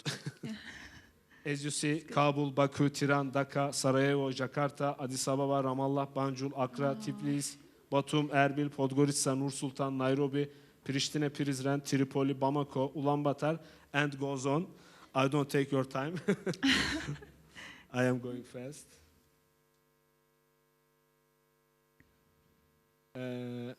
As I mentioned, we facilitate to build the alumni associations, and also we have a project support program for them.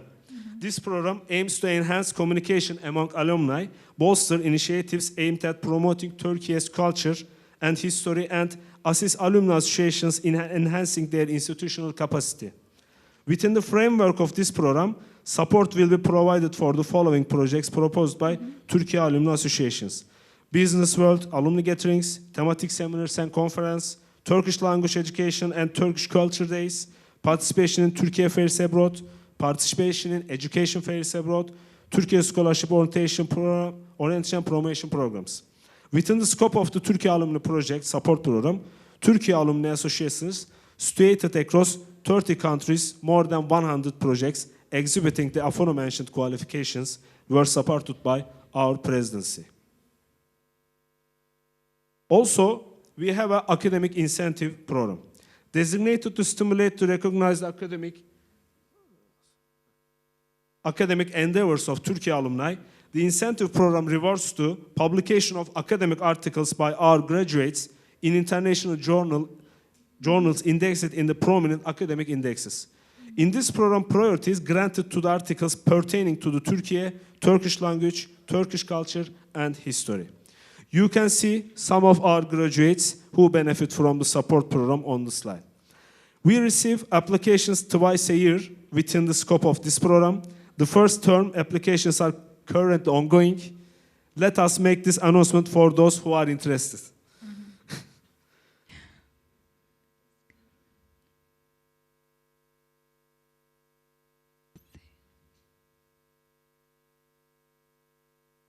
Also, I mentioned that I pass it.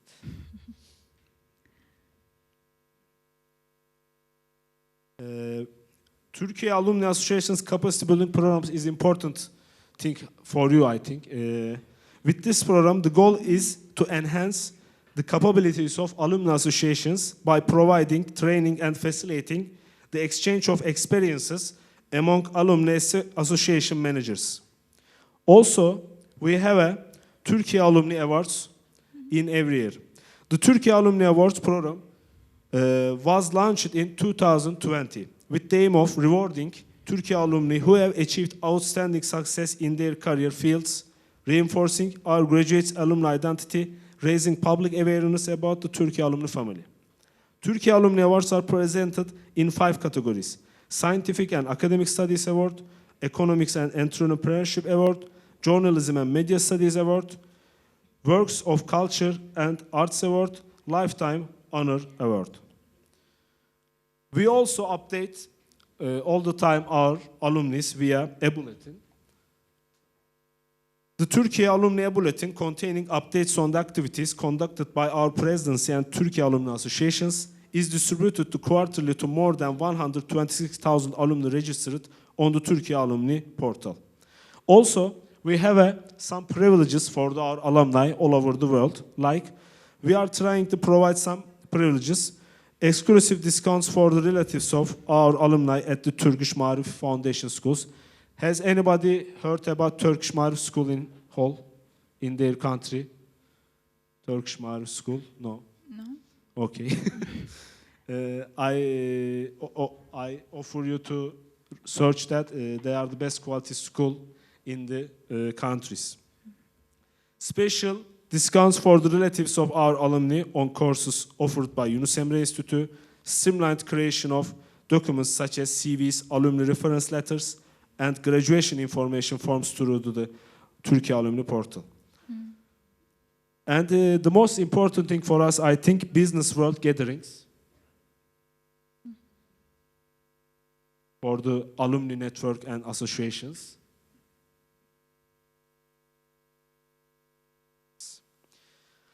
One of our most important goals regarding the Turkey Alumni Program is to bring together our business world and our graduates. In this way, employment resources that know language of the relevant country and the Turkish well are created in the foreign representatives of our companies or public institutions. Regular meetings are convened to facilitate interactions between Turkey alumni business professionals and the Turkish business community. These gatherings are attended by Turkey alumni business professionals alongside senior officials from organizations such as Turkey Exporters Assembly, Foreign Economic Relations Board, and Independent Industrialists and the Businessmen Association, as well as their heads of regional councils. Contribution to the Turkey alumni business professional to trade. I would also like to share with you results of the study conducted in 2021 on the contribution of Turkey alumni to our country's trade. Surveys distributed via email reached 338 respondents as part of the report. In 26 regions, support from the Turkey Alumni Association was enlisted for this analysis. Among the participants, 122 reported being actively involved in the commercial activities while residing in Turkey. Of these respondents, 36 were senior managers in their current enterprises and 44 were business owners.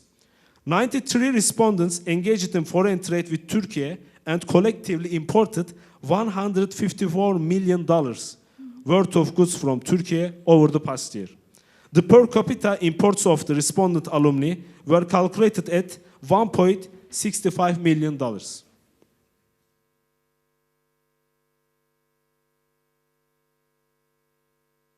I would like to also mention briefly about Turkey Alumni Portal.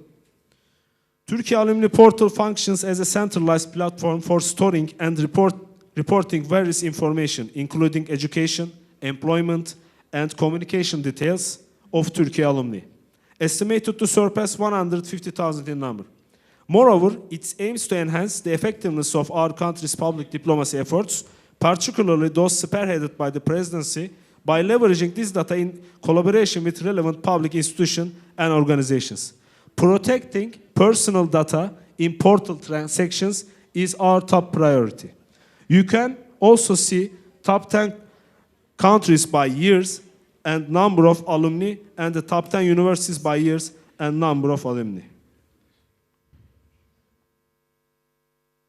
Job postings are published on Turkey Alumni Portal also. You see examples of job postings published on our portal.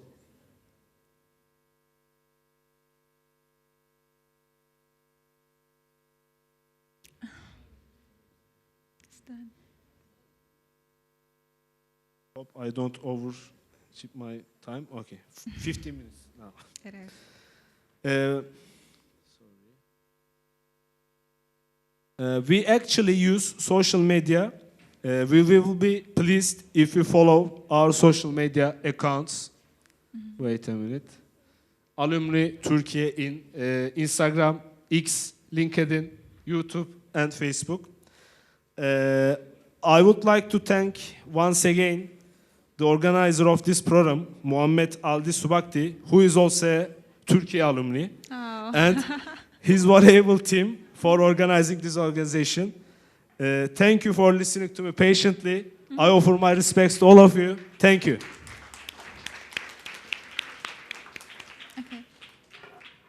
Thank you, Mr. Erkan, for the presentations. And I think if we try to connect it with our program, I think at least we have 1 to 2 insights, right, from the presentations. The first one is the centrality of support system, because I think that's what the alumni program is trying to do.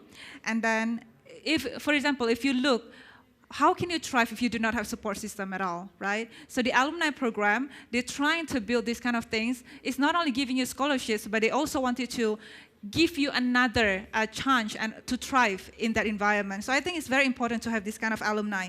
And then the second thing, celebrating milestones. As you can see, there's a lot of like awarding nights and stuff. And just like you know, when you are doing this kind of stuff, sometimes it will be very, very hard for you. But then remember to have a good support system and also celebrating every milestone that you have. And you know, and for that, and if you're celebrating your milestones and then you keep checking yourself, I think in whatever you are doing, you will be successful. So thank you, Mr. Erkan. I hope that I summarized it well for you as well. So again, have a big applause for all of our amazing panelists. And now I'm going to I will rush a bit. We are going to open the floor for Q&A. So please raise your hand first if you have a questions. All right, I'm going to see from here. Okay, I'm going to be very neutral, guys. I don't know you, right? We haven't spoken.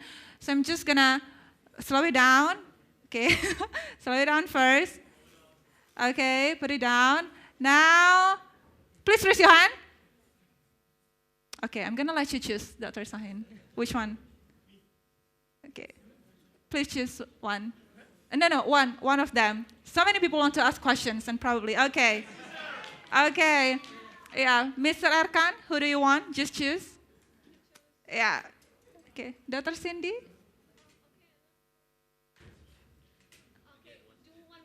Okay, do one more time. Okay. Quick, a quick one.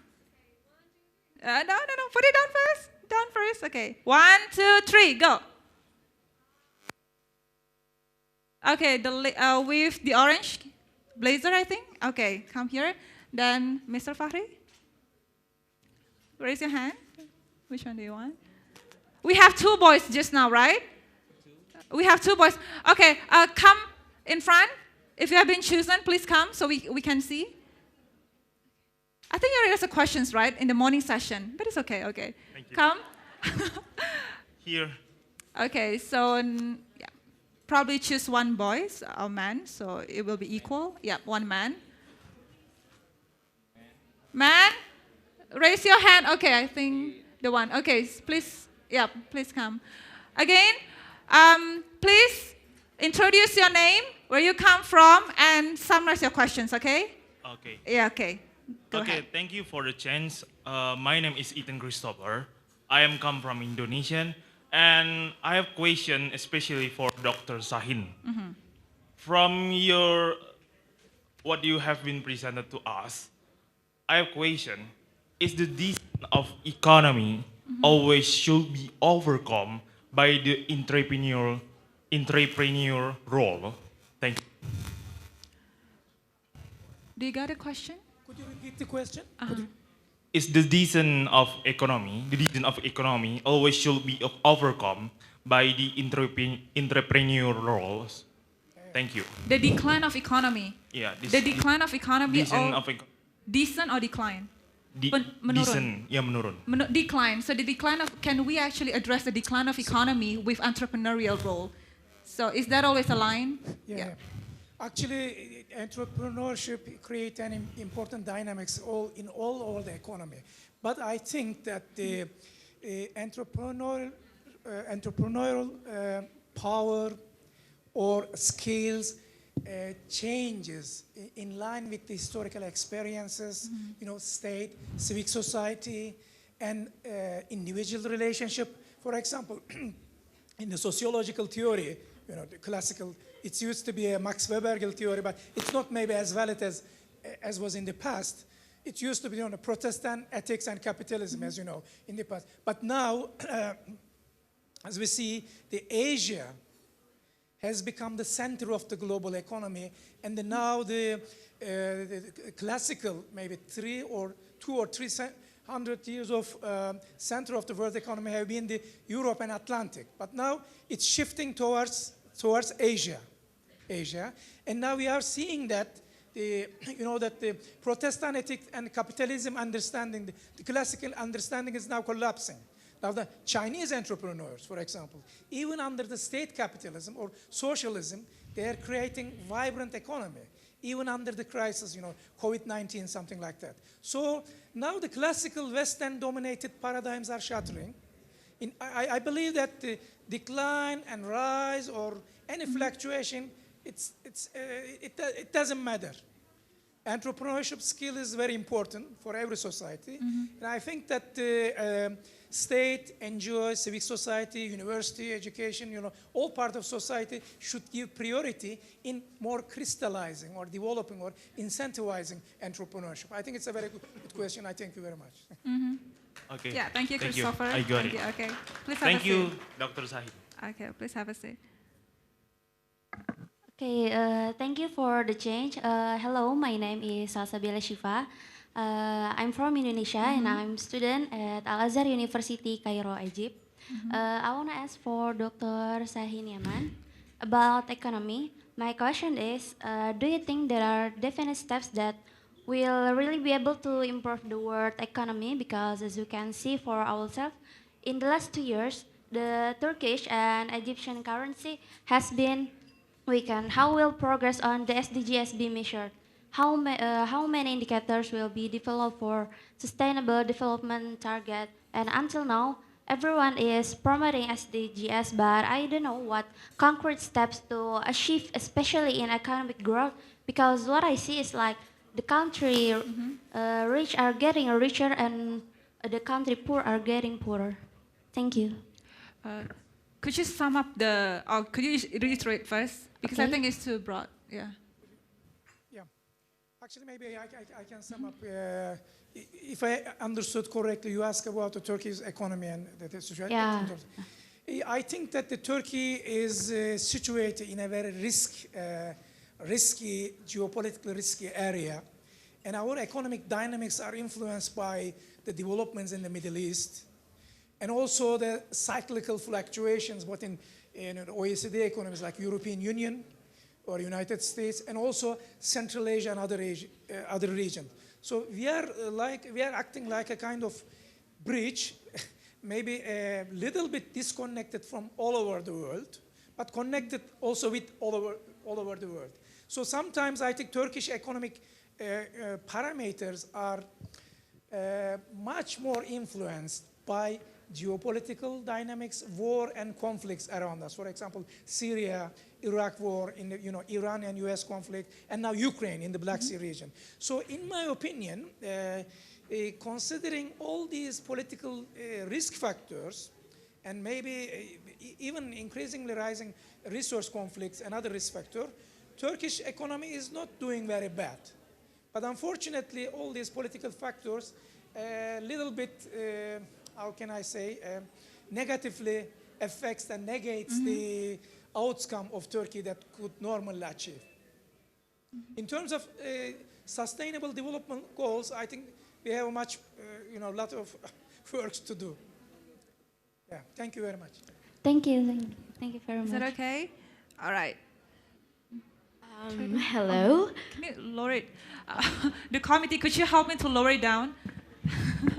Thank you so much. Thank you so much. Okay, well, hello, excuse me. My name is Baby. I'm from Mandua, Kota Malang, Indonesia.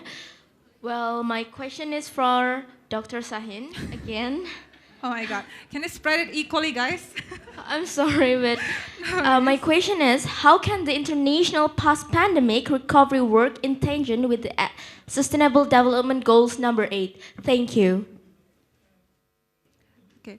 The post-pandemic economy, how could it? Yeah, I was asking especially for the Sustainable Development Goals number 8, which is like, how can the international post-pandemic recovery work? International post-pandemic?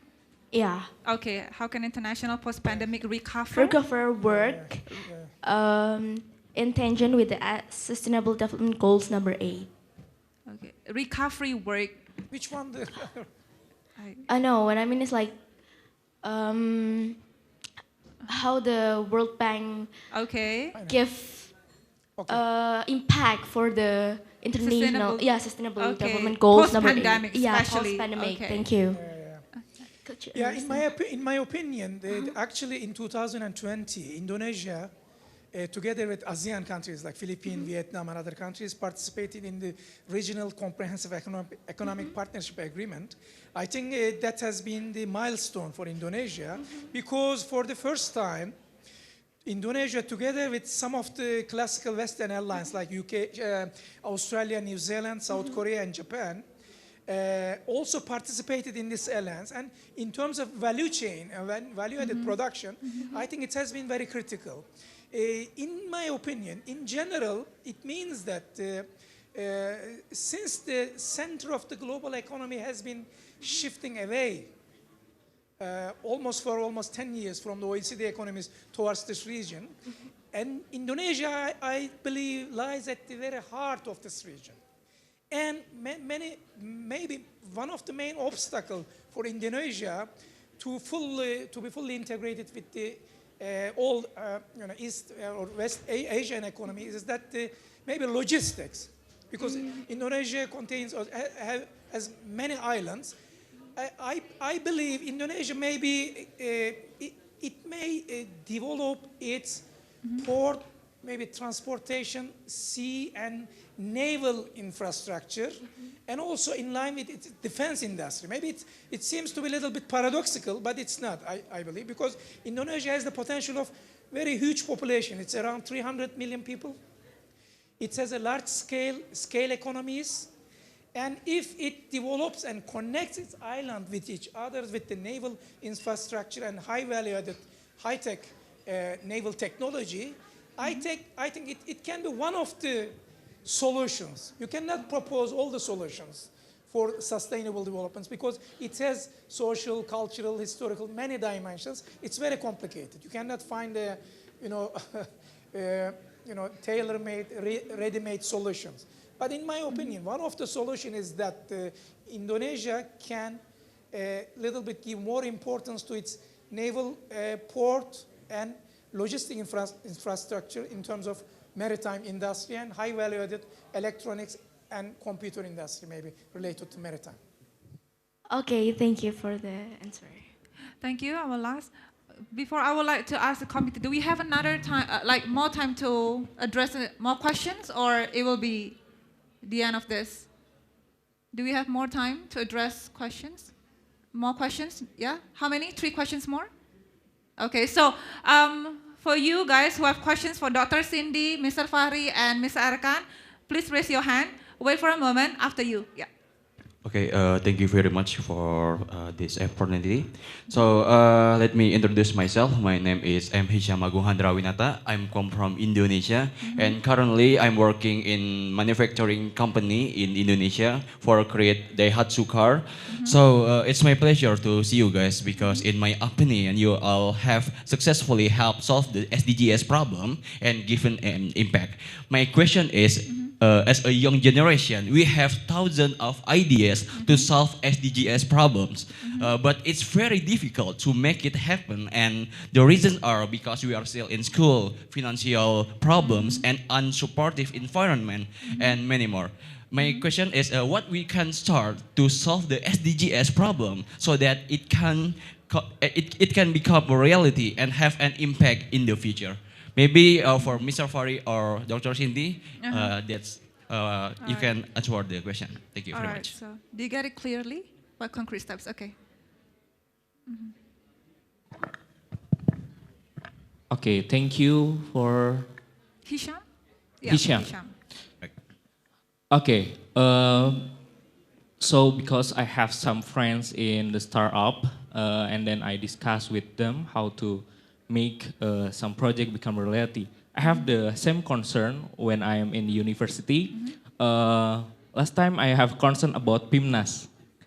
A lot of ideas of PIMNAS, but not one is realized in the future because there is in Indonesia has a gap between the industry and the academic. The industry just focusing producing something, and the academic just being paper and a paper.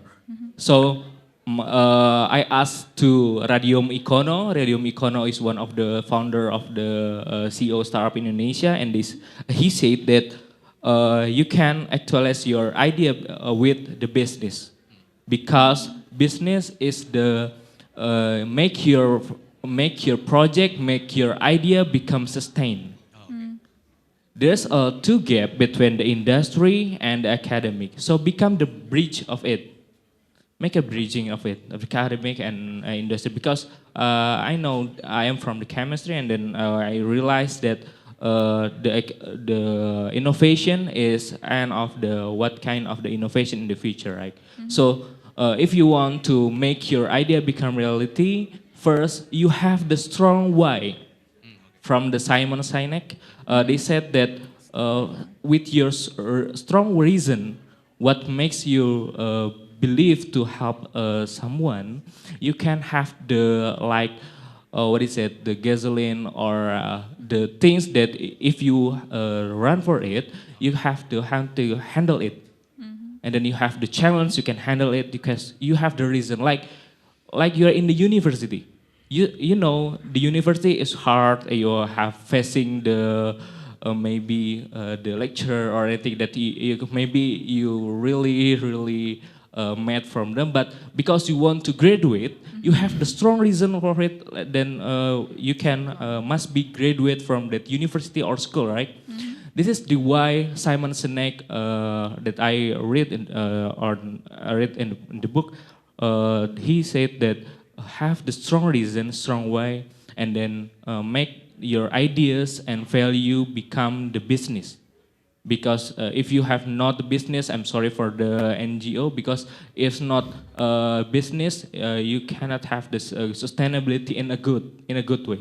Because if you have like we said in the Gojek is start from the small thing, small idea, from the empathy for the empathy environment. But the Nadiem Makarim found his way to make Gojek become scalable. And that's why start from the business, it's from startup, or you can funding or anything else. But have the business and the great business model. I think it's good. And then find your team in the right team. Maybe this is the answer. Thank you, Hisham. Yeah, okay, thank you very much for your answer. And I think I will. I'm sorry, because Hisham is asking for me. There's we are from Daya Lima. Have some gift for you, maybe committee. Yeah, and then in the second panel with my friend, so us from Daya Lima. Thank you very much. We have this game gift for the question. Thank you. So guys, I only have one left gift because Mr. Fari already chose, and Hisham is very good questions actually. Yeah. And probably Dr. Cindy, do you want to address that question as well? How to turn ideas into reality? It's okay. Okay. No worries. Thank you. Thank you, Hisham. Yeah. Okay, you can get your much. present later, okay? We open the floor for 3 people. Okay. How many we have there? Okay. Okay. Who are you going to address the question for? Okay. Come ahead. Okay. You? Who are you going to address the questions for? Okay. Wait for a moment. How about you? Erkan? Mr. Erkan? Oh, Dr. Cindy. Okay. And Audrey, yeah? Okay. Please come ahead. Yep. 3 of you. Okay. You can easily reach out to Dr. Sahin after this, okay, guys? I know. I'm so sorry, doctor. I know. Please, yeah. Hello, Mr. Fari. So my name is Audrey. I'm from Indonesia. So actually, I'm still senior high school, and I'm working on like leading some extracurricular. And sometimes I feel like I'm kind of feel like a bad leader, but because I feel like I'm not trusting my team worker. I mean, like I trust their contribution and everything. Like you said that and mentioned that if you want to work together for being a leader of team or making the group is working, you need to put trustworthy to your friend.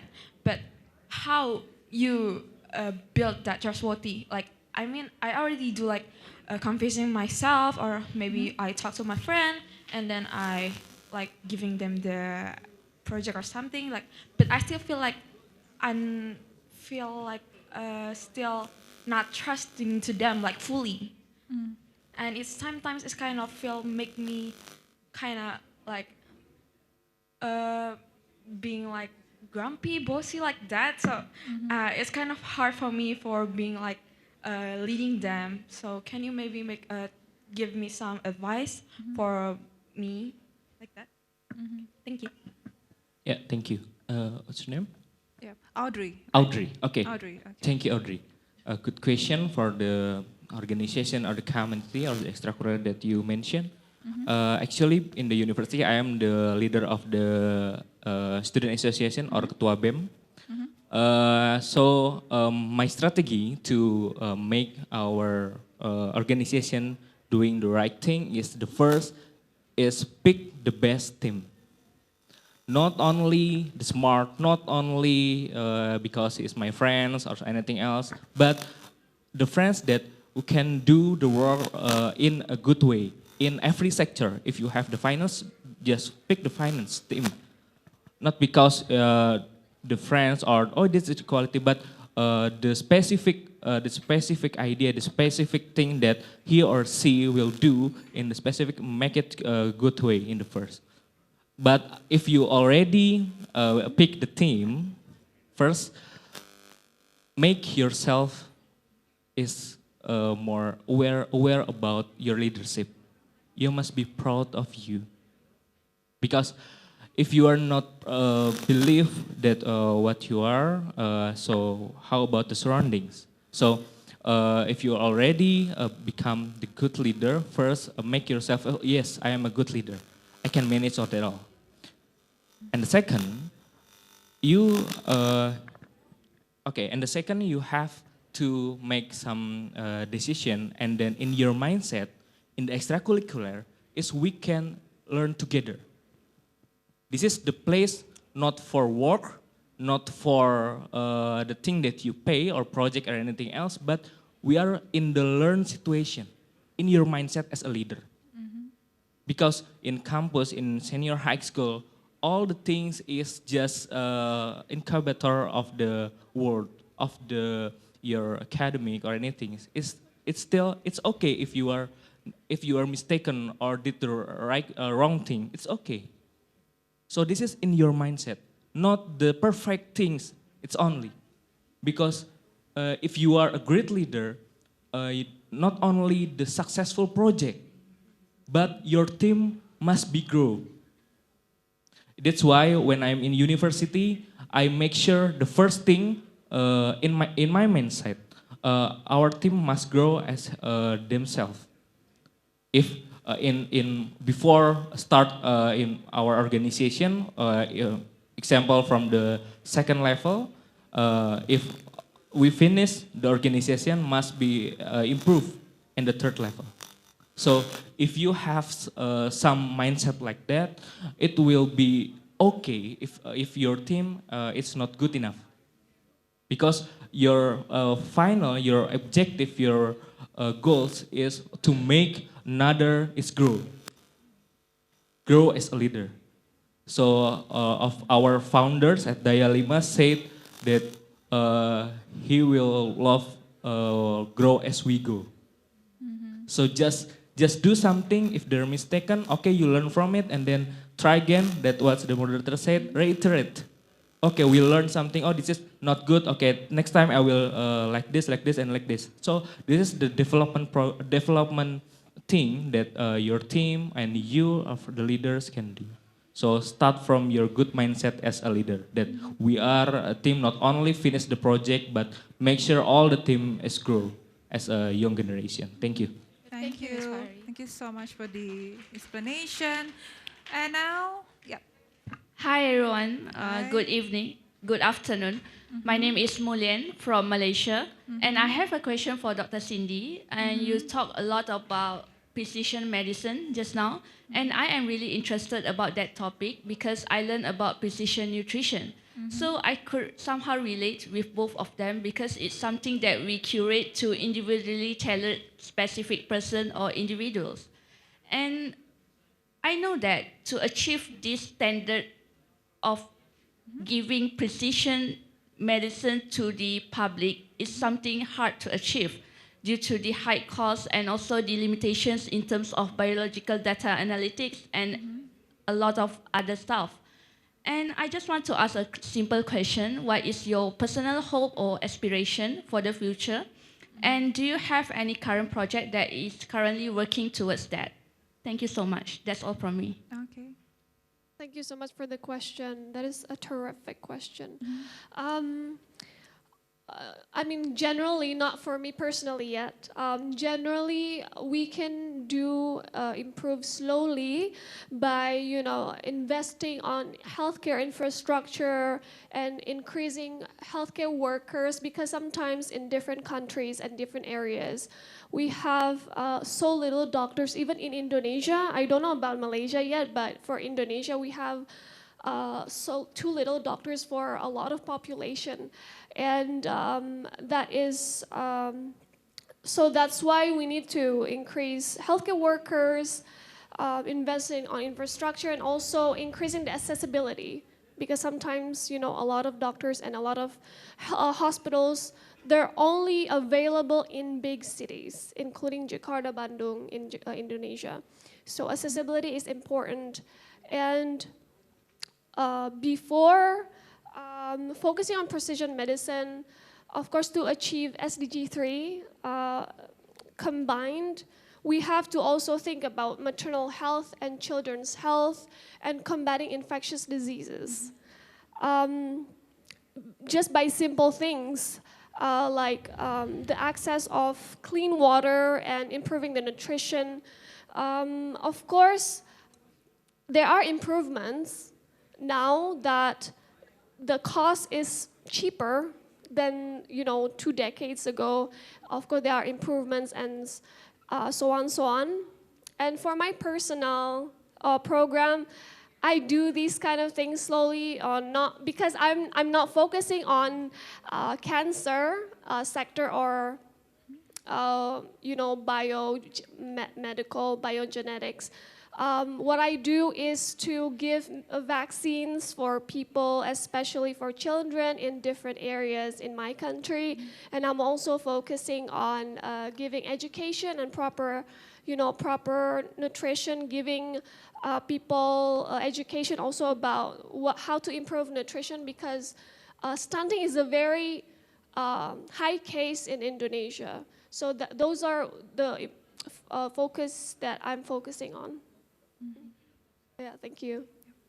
I think the keyword here is like act locally, think globally when it comes to programs, right? Instead. So, yep, thank you, Dr. Cindy, for the answer. And then last one. Okay, can I ask two speakers actually? Definitely. 4 is okay as well. All right, yeah, okay. Take it. Hello everyone, it's me again, I'm back. I'm Shafina Amorita Chandini from Indonesia, and I'm currently a data analyst in Accenture, Malaysia. I have a question. First question is for Dr. Cindy.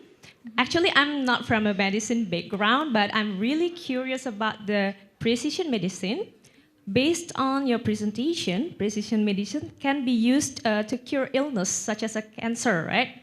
And the precision medicine also can cure psychiatrist diagnosed illness like bipolar or BPD and so on. And how effective will it be to cure those illness? And is it also safe for youth or young people like children? And how many percent you believe the future of precision medicine can make the better future for SDG 3? Thank you. That is actually correct. You did your research. It is also available for bipolar disorder, actually also for Alzheimer. And it is actually a very precise treatment where you can do these specific treatments for them. But of course, what was your main question? Actually, I have like a 3 questions. Yeah, you have a lot of questions. Sorry. And is it also safe for youth or young people like children? Because okay. For young children, of course, yes.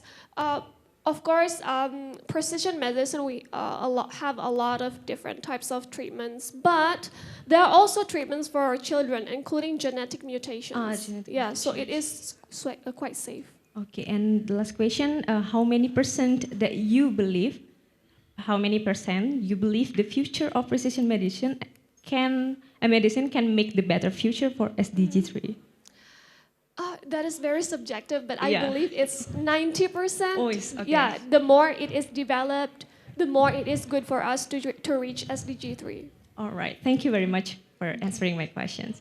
Okay, for my second question will be to Dr. Shahin Yaman. I hope I can pronounce your name correctly. I'm so sorry if I pronounce your name wrong. In Indonesia, actually, we have so many marginalized community, like low-income individuals and people with disabilities, women, etc. And based on your perspective, how can policymakers ensure that marginalized communities are not left behind in the pursuit of economic growth and sustainable development? Thank you very much. Thank you very much. It's an interesting and good question. I think maybe in general, maybe we cannot divide marginalized and other segment of society. First of all, Indonesia should protect its industry in general sense with a sound development strategies. It needs to implement sound tariffs and non-tariff barriers, maybe in addition some subsidies to protect their industries. And also I believe that the institutions are very important, especially the education, higher education institutions, but also the research institutions that are working with the economic agencies under the government. In terms of the marginalized communities, I don't know actually the constitution of Indonesia, but I think there are, in every government, there are some developmental and domestic developmental policies that gives, how can I say, more favorable treatment to the, less favorable communities or marginalized communities or less developed areas. In my opinion, maybe the government ask their preferences, what they think, what are their potential. Maybe government, by asking questions, raising awareness, unleashing the potential within those communities, and the government then develop and devise strategies for regional development strategies. But Indonesia is a huge area and containing thousands of islands.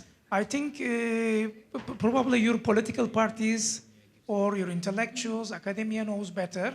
But I think that you and youth, if you ask this question, maybe you can develop a strategy, or you can develop collectively this strategy. Wish me luck to do that. Thank you very much. Okay. Thank you very much for answering my question. All right. Thank you, everyone. I think we are approaching to the closing. So before we close, I will give a floor for each panelist to give their closing remark. 1 minute for each. Will it be okay? So we'll have a closing remarks, 1 minute each, okay? I think we're gonna start from Mr. Fahri first. 1 minute for closing remarks.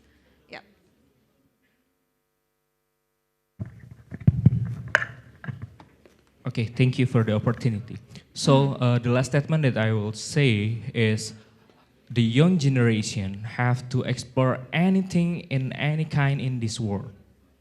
Right now, the world is really agile. You don't know how the future will transform you into something.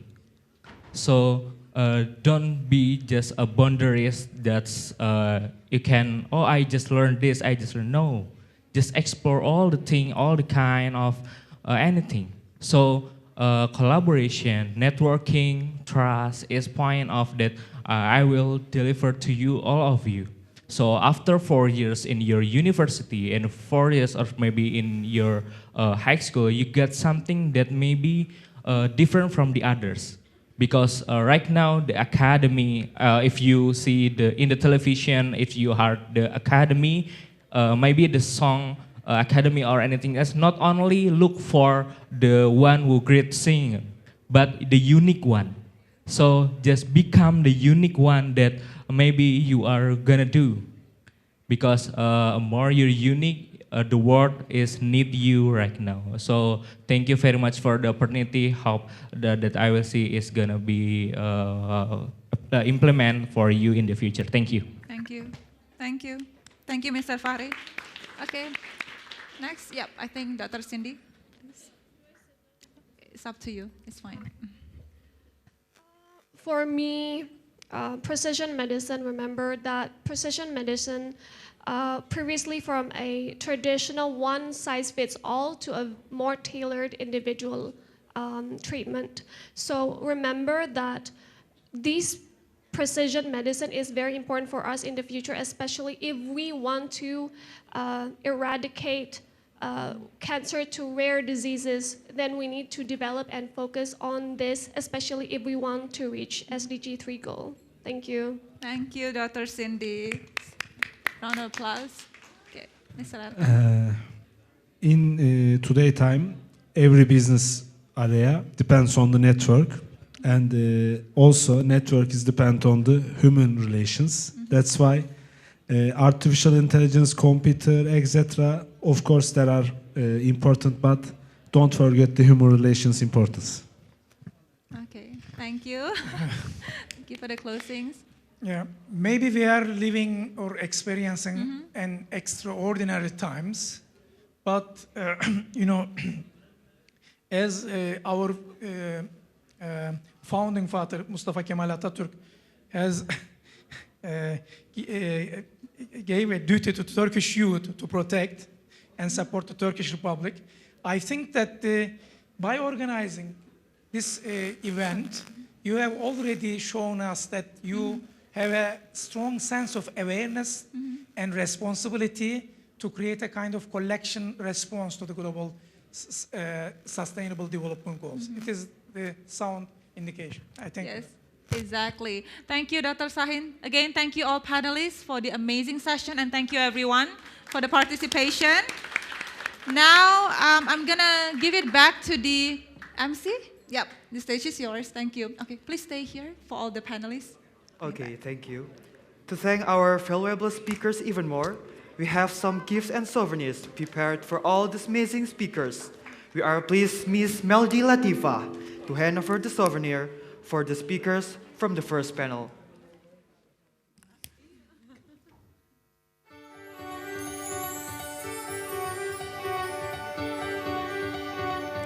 For all the speakers, please stand up from the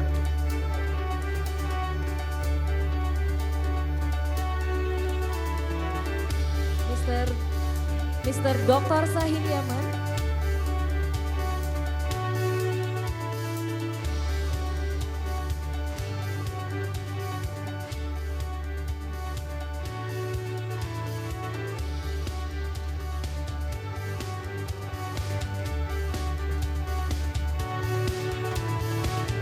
Thank you very much for Mr. Fahri Firdaus for the speech.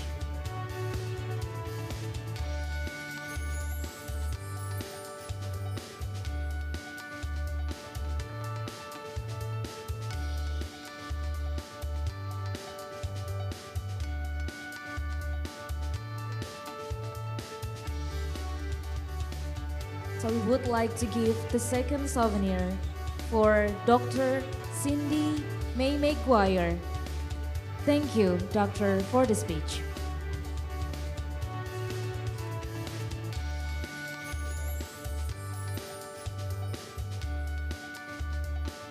Next, we're gonna give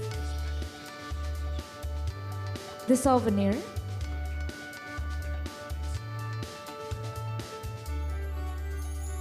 for Mr. Erkan Girisil.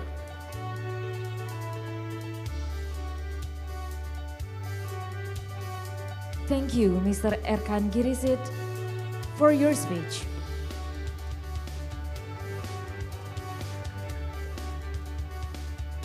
And last but not least, we want to give souvenirs to Dr. Zahin Yaman.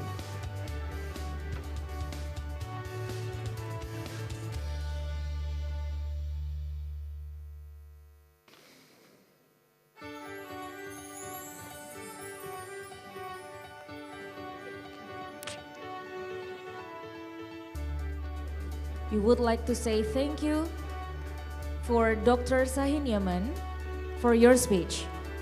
And thank you very much to all honorable speakers for the insightful and valuable discussion session today. We are now going to move on to a coffee break for 30 minutes. So see you guys at 5:30.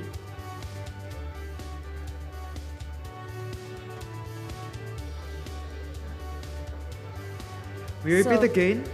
We're now going to move on to a coffee break for 30 minutes. So you can leave the hall now and back at 5:30 p.m. For all of you who wants to pray, you can go to floor A, and after 30 minutes, please go back to the hall because we want to continue to our next event, which is the second panel discussion. Thank you very much and see you at 5:30 p.m.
Miss Adisti Gaisani Mutia, and also Miss Aisha Gul Ketenji. And our moderator of the session is Faraj Abbasi. So ladies and gentlemen, please welcome Mrs. Hira Listia Pinastika, Mr. Agustinus Toko Susetyo, Miss Adisti Gaisani Mutia, and Miss Aisegul Ketenji, and also Faraj Abbasi.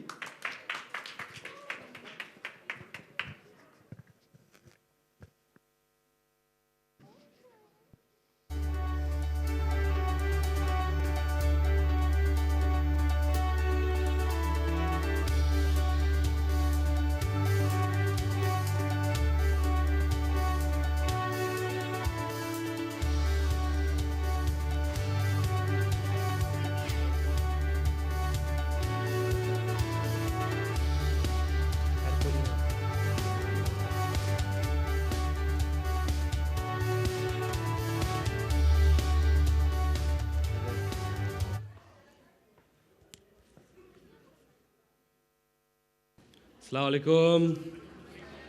Marhaba. Selamat sore. Nama saya Faraj. I'm Faraj Abbasi, and I'm very excited to be your moderator for this evening today. Let's go. Thank you very much. Okay, behind me, I have 4 inspirational speakers ready to share their wisdom with you. But since I'm from New Zealand, I want to do a little exercise first. Okay? So if I'm walking down the street in New Zealand, I see another person, I say, kia ora. It's a way to say hello, all right? It's a good way to say hello. It's like blessing that person. So I say kia ora, all right? Now, so if I say ki, what do you guys say? Ora, right? All right, let's try this one time, all right? Let's go. Ki. Are you guys sleeping? Okay. All right. One more time, louder now, okay? Ki. Come on. Ki. Yeah. All right. Yeah, I see. Yeah. Okay. Thank you very much. Yeah. He's my roommate. Yeah. Okay, what we'll do now is we'll do this side versus that side, okay? This side. All right. 3, 2, 1. Ki. Yeah. Okay. Surely you guys can win this. All right, this side. 3, 2, 1. Ki. Okay. One more time? Okay. Louder now. 3, 2, 1. Ki. Yeah. Okay, so I'll get started on with the session now anyway, but Faraj Abbasi, reporting for duty.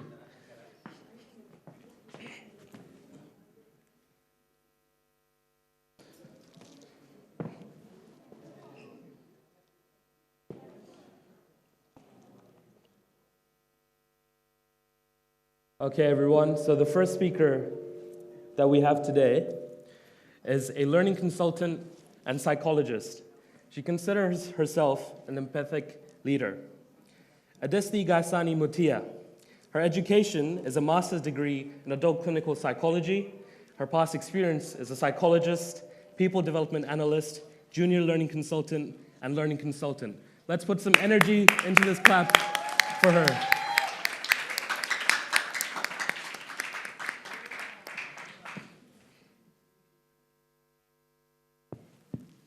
Okay, thank you so much for the warm introductions.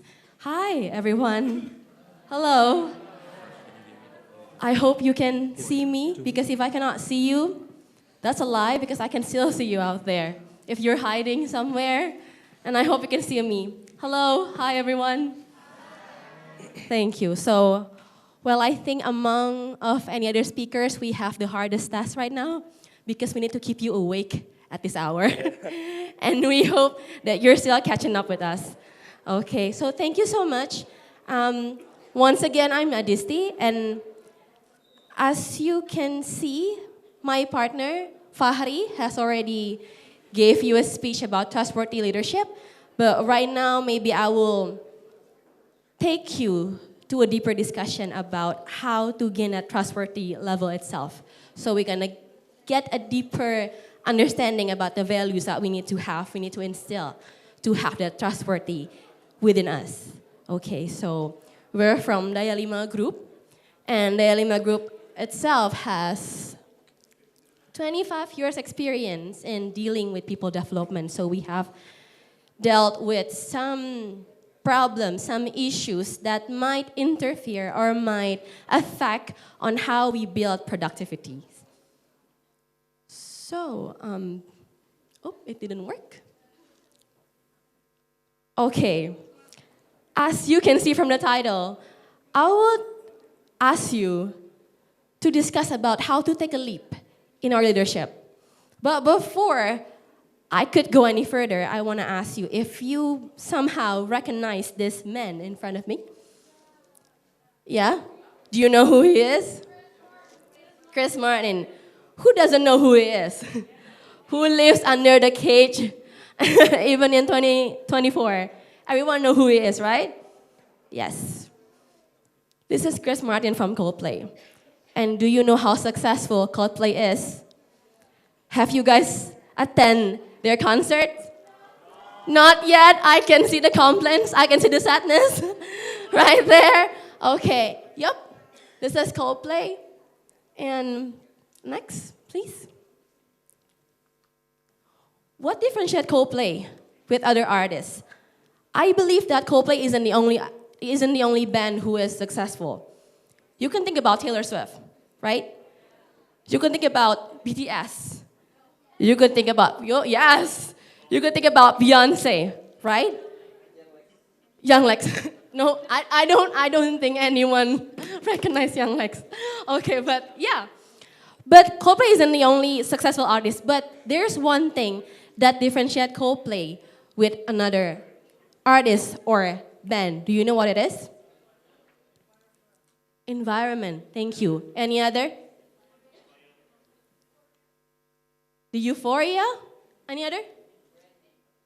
Branding. Okay, nice answer. Thank you so much for still keeping up with us and still awake at this hour. Thank you. Next. Coldplay is one of the most sustainable Coldplay is one of the most successful band who is sustainable into this year. If you look at Taylor Swift, if you look at BTS, if you look at any other artist, you could see a specific generations, you could see a specific targeted audience. But Coldplay, if you go to their concerts, and you can find people across generations. You can meet your friends, and you can meet your uncles on that concerts, right? You can meet those people who are on their mid-20s. You can also meet someone who actually on their late 30s. And that's how powerful Coldplay is. And they're not new in this area. And they've been doing this for a couple of years, actually. The sustainability of their success, it's what differentiates him, Chris Martin, and Coldplay with other artists. But the question is, what is the secret ingredients that they have? What is the secret recipes that they have to have this sustainable success? Next, please. How did they get it? Next, please. It's the value that you guys just mentioned. It's true. They have a distinct values that not every actress has. Chris Martin may be not a politician, but he could be a leader. He could lead across generations to come to join their concerts across the world. When he came to Indonesia, do you have any idea the traffic that we had on that day? Crazy, insane. Because they have these values. They have genuine connections, they have the euphoria, they have these environmental values, they have humility and optimism, so they know what kind of actions that drive them there. So, next. Now, what about you? Because to be a leader, you don't need to be an architect, you don't need to be a doctor, you don't need to be a politician, but like Coldplay, you could lead with music or with anything that you like. But the question is, what is the value, what is the fuel that you have within you So you could lead a massive generations, a massive group of people that you can influence. You may not or may answer the values right now that you have in you, but in Daya Lima, we have this platform called Nanilai. This is a survey platform, and we collect surveys from across generations on what values that they think important across generation in Indonesia. Next, please. Next, please. So after we collecting the values, we actually differentiate or categorize the values into two sections, actually. Below, as you can see, this is a sections that focus on self-orientations values, which is the values that only self-focus. And those are, and on the upper level, is the togetherness values. That is the values that focus on building togetherness and building something impactful for other people. Next, please. Turns out, there's a huge shift between the values that we have collected in 2020 and the values that we have collected in 2023. The shift happens when people in Indonesia, turns out, look that the values that focus on togetherness is somehow more important than the values that only focus on ourselves. Next, please. And interestingly, after 3 years collecting the survey, finally, the value of empathy emerged as the top 10 values that Indonesians think it's important. And I do believe that empathy is important. And as you have already heard from my friend Fahri, being a trustworthy leader, to build trust, empathy is important. The concept of empathy aged like a fine wine, but the implementation of empathy, it's always a huge conundrum. The implementation of empathy is always like, I've already done this, I've already listened to her, I've already talked enough, but he never listened. So we always think empathy is important, but somehow we, interestingly, hard to do it. But I want to make you understand, I want to have a discussion with you how important empathy actually is. So maybe from that, we can know how to start empathy. Next, please. Sorry, next, please. Next. Next, please. Okay. From HBR research, HBR said that there is one skill that could never be replaced by AI, and that is empathy. You may not agree with me, and I can understand that, because I have seen so many AI counseling platforms. The AI could solve your problem, could solve your depressions, yeah? Could solve your sadness and everything. But turns out, as a psychologist myself, I face clients who actually still struggle when they're talking with AIs, and they came to me instead. And sometimes it's kind of been too late. So, empathy, no matter what, no matter sophisticated the technologies that we have cultivate, empathy is always the root for us to lead a human as a human. Like HBR said, that empathy is the layer, the root for us to make compassion, decision, and problem solving. And this is the branch for us to make a business outcome and engage collaborations. Without empathy, there is no such a thing as strategic decisions. You can ask ChatGPT, okay, how should I do this? How should I do it with ChatGPT? But ChatGPT won't consider the human touch. But ChatGPT cannot consider what kind of conditions that we need to consider when we're dealing with humans. Next, please. Imagine we're facing an AI doctor. You go to the doctor that is an AI, and it will just ask your symptoms. It will just ask, oh, what are you dealing with? What is your problem? What are you facing with?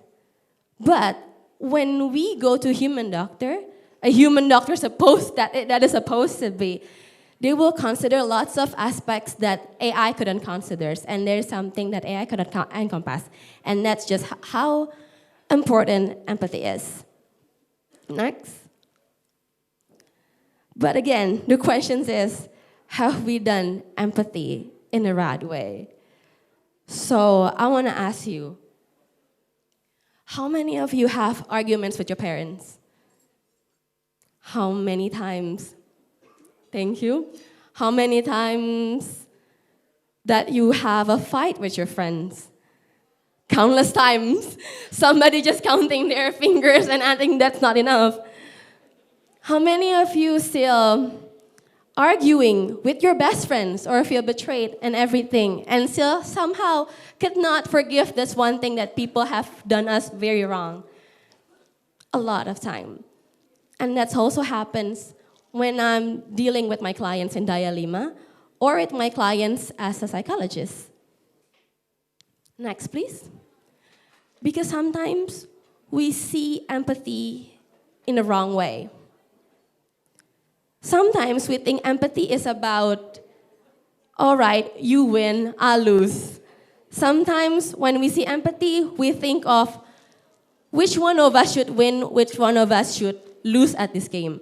But actually, in empathy, the two of you need to take part in the story. So if you can see in this diagram right here, if you only focus on your needs and you forget to focus on other needs, that would be egocentricity.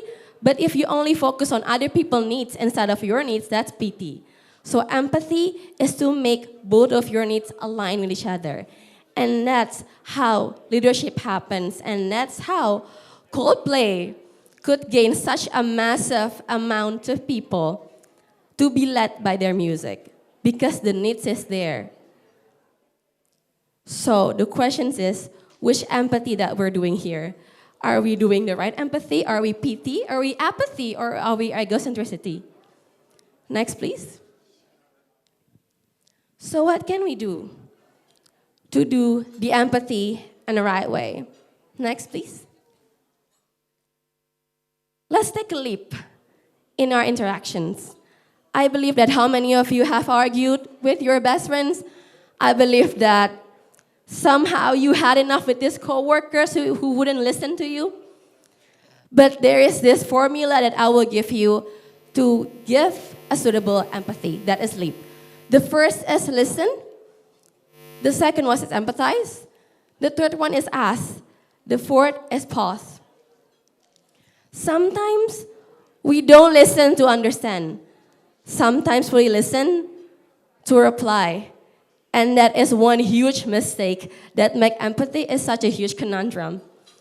Because we so used to listen to give the right answer but forget to understand. So now, start to listen and understand. And the second was empathize. Means you're not only putting themselves in their shoes, but really understand what's in it to be in their shoes. And from that, you can ask the right questions to really encompass all the understanding that you might need to have that empathy. And the fourth one, which is very important, pause. Emotions sometimes run faster than logic, most of the times. And that's normal because we're human. But it doesn't mean that we sometimes overriden by our emotions. That's why we need pause. Because when emotions is sometimes overloaded by us, pause. When sometimes we feel too angry with our friends that's somehow very stubborn, pause. And that's what you need to do to take a leap of leadership is leap. Listen, empathize, ask, and pause. And then listen again, and ask again, and pause.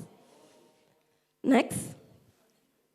So, if you want to lead for whoever you are, whatever your background is, how old you are, wherever you are, no matter what language that you believe in, all you need to do to take the leadership is to be a human. The more human you are in leadership, the more effective and the more successful you are in leading your generation, no matter what year you're in it. Thank you.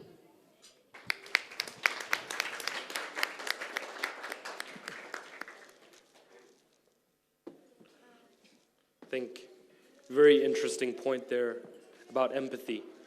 So we are all here to be youth leaders. We are all here to be change makers. But how many of us want to be empathetic leaders? You know, care for our team as well. So that's a very important point. And I think moving forward, again, with the AI as well, that's going to be very important for the future. So thank you so much for your speech. I really appreciate it. Big round of applause. Thank you. Okay, moving on to the next speaker. So our next speaker is Hira Listia Pinastika. She's a product scientist at PT Paragon Technology and Innovation. She's here to speak about SDG 13, climate action. Her past education includes a bachelor degree in chemical engineering at Browagina University. I'm sorry if I'm butchering the names, I'm trying my hardest. That her experience is a skincare scientist at Paragon Corp, a speaker of beauty science, a head of marketing, and finalist of Tonato Student Research Award by the Tonato Foundation 2020. Big round of applause for our next speaker. Thank you very much. Thank you so much. So I think I've seen a lot of plates here, but I hope you can still focus. Maybe I will copy my friend's method. If I say key, what you say? So quiet. If I say key, what you say? Okay, let's try one more time, all right? Key. I only see 5 people here. No, I need some more. If I say key, that's the youth power. Good. All right. So first of all, Assalamualaikum warahmatullahi wabarakatuh. Here I want to again tell you a story. So nice to meet you again. I want a story about unlocking potential by exploring the impact of education and positive change. So the story begins from when I was born. Too long, no.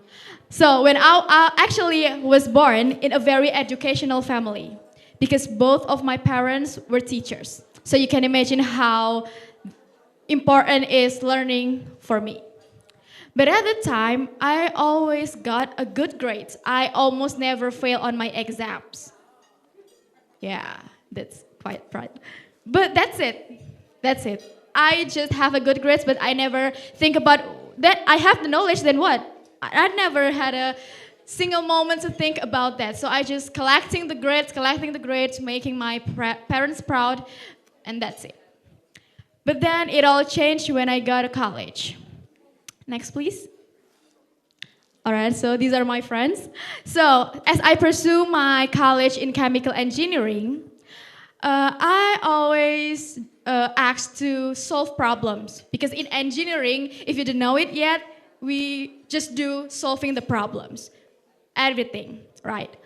So there was a competition in my college that is we have to suggest an idea to solve the world's problem. Whether it's in terms of the environment or humanity or anything.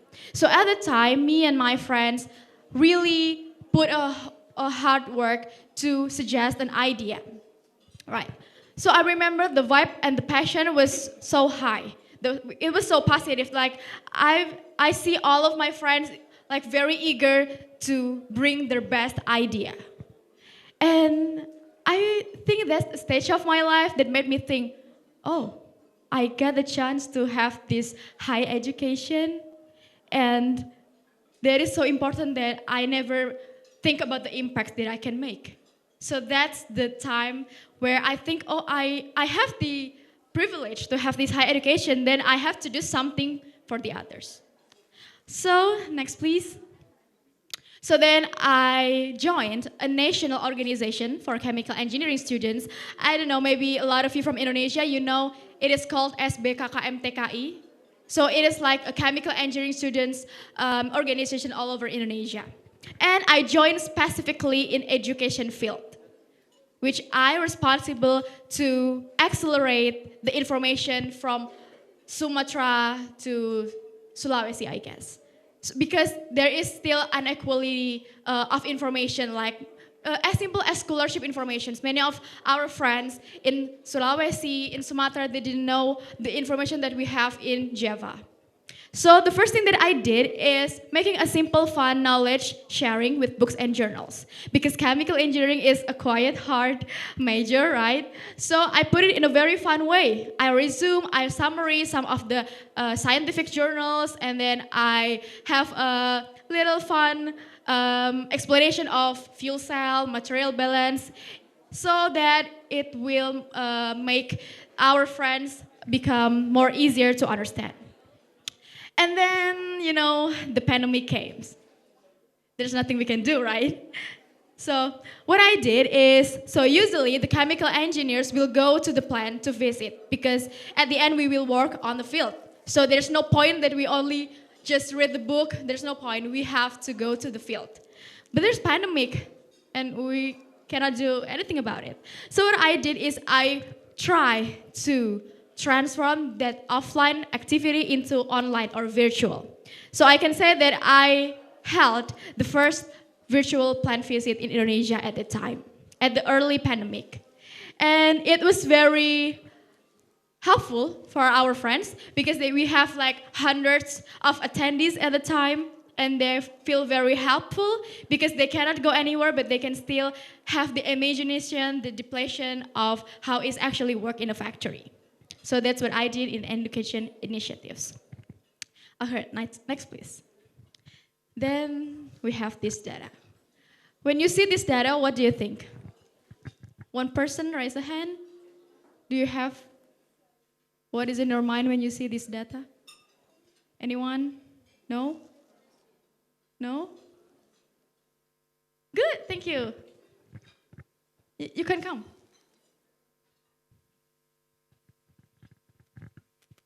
When I see this data, I think of COVID. I think of the pandemic that comes in 2020, I guess. All right, that's all. Thank you.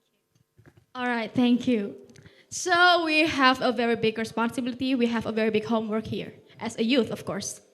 And what do you think we can do about it? Next, please. This is from what I've experienced so far.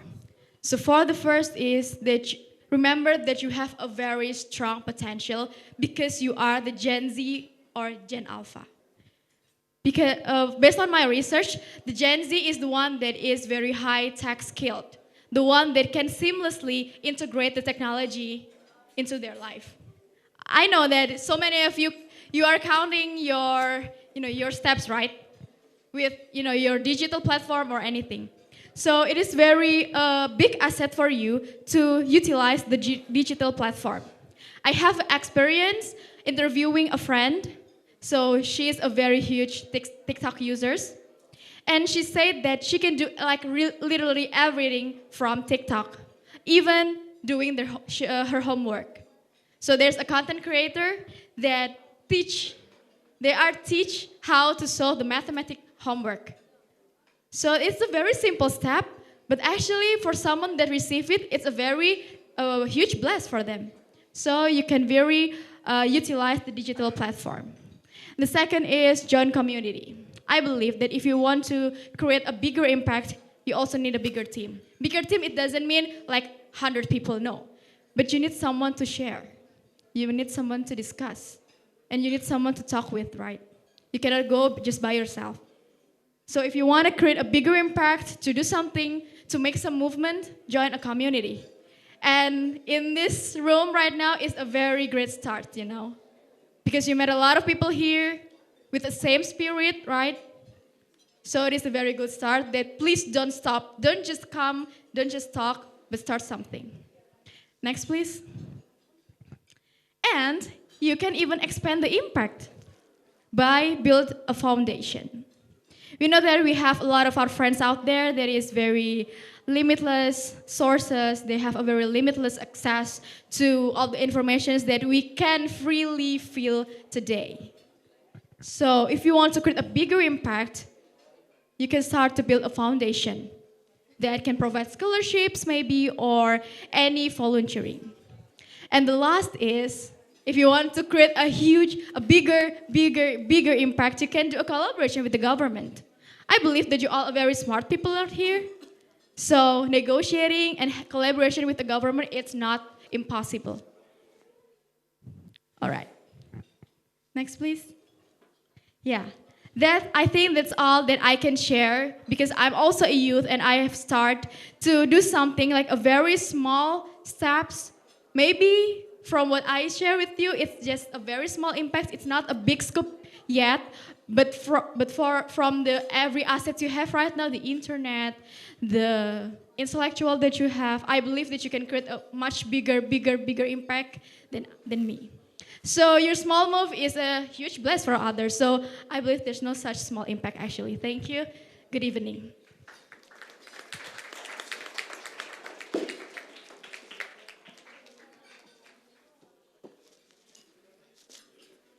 I think that's a sorry. I think that's a very good point. Talking about education, how COVID has impacted our education, slowed it down so much, really. But we, as youth leaders, can do so much together to bring it right back up. So thank you so much. A huge round of applause, guys. Now I see some of you guys are distracted by the food. I am too. I'm over here. I'll get to it later. So I'm just going to do the Kiora thing again. All right? This time with more power, more energy, more manna is what we say. Okay, so right hand side, Ki. What is this? No, okay, left hand side. Show them how it's done. Ki. Yeah, it's better. This table, show them how it's done. Ki. Yeah, exactly. You guys need to be like them. Okay. We'll go on to the next speaker because I feel like you guys are a bit more energized now. That's good. So we can go on to the next speaker. So our next speaker is Ayşegül Ketenci. She's an academic and she's an assistant professor at Istanbul University. She holds multiple doctorates, master's degrees, and undergraduate degrees as well. Her experience is as an assistant professor and a moderator at EcoTurk 2021. Thank you so much. Huge round of applause for her. My dear friends, I want you to say thank you because it is too late, but you are awake still. That's why I'm so happy to see that. I just want to start to tell about the story that I entered this conference. I became a participant. When the committee called me to participate this event on the phone when we were talking, they told me there is a forum. They are coming from Indonesia, and on the phone, I was just so happy, and I even didn't hesitate and said yes, because I know that Turkey and Indonesia, they are like sister and brother countries, because, you know, we are all big, strong Muslim countries, and we have very good connections. That's why, first of all, I want to thank the committee, because I worked as a coordinator for establishing such events. And I know that there are lots of details, and it is not an easy job, but I think it is very successful, and all the speakers, all the participants, they are really good at their files. That's why I really want to thank you very much. And as he told, I work as an assistant professor at Kültür University in Istanbul. And my master's degree, I finished in Russia, and I deal with relations between countries, and especially my main field is soft power, hard power, balances between countries and states. That's why today my speech will be about a little bit this topic. I mean, the connection between Turkey and Indonesia. And also, I want to give a short brief about Turkish education system, because maybe next year, I don't know, in 5 years, maybe you will be students in our country. That's why I want to give some information about Turkish education system. And I want to ask you, for example, in ancient times, even for after First and Second World War, we were talking about military issues and hard politics. But I want to ask you, what you think that in today's world, what is the most important tool for politics? What do you think? What's it? In today's world, why education is so important? Who wants to give some sentence? Who wants to speak? Nobody? Yes, please.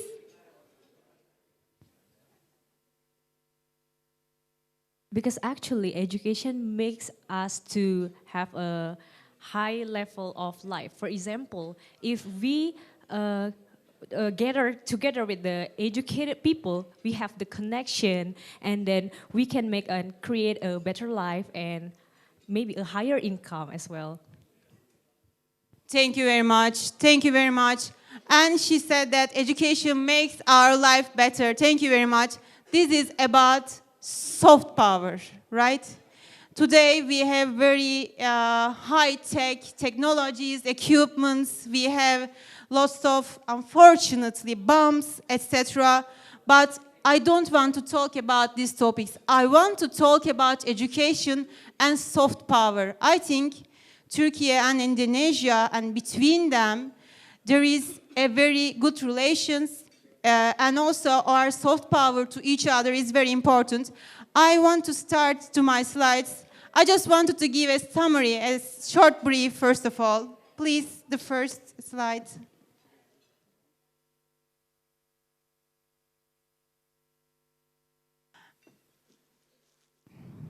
Yes, I want to talk about Turkish education, but of course our history tells us a lot about our understanding. Of course, you know, Ottoman Empire, this empire. Now we are talking about like USA, China, big powers, etc. But when we talk about Ottoman Empire, approximately 600 years survived Ottoman Empire. And even at that time, education played a key role for the state. And I want to say that the first university was Istanbul University, which was established in 1953 in Istanbul. And during that time, until that time, for Turkey, education played a key role.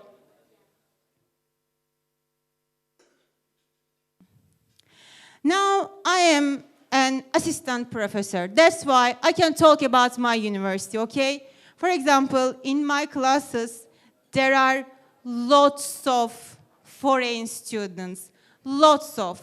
We always explain our lessons in English, and you know, in the class, the atmosphere is unbelievable. For example, in my lesson is Introduction to International Relations. For example, I am talking about historical events or about soft power. For example, one of my students from Indonesia comes and tells us the story about his or her country, okay? That's why I want to say that in Turkey's universities, we can see lots of foreign students, and we can see diverse range of universities, and also we have private and government and also public institutions, and these are very important topics for Turkish education system. And I want to underline YÖK strategy in 223. It means that Turkish Republic encourages having more and more foreign students. We encourage because we speak a common language as English. That's why there will be no problem. If you can pass the exam, then you can easily enter to universities. And also, when we talk about subsidies, you can get subsidies easily for Turkish universities. I want to add that. And yes, this is my topic. Approximately 3 months ago, I wrote an article about Turkey's soft power in the Balkans, because I really I think that soft power in today's world plays a key role. Being attractive, not impose your strategies, not impose your policies to another country, but having a good relationship, being equal, having the same culture, having the very similar heritage. We can talk the same language. We can understand each other with soft power policies. Soft power policies are so important for today's world because, you know, we all use ChatGPTs, right? If we want to know something, we just write on the computer and we got the answers. Easy job. And think about the wars all around the world. Think about Russia, Ukraine, and other conflict area. But for solving the problems, I think having a good education and having these soft power tools and using them properly, they are very important. We should understand each other. She told about empathy. And as a sum, I understood that for having empathy, we should have an understanding. We should have a common understanding. It is very important. Common dialogue and understanding. And these are some important topics for Turkish universities. You know, we have lots of universities, 129 state universities, 11 technical universities, and others. And I want to underline just the number of international students, 301,549 in last year. It is very important. It is a very huge number. I want to add that I have in this year 5 classes, okay? Each class I have foreign students. There is no class that only from Turkish students. Really, we have lots of students from abroad. If you want, you can take these numbers. These are, I think, important and fundamental topics for our universities. And when they asked me to prepare a speech, I told at home, yes, we have some good topics. Yes, we got some important steps, but what can we do for having a better relation between Indonesia and Turkey? I just thought, and got some answers. And these are my answers. What are your answers? Who wants to speak? How can we have a better relation?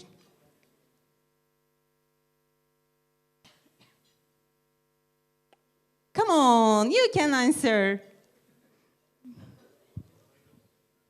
Here, there are some copies also.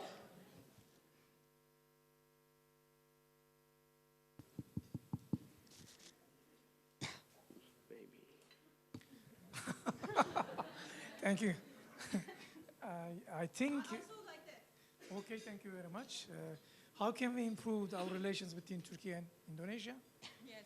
Yeah, you can use many tools, but in your context, I think we can think education as an education.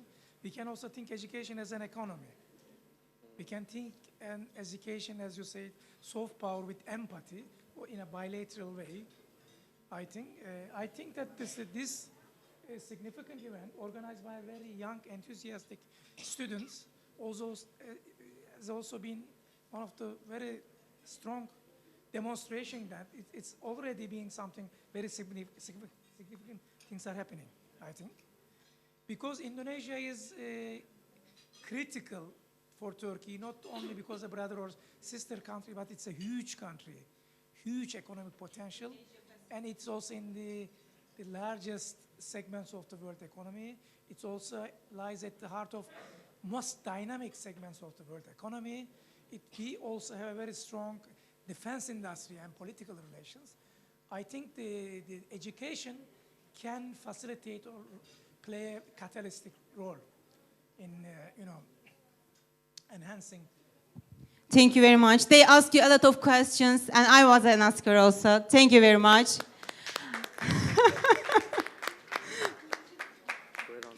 Thank you very much. And indeed, my last slides were about his answer. It means that we have a very important momentum for our trade between Indonesia and Turkey. As he told, if we talk about only education, yes, it is good, but we should add economy to increase our relations. And yes, indeed, this was the question, but we already answered our question. Thank you for listening to me. Thank you very much.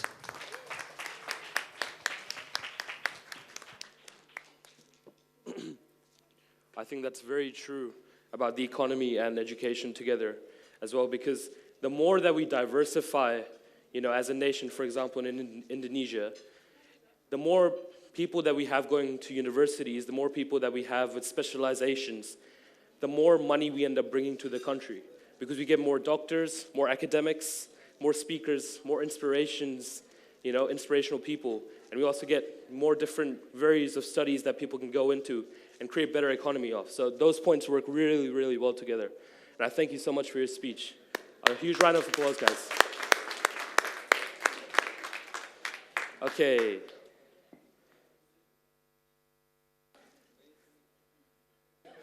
Thank you. Okay, so moving on to the next speaker. So our next speaker is Augustinus Stoko Susetio. He's the head of CSR and institutional relations. And he's here to talk about SDGs 8, about decent work and economic growth. His past education is a Bachelor of Soil Sciences. It's a very interesting study. Experiences as a head of CSR, Vice President of CSR, Senior Specialist of Non-Productive Asset Management, Manager of Health and Safety and Environment. So thank you so much. Up for you. Please welcome for him to come and speak.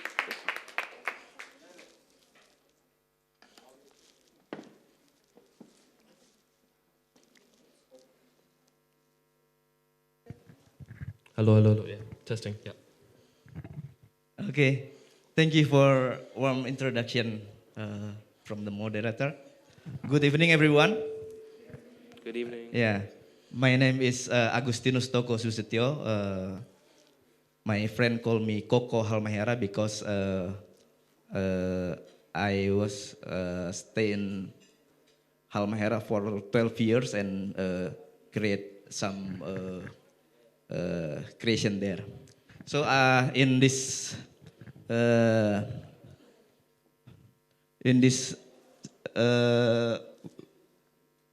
webinar, we will talk about sustainability and responsible business. But I'm also a musician. I'm a songwriter, so I will talk about my experience also in social activity in indie musician group. Okay, next. Yeah, talking about sustainability, we need power, not just power, but also we need collaborative power, yeah. Collaborative power. So I want to ask you to help me make a collaborative performance by a rhyme. You know rhyme? In Indonesia, rhyme means pantun, ya. Yeah. Okay. Help me to say cakep, ya. Everyone, every time I finish a line, so say cakep. Istanbul is a place that you must visit, as this is a very beautiful city. Hi everyone in this Istanbul Youth Summit. Let's make a great collaboration in diversity. Okay, next. Yeah, our outline today, we will talk about mining and untapped lands, and next, sustainability challenge and strategy. Then I will finish my presentation with a story about sustainability initiative for the local communities. Next. Yeah, mining is so meaningful for me because every day, almost everything we use, everything we consume related to the mining products. So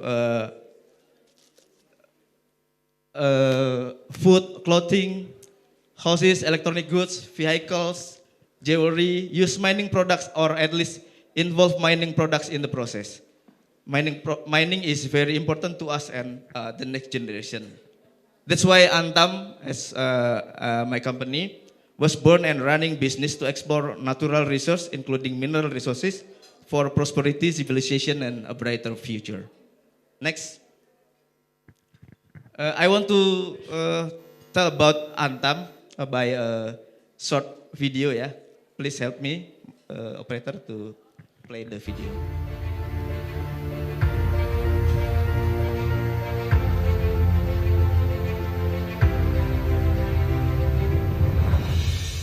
With nearly 5 decades experience, PT Antam TBK, or Antam, is a leading natural resources-based company with vertically integrated operations and diversified commodities.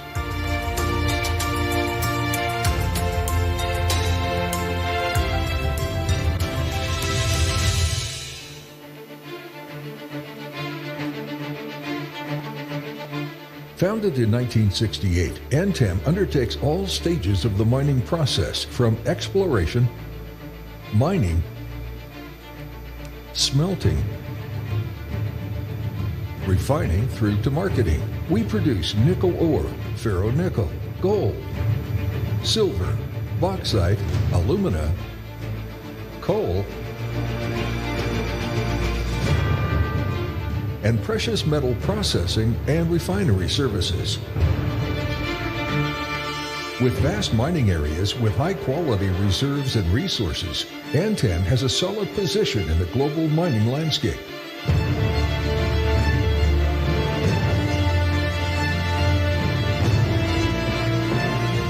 Antam's 2030 vision is to become a leading natural resources-based global corporation through business diversification and integration.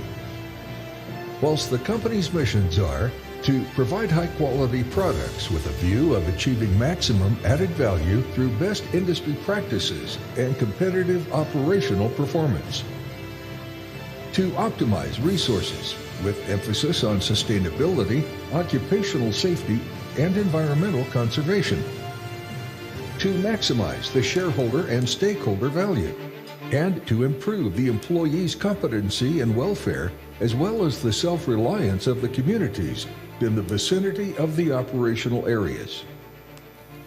Antam aims to augment the shareholders' and stakeholders' value through expansion through downstream mineral processing projects, expansion of reserves and resources, establishment of partnership to develop new processed mineral products from the existing reserves, further decreases in cash cost and improvements in cost competitiveness.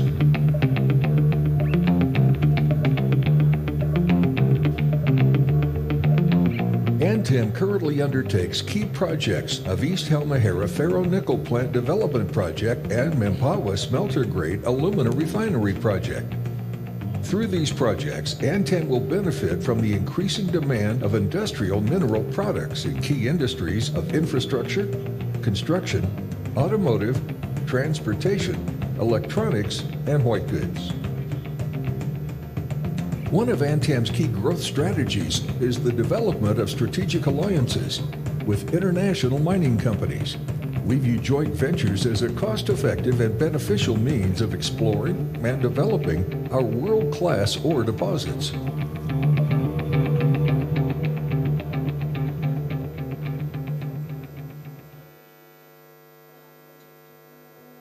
As a mining company, Antam realizes its operations have a direct impact on the surrounding environment and nearby communities. Antam CSR programs include a community development program, partnership and community stewardship program, as well as environmental management program. ANTAM's community development projects assisted in the development of public facilities and infrastructure, and assistance in the fields of education and health. All projects give priority to local entrepreneurs and prioritize the use of local workers. ANTAM also holds regular meetings with the community members, the local government, and non-government organizations to more accurately target assistance to those that need it and to solicit community inputs on community development initiatives. ANTAM realizes one of the major risks in the mining industry is the environmental impact that may disrupt the ecosystem. As part of the implementation of good mining practice, ANTAM has environmental management, mine closure, and post-mining policies to comply to the existing regulations. We have strong, focused, future-oriented management and skilled people, low-cost, high-quality products, and long-term loyal customers. A proven record of profitable performance while upholding international standards of community development and environmental management. And good future prospects with vast quality mineral reserves yet to be developed. ANTAM is on track to augmenting its shareholders' and stakeholders' value.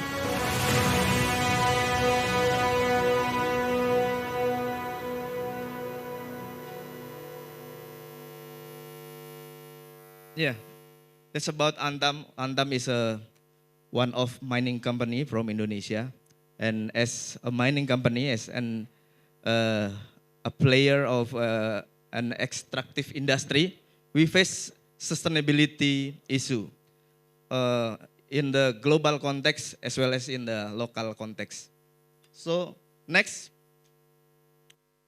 again. Yeah. Next, we will talk about sustainability challenge and the strategy that Antam face. Maybe this is typical of the extractive industry. Next. So what is our global context challenge in sustainability? We have global warming and climate change, trade wars and geopolitics, changing and uncertain demand, and technology changes. And this sustainability challenge make effect of our condition today. So we know that we face volatility, uncertainty, complexity, and ambiguity in our world. So there is interconnection between the sustainability challenge and our future condition. Next. How about in the local context? In the local context, as extractive industry, we know that we explore the mineral resources. You know, mineral resources is an unrenewable resources that will run out of reserves in one day. Yeah? So we must keep the environment capacity by implementing good mining practice, as well as to maintain and to optimize other natural resources so that communities nearby mining operation can continue to live a better life. Next. This is our strategy to develop our sustainability. We believe that we can reach the vision to become a leading global corporation through diversification and integrated natural resources-based business if we can make balance between environment, people, and planet. Yeah, planet, people, and profit. So this is our framework of sustainability. We believe that our vision and mission just can be achieved if we can develop fundamentally social and sustainability best practice for environment and local civilization. Also, we must build finance excellence and asset recycling, marketing excellence, and drive synergy with our holding company. And also we have create new technology, lens through partnership, and capable organization of the future. Next. This is our focus area. of sustainability strategy, we have 5 pillars, yeah: prosperity, people, planet, partnership, and prudence. And each area have focus. For example, in prosperity, we focus on the healthy operational and financial performance, contribution to the government, industrial development and productivity improvement, yang community development program, local workforce development, and post-mining management.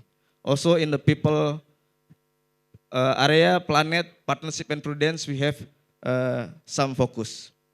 Next. Our next strategy is make collaboration with all stakeholders.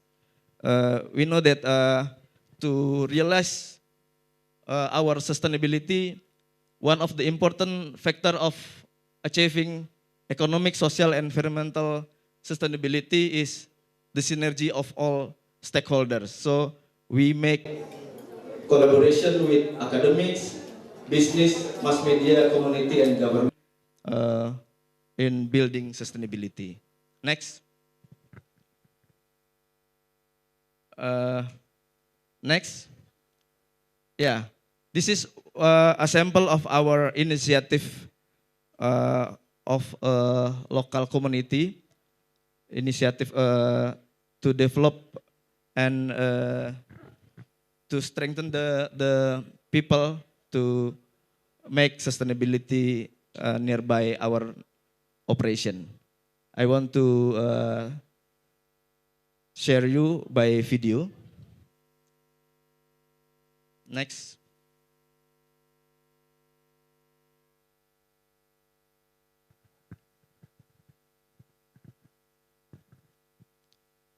Itu bisa 1 hektar 1 hari. Sedangkan untuk tumbuhnya kalau kita nanam itu butuh puluhan tahun.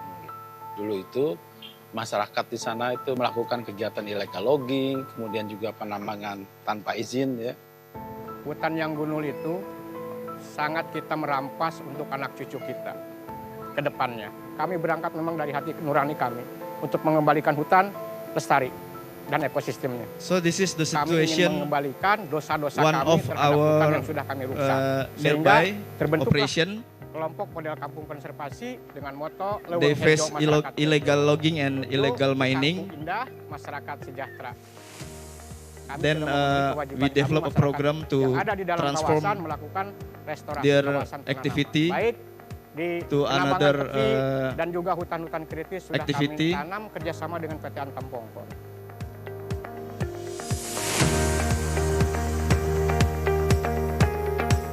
Berbagi pengetahuan menjadi hal penting bagi kami antara perusahaan ke masyarakat, sehingga masyarakat mampu untuk melakukan perubahan di This is sharing knowledge to community. Kami bekerja sama di sana untuk meningkatkan kemampuan masyarakat memproduksi mikoriza. Technology implementation. Tanaman terembesi yang diinokulasi dengan mikoriza mampu menyerap logam berat lebih dari 100 kali dibanding dengan tanaman yang tidak diberi mikoriza.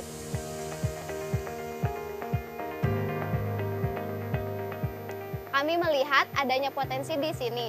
Ada curug, pemandangan indah, air berlimpah. They dan have many sekarang potential sudah banyak that not yet optimized, so we try to help them to optimize their potential. Dan ternyata usaha kami tidak sia-sia. Terlihat dari kunjungan dan minat masyarakat yang meningkat untuk berkunjung berwisata ke Kampung Cisangku. This is utilization of our waste to become a paving block. Salah satunya kami bantu sarana air bersih. We help community to Peran make Antam dan a kelompok MKK sangat berarti water buat distribution kami network. terbantu dengan adanya lapangan kerja baru. Inilah salah satu pengalihan ekonomi masyarakat dari peti menjadi inspirasi untuk kampung-kampung lain atau desa-desa lain. Karena selain di sini, warga juga di sekitar Kampung Cisangku itu mereka menyemaikan bibit di rumahnya masing-masing secara mandiri.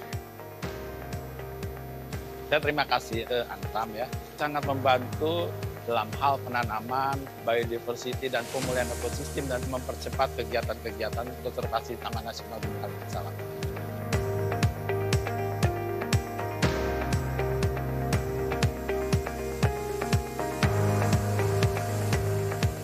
Upaya kami dalam mendorong perubahan yang lebih baik tidak berhenti sampai di sini. Kami terus menciptakan inovasi yang berkelanjutan.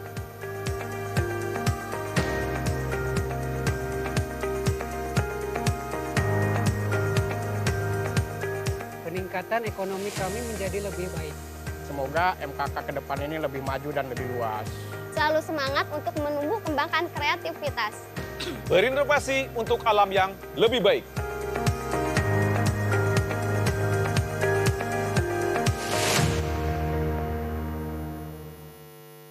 Yeah, that's all one of our effort to build sustainability nearby our operation. Next. Yeah, we have before and after condition. Before we have illegal logging and illegal mining actors and unemployed people. By our program, we develop eco-tourism and also coffee farming, coffee bean processing, endemic tree settling production, and community-based area restoration.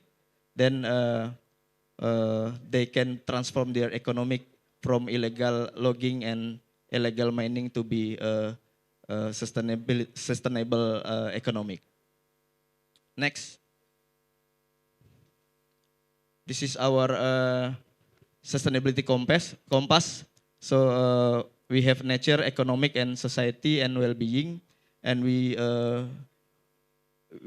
measure our achievement by community satisfaction index and link to the contribution of SDGs. Yeah. Next. Okay. Before I finish my presentation, as I mentioned, I am a songwriter.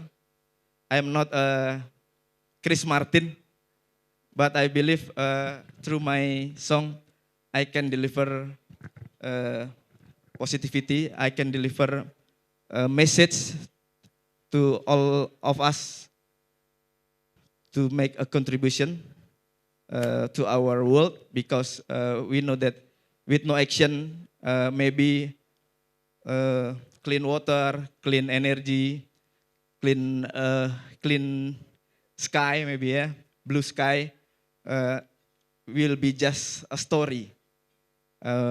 So through this song, I want to deliver my message to all of us to make an action to sustainability. Please give me music.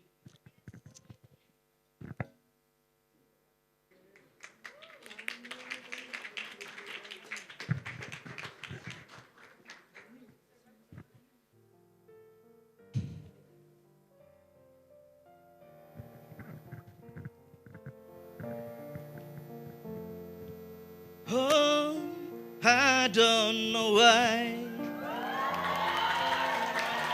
Suddenly I miss you.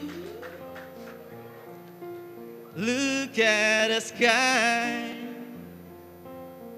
It's like I'm looking at you. Please, more volume.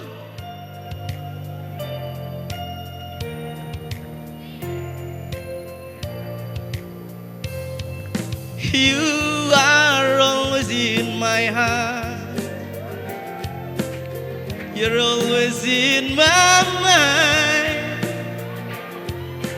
like the blue sky of my hometown.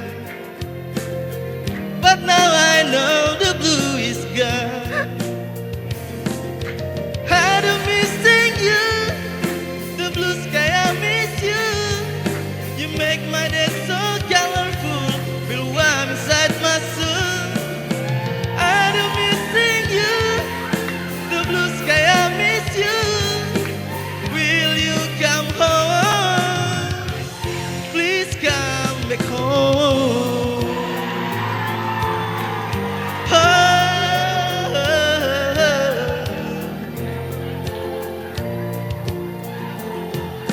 has been just a love for someone. The sky is not blue anymore, since we've done so many things wrong. Just to get some more.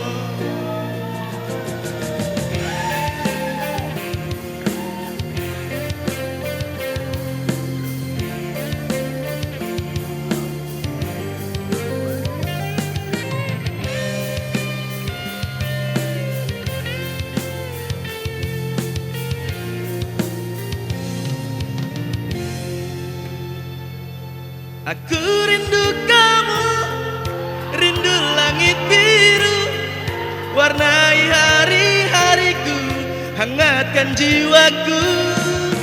I do missing you, the blue sky I need you. Will you come home?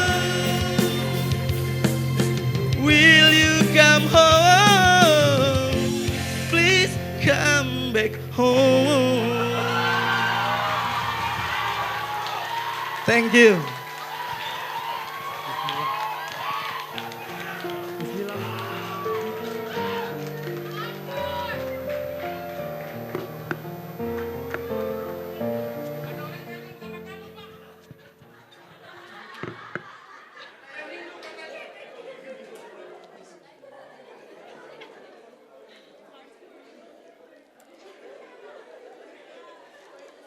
You make my heart beat fast.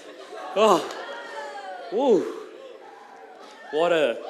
First of all, amazing presentation and an even more amazing voice. One more round of applause.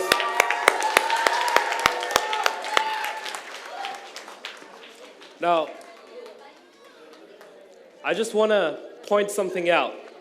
When I was listening to all these speeches, I got an idea in my head.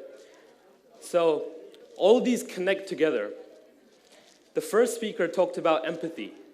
If we show empathy in our personal lives, in our leadership qualities, it empowers people to pursue more education, right? If we have more people pursuing education, they go on to university and foreign relations. When they go on to university, more specialization, which means more people in the workforce working at companies such as these, right? That also comes back to creating more economic growth and unity in the whole world. So one little change that you can put in your personal life can lead to many big changes in the real world. So one big round of applause for the speakers. Okay, I do believe that we have the Q&A section now. So I'm assuming, hands up if you have questions for, okay, cool. It's all right.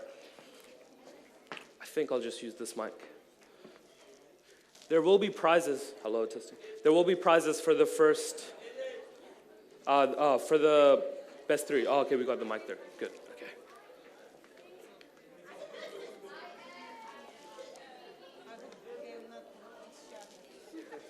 Thank you very much, thank you.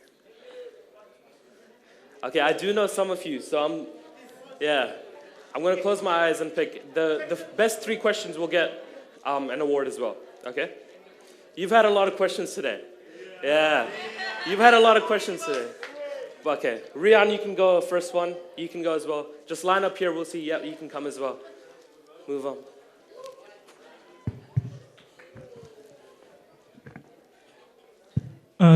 Can I ask now? Can I start to ask? Okay. Okay, because I didn't get the opportunity to ask in the previous session, can I ask two questions for two speakers? For the first one, to Kak Adisti. First, I want to disclaimer that my question is kind of sensitive, but I really want to hear your perspective on this matter. Talking about empathy, it reminds me about about something that is recently happened in Indonesia, which is about Rohingya refugee. And as we know that many people in Indonesia reject them, some reasonable reason, and Yeah, but I was questioning myself back then. I don't think people really care what they are going through in their life and the things that made them ended up in Indonesia. What I believe is that doing something good to people not depends on how much people doing good to us. As social creation, it is our nature to help each other.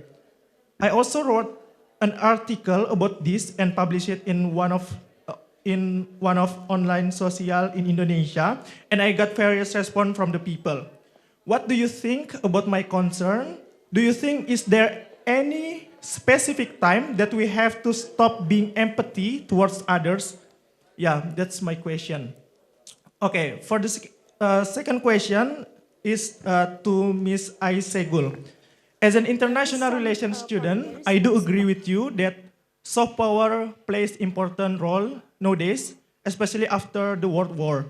But do you think eventually it all about military power?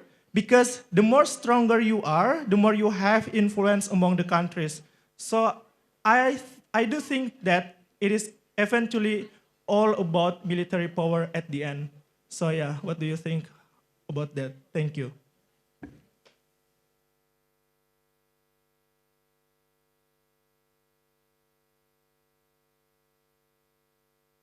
So I could just answer it immediately? All right. First of all, thank you. What's your name? Zahir. Okay. Thank you so much for your questions. And I'm trying to answer your question. First of all, about the issues that we have towards Rohingya refugee. Empathy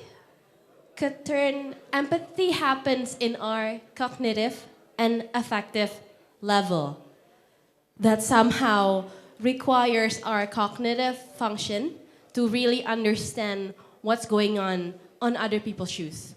That's empathy. And we can turn that cognitive level into affective level, which we could feel compassionate towards the person or the alleged person that we're trying to empathetic towards to. And to an extent, after we go through to that affective level, and then we can go through that behavior level. So we could act or choose what kind of actions that we need to take based on our capacity in being empathetic. That's one thing about empathy. But when we talk about Rohingya refugee, when we talk about Palestine, when we talk about other issues out there, any of human rights issues, sometimes we need to think in a whole system. Empathy is one thing, means empathy is a very valuable capacity that we need to have to see what kind of action that we need to take. But to take the actions, we need to see the system. We need to see the policies that we have in our country. We need to see what kind of advantage or what kind of shortcomings of our decision that we could make. So from that perspective means we need to consider all the shortcomings or the advantage or maybe what kind of things that will affect our citizen if we maybe have them in our country and whatsoever. But to feel empathetic, to see that this issue as a concern, it's one way to be empathetic. So empathy doesn't mean that we have to allow all the things or we have to bring all the goodness all around the world without considering the effect or without considering the political needs or maybe the situation that this country has. Means we need to consider that our needs, that their needs could go in a line altogether. And your second question, will there be a time that we need to stop being empathy? I do understand that there is this issue about empathy fatigue, which means that somehow we got so tired to feel empathy. And that happens in so many medical contexts. Remember when we are facing COVID-19 for the first time, all the nurses and doctors, they feel empathy fatigue. It's not really stopping being empathy because it's not the empathy fault that sometimes we feel tired of. Sometimes we treat empathy in the wrong way, just like what I said, just like my points that I'm trying to point out. Sometimes it's not empathy. Sometimes we're just being pity. Sometimes it's not empathy. Sometimes it's egocentricity. Sometimes it's not empathy. Sometimes it's apathy. Because empathy means you and the person that you're trying to interact with has the same rights to be in the same story. That's what happened when we see Rohingya refugee, for example, for instance. We need to see them in their in the story, but we need to see our country in the story as well. So that's why it's kind of complicated. I cannot say what kind of the right decisions that we can make because I have to go through more research that would make both parties feel safe. Because I cannot say, okay, we could just bring all the Rohingya refugees or any refugees in our countries without considering the political, the economics, the educations that Indonesia might facing, because we're still having another issues in our country, right? So I think we have to, empathy is about balancing each other needs. So when empathy feels tiring, maybe that's the sign that your needs isn't well addressed. So instead of stopping the empathy, we're trying to evaluating the empathy. I think that's the answer. Is that answered enough? Okay, that's clear enough. Thank you for answering my question. Thank you for the questions. Thank you for that great question. Thank you for the question. You are a student for international relations, and we say that hard power and soft power, we cannot separate them because power is something together. But I want to say that, for example, if we use soft power tools properly, if we encourage soft power tools, then we will understand each other better. Because think about Muslim countries, we have very common understandings, heritage, culture, even our languages. For example, with Azerbaijan and Turkish language, we have very similar language. I want to just underline that if we use these tools better, maybe not today, but in near future, we will have a better world. That's what I want to talk about soft power more than hard power. Of course, having nuclear power means lots of, because look at the UN, United Nations, the most powerful states, they are nuclear powers. Yes, I agree.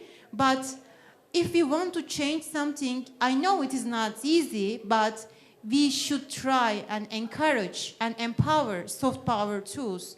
That's why I talk about soft power. I agree with you. Hard power is so important.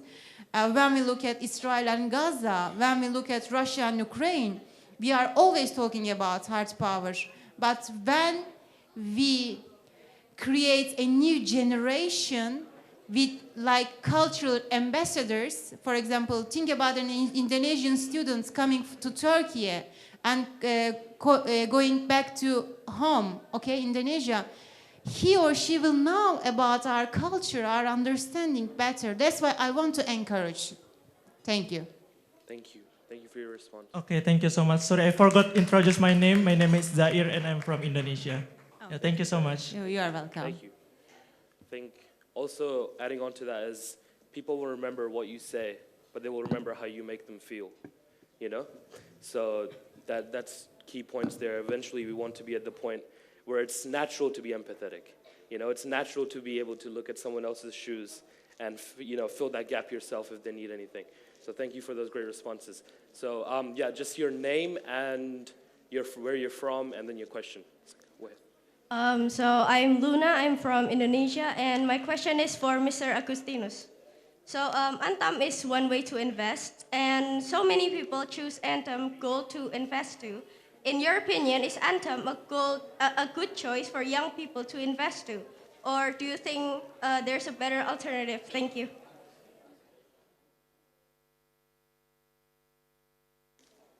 You can answer.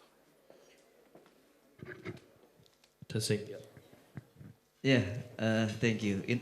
Investment is very important for young people. Yeah, we can develop our future by investment. And when you choose a way to invest, just see not just economically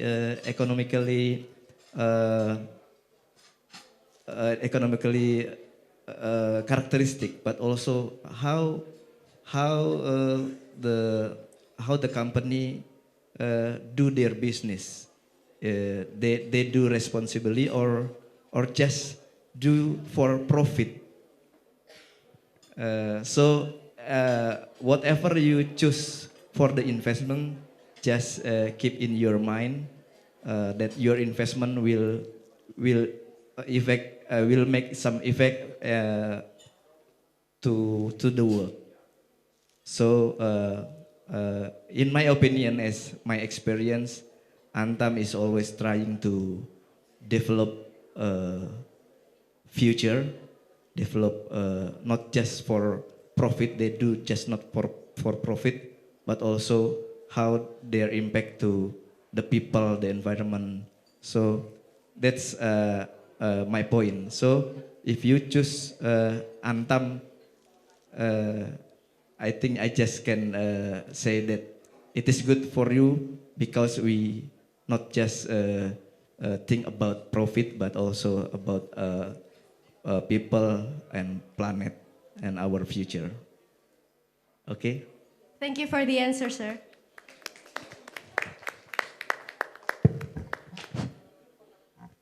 Assalamualaikum warahmatullahi wabarakatuh. Good evening, everyone. Thank you for Faraj to give me opportunity stand here. I don't have heavy question. I have a simple question. This question especially for Kak Adista. Standing applause for Kak Adista first. Okay, thank you everyone. Some our friends discuss about heavy question, but me don't tell about heavy question. My question is how to empathize with other when we need empathize too. Misal, like me with my friends. I hate my friends, but I need to empathize for they. How to empathize for our friends, but I hate for my friends. Just simple question. Thank you. Thank you. That's one of the greatest simple questions I've ever heard. Thank you so much. Pause. When I said about taking a leap of leadership, the P1 called pause. Like what I said, empathy could take in cognitive levels, means you have to be able to be ready to understand the person that somehow you don't feel comfortable with, right? And that needs a stable emotions for you to really understand objectively on his situations. But when you said, I hate this person, I don't like him, means there is a strong feelings that you're facing right there. We cannot see things clearly when emotion overtaken us somewhere else. Sometimes before we do empathy, we need to differentiate which is our thinking, which is our feeling. Sometimes I have fight with my mom because she doesn't understand me, because she's very conservative and something like that. But I cannot force myself I have to empathize my mom. I have to understand what's going on with her. She has her past and everything. It means that I don't understand my needs as well. So when the emotions get so strong, when the tension is too high, pause, breathe, just have a time just for yourself. You can and always have the right to understand yourself before others. because you cannot understand other people if you don't know who you are, how you feel, what values that violated in you. So pause. And from that, you understand what your needs, you understand what values that violated in you, so you empathize yourself first before you empathize others. And then you are more ready to understand situations. For example, what is the reason that you hate this person? If I could ask you back. Like in Indonesia, pinjam dulu 100. borrow your money because I don't have money.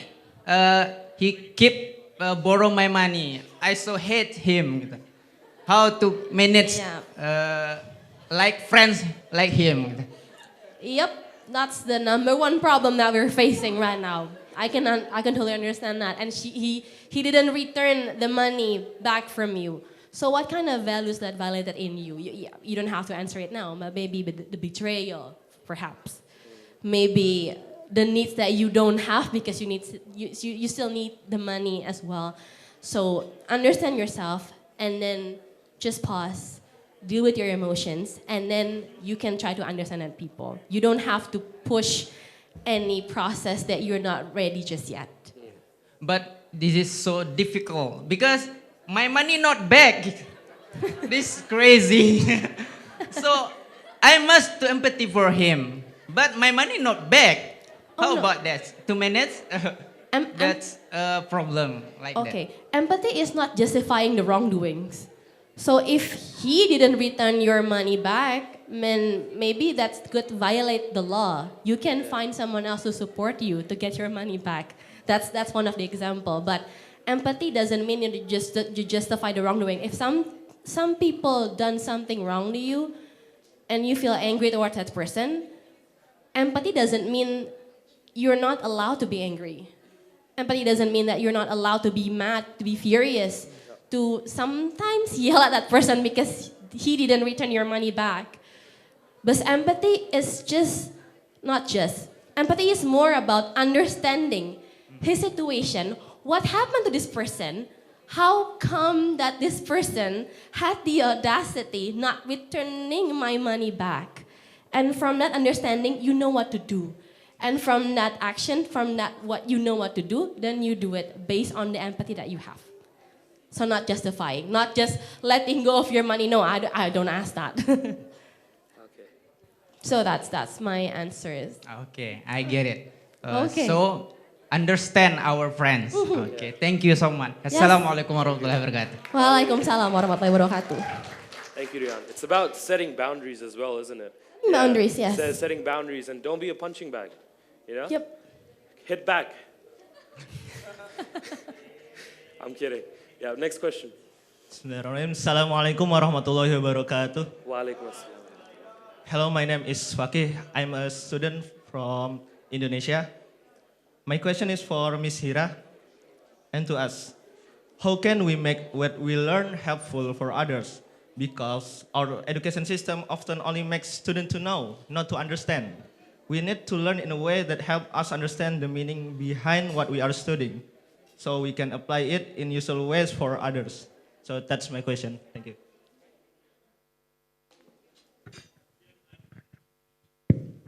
Okay, thank you for the questions. So how can we make impact if the education system just make us to know, not to understand, right? Okay, so first of all, based on my experience, I agree with you. As I mentioned, I had a good grades. It's just because I'm smart, because I know the material and then I take the exam. But to understand, I think it should start from yourself. So you cannot change the system if you're not in the system. So instead of complaining this and that, and you're not in the system, meaning that you don't have the capability to roll or to run the system, it's better to start from yourself. Because it's so tiring with no ending, with no result, if you're just complaining. So based on my experience, what I did is that you start from yourself. Start to not just know, start to understand. For example, I'm sorry, what major did you study right now? I'm a senior high school student. All right. So, for example, you want to pursue your education in, I don't know, maybe engineering. I'm just, for example. So, try to know why. Why do you want to be an engineer? Not just because, oh, it has a good career prospect. Yes, it is. You should consider that, but you should find more than that. Because the why, that if you can define the why within yourself, it makes you easier to go forward. I'm a chemical engineer, but I'm not an engineer right now. I'm a scientist because I know my why. I know that my knowledge, that my capability will give so much impact if I'm a scientist. And that's fine, right? So I think rather than complaining, rather than you have a very lot of your mind thinking about the system, just start from yourself, right? So by that, you can be someone that possibly run the system. So if you have something in your mind, rather than complaining, you have to be the star, you have to be on the top. And if you really, really put a high concern on it, then you can go to the system and you can arrange it, you can manage it as the thing that you think it is right. I think that's from my answer. Okay, thank you so much. Thank you.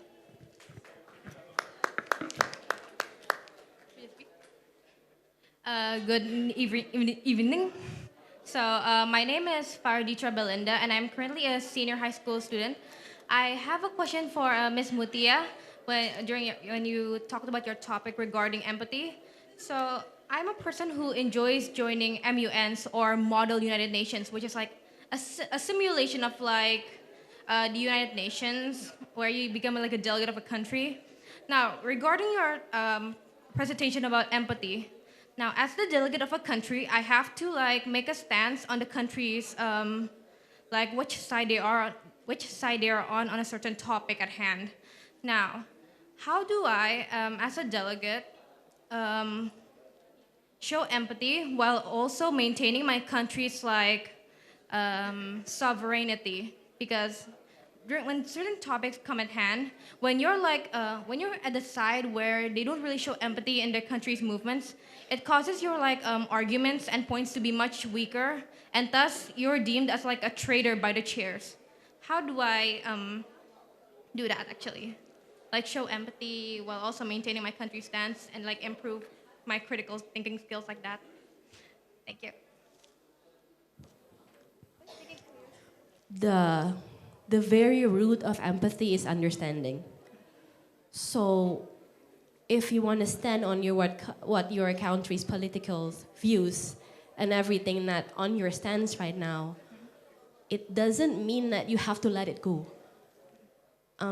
Being empathetic on anything else, being empathetic on anything, it doesn't mean you're letting go on whatever your values that you already believe in.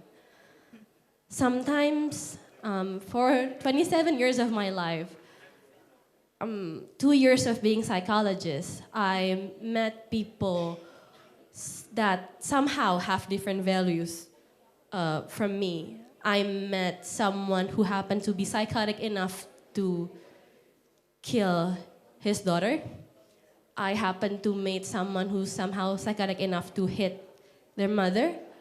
I met someone who happened to be very depressed because her or his fiance left him, or he just want to get married another man, and that's somehow really violating my values. But being empathetic doesn't mean you have to let go your values. Means just to see that your values and other people's values could somehow just get along together. And I do understand your needs right there. Means you have to stand for your countries as well. But at the same time, you need to be open up or maybe to understand on what other countries' point of view. So what can you do? Have humility before empathy. Means just be there to understand. Just listen to understand. Sometimes, most of the time, the most mistake that we made to make empathy such a huge conundrum is we listen to reply, is we listen so we can be right. And somehow we have to just excruciate that. We have to go back to square one. Just be there in that forum to understand what this country point of view, what are their stands, how are the systems, how are the educations, how are the emotional stabilities that those people have so they have their sense. And just to understand that, just ask the questions to understand means you already show your empathy. And letting go of your values just because someone have a different ones with us, that's not empathy. That's maybe just being pity or just sympathy, but empathy is understanding and meanings that your needs and other people's needs could have an equal right to just live in this world. So just ask and understand and try to listen to understand. You don't have to be right. That's my answer. Okay, all right. Thank you so much. Thank you.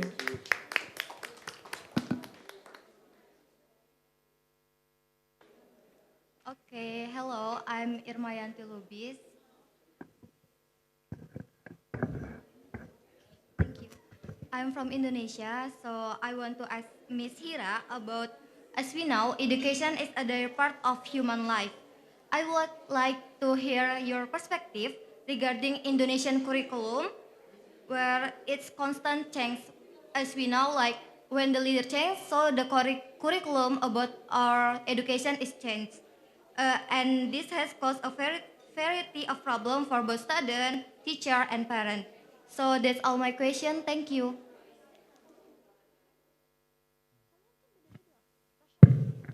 Okay, thank you, Imar, for the question. So this is also questioning about the education system in Indonesia, right? Um, Actually, based on my experience, I experienced a major changes because a 1 year junior after me are exposed by, as you know, as Campus Merdeka, right? It's a major changes. So I think what we can do as a youth is that we utilize the facility as much as possible. Because the government always give us the different rules, different system, they have the purpose, whether that you agree on it or not, right? So, again, as individuals, rather than we are questioning, like we want to make big changes on the system, play smart, you know, play smart. What's in it in that system, in that rules that is beneficial for you? What you can do about it, right? So, for example, for the Campus Merdeka, we know that they make the big opportunity for the Indonesian students to go abroad to have an internship in many companies. Maybe it is big changes because for the previous year of school, they mostly finish their education earlier, right? So, from my opinion, I think you don't have to overthink about it. You know, it's not your portion. It's not your portion yet. If you want to rule that, that's very fine. But you need to climb up, right? You need to climb up to have you have to have the capability, to have the credibility to then rule the system. But for now, let's just play smart. We are young generations. We know we always play smart. We have some tricks. We have some idea to utilize the facility and take the benefit from it. To have more exploration about yourself, to go abroad like this, right? So think about it rather than questioning. Because questioning is that like you go forward, backward, backward. You won't go anywhere, trust me. You will not go anywhere. But see, like, I often heard my parents say that if you have your surroundings already garbages, find a gold in it. Find a star in it. It's a lot of garbage, but don't care about it. Find the gold in it. Find the one that can bring you to the better, not to hold you back, to just thinking and do nothing. Yeah, that's from me. Hope it helps. Thank you. Okay, thank you.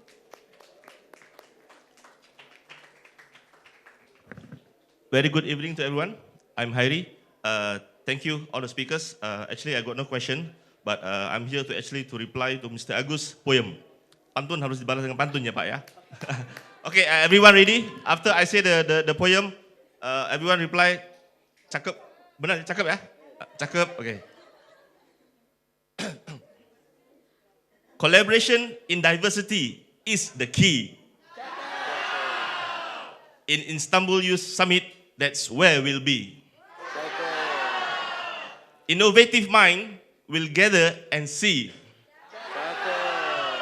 the power of unity, strong and free. By the way, Pak Agus, ada yang peminatnya di sana. Suaranya sedap banget gitu. Terima kasih, Pak. Oh. Thank you very much for that poem. Now, did you guys have any questions that you quite liked? You know, because I have to give 3 awards out, so otherwise I'll just choose. But I can't give an award out to that because that wasn't a question, but it was very, very, very good. I don't know where you went off to. So do you have any questions that you liked or, you know, would give an award to?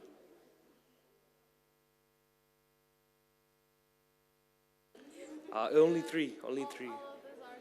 Okay, all of them were good questions.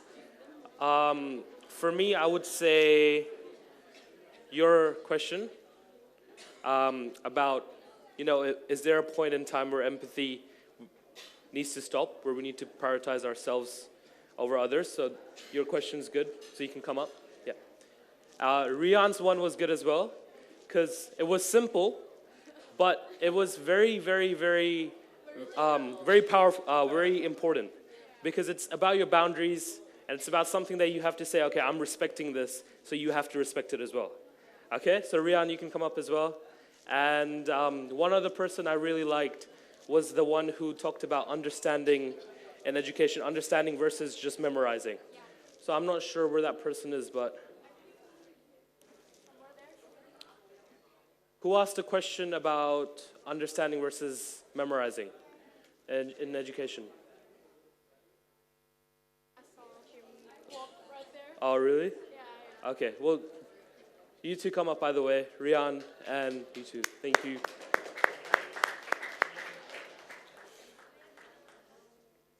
Do we give our prize now?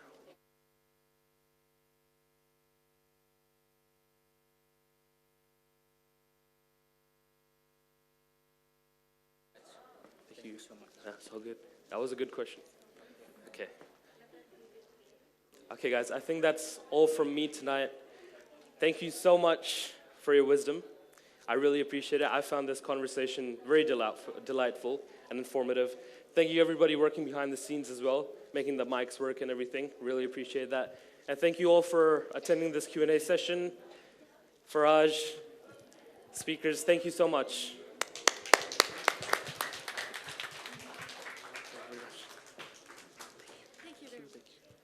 Thank you so much for all the amazing speakers for this night. To thank our valuable speakers even more, we have some gifts and souvenirs prepared for all these amazing speakers. To Mr. Aldi Subakti, you are pleased to hand out gifts. To Mr. Korea Susilowati, you are pleased to hand out gifts.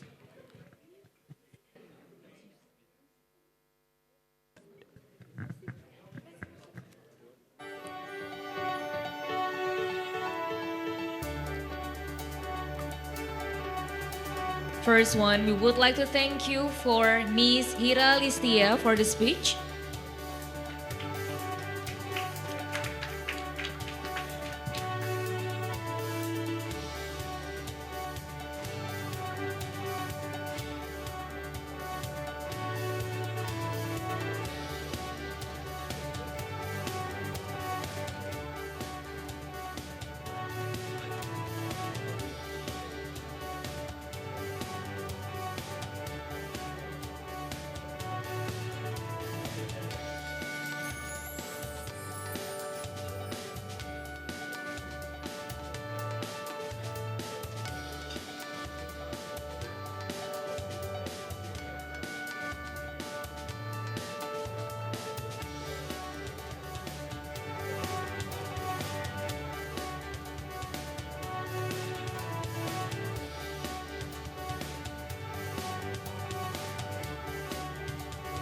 second one, we would like to say thank you very much for Mr. Agustinus Toko Susetio for your speech.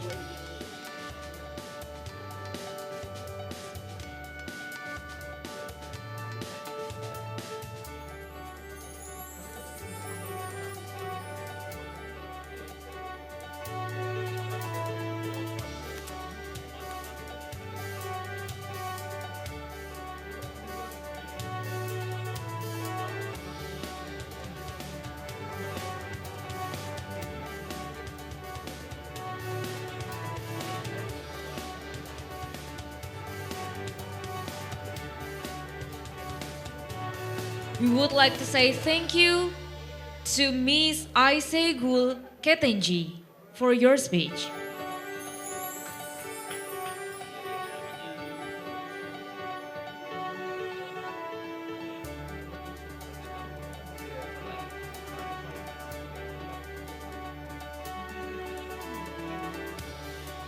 And for the last one, thank you for Miss Adisti Gaisani Mutia for the amazing speech for this night.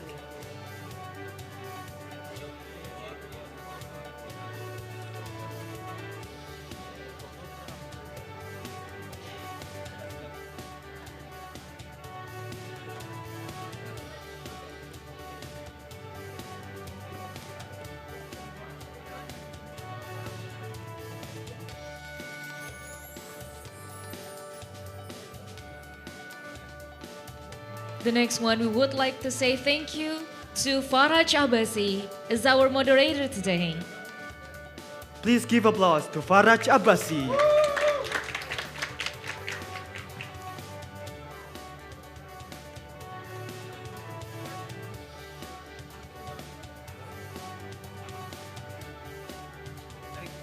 For all the speakers, please stand up. For Mr. Aldi Subakti, Miss Korea, Miss Yuni Maratusoliha, to take a picture together.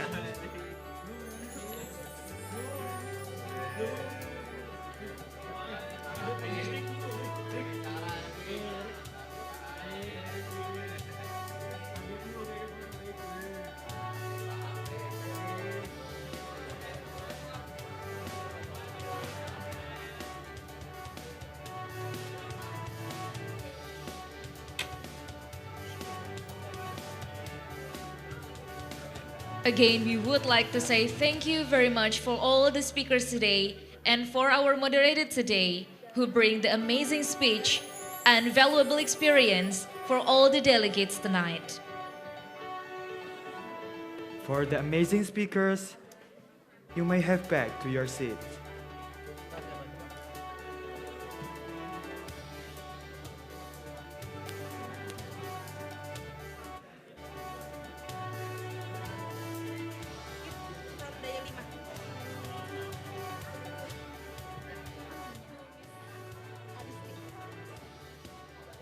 To Miss Adisti, we respectfully invite you to give the gift for the questioner.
Okay, please give applause to our speakers and brave young leaders in this night.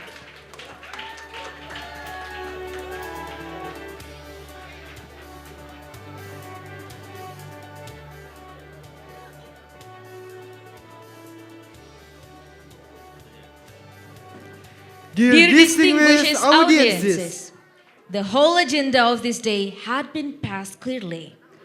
And as the day is getting late, it should be a sign that our time is already over. I'm Al Ikbar.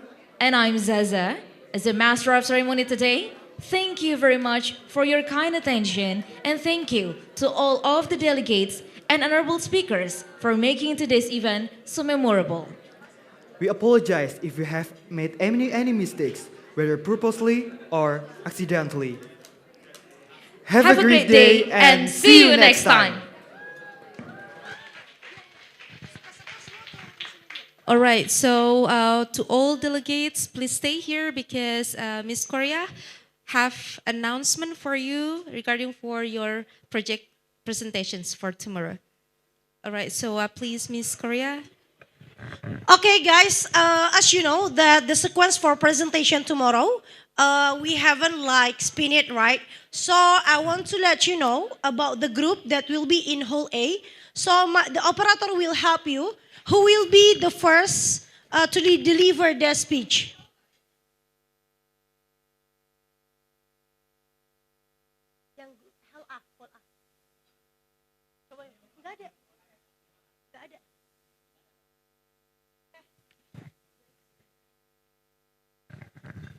Okay, we will spin it.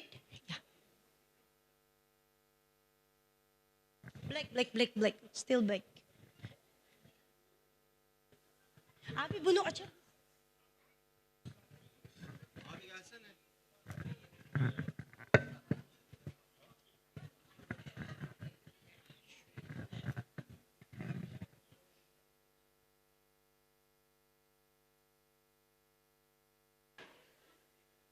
So I hope that no one that will exit from this hall, because I want to let you know the sequence for project presentation tomorrow.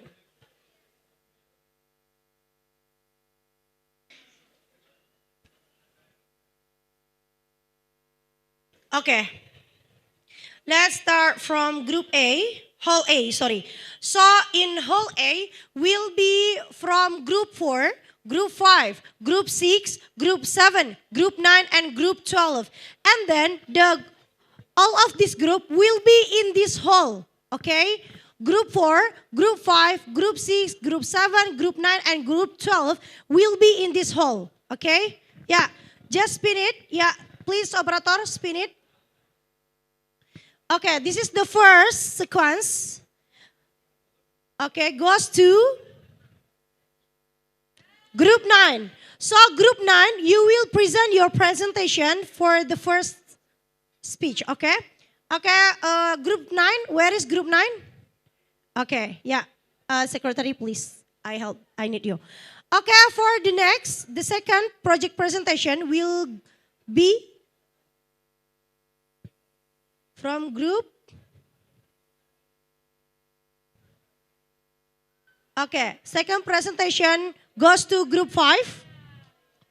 Okay, Group 5, where are you? Okay, so you will be the second in this hall. Okay, next.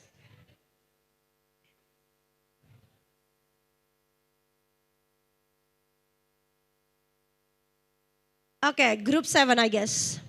So Group 7, where is Group 7? Okay, so you will be the third in this hall. Okay, next.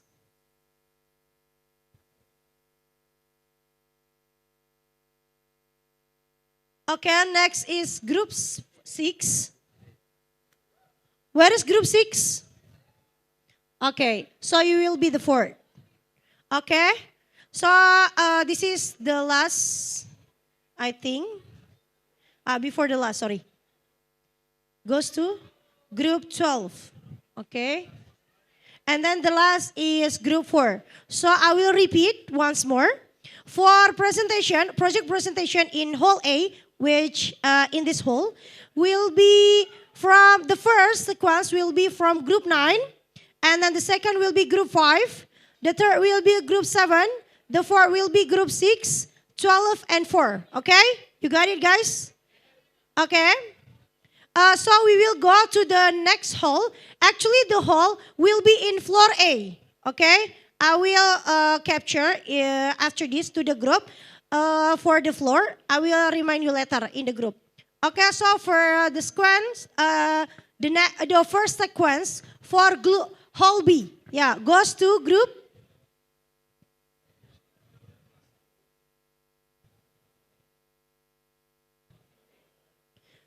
11. Where is group 11? Group 11. So you will be the first in hall B, okay? Okay, for the second, group 11. Second, for the second sequence, goes to group.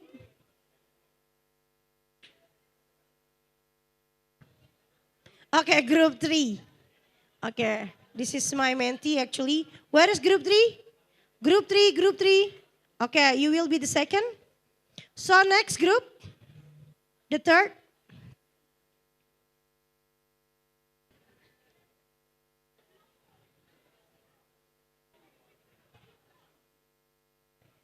Okay, group 15. Where is group 15? Group 15. Group 15. Okay, you will be the third. Next.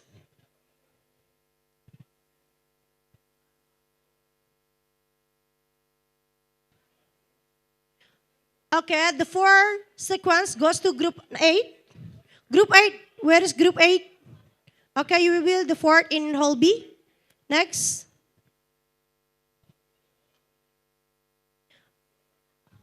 Okay, the next sequence goes to group 10, I guess. Okay, group 10. Next. Okay, 4 groups left.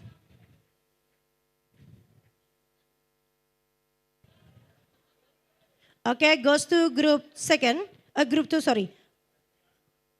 Okay, so the 7th sequence goes to group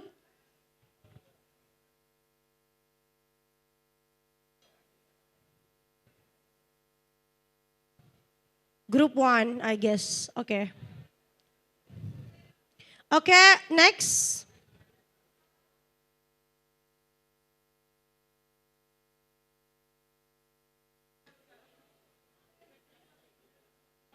Group 13. And then the last in hall B will goes to group 14. Okay, let me repeat again. Silent please, guys. This is important, very important, as I mentioned before. So in hall B, will be deliver the first from group 11, then group 3, group 15, group 8, group 10, group 2, group 1, group 13, and group 14. Okay, you got it, guys? And then let me ask you, what is the dress code for tomorrow? Formal attire. But if your group have some dress code that you already like, make some decision to make and wear some dress code, you can do it. But committee will mention that you must wear formal attire. Okay? Okay, so that's all. That's all. Thank you so much. And then in the night, maybe I will call some leaders to come to Tulip because I want to make sure about your PPT, okay? PPT, proposal, and all the things that you will present tomorrow. Maybe some of the group will deliver their video, that's okay. Just give to me before tomorrow, okay? I will wait in Tulip Hotel. You got it, guys? Okay, good luck. You can train for present. Don't forget your time only 15 minutes. And then after that, we will come out 10 minutes for question and answer. You got it? Okay, thank you so much. Good luck. All right, thank you very much, Miss Korea. And don't forget for tomorrow, we will start at 9. So please be in the hall, your hall. For group B, will be in A floor. And also for hall A, will be here. And we would like to, I will call some names. And please come forward to the stage. It's Jose and Fadil Diki, M. Hisham Agung, Muhammad Fairuz Abadis, Muhammad Ershad, Muhammad Adam, Muhammad Fahri, Muhammad Syaifullah, Muhammad Zair, Mutugi, Rahmat Sampurna, Rian Rendi, Ali Ziad Alezi. For those names are called by me, please come forward to the stage and meet our committee. Once again, to Josie, M. Fadil Diki, M. Hisham Agung, Muhammad Fairuz Abadis, Muhammad Ershad, Muhammad Adam, Muhammad Fahri, Muhammad Syaifullah, Muhammad Zair, Mutugi, Rahmat Sampurna, Rian Rendi, Ali, Ziad Alezi.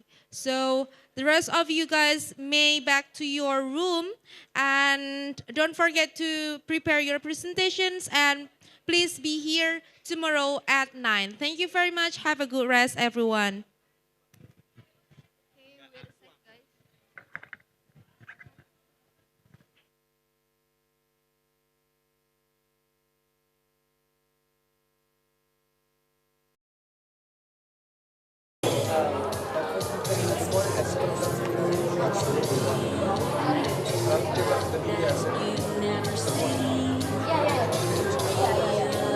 Don't forget to bring your passport after breakfast at 8 in the lobby.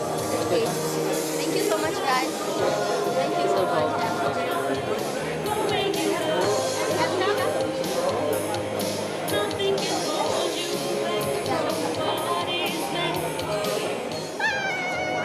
Is it video or photo? Video. Video.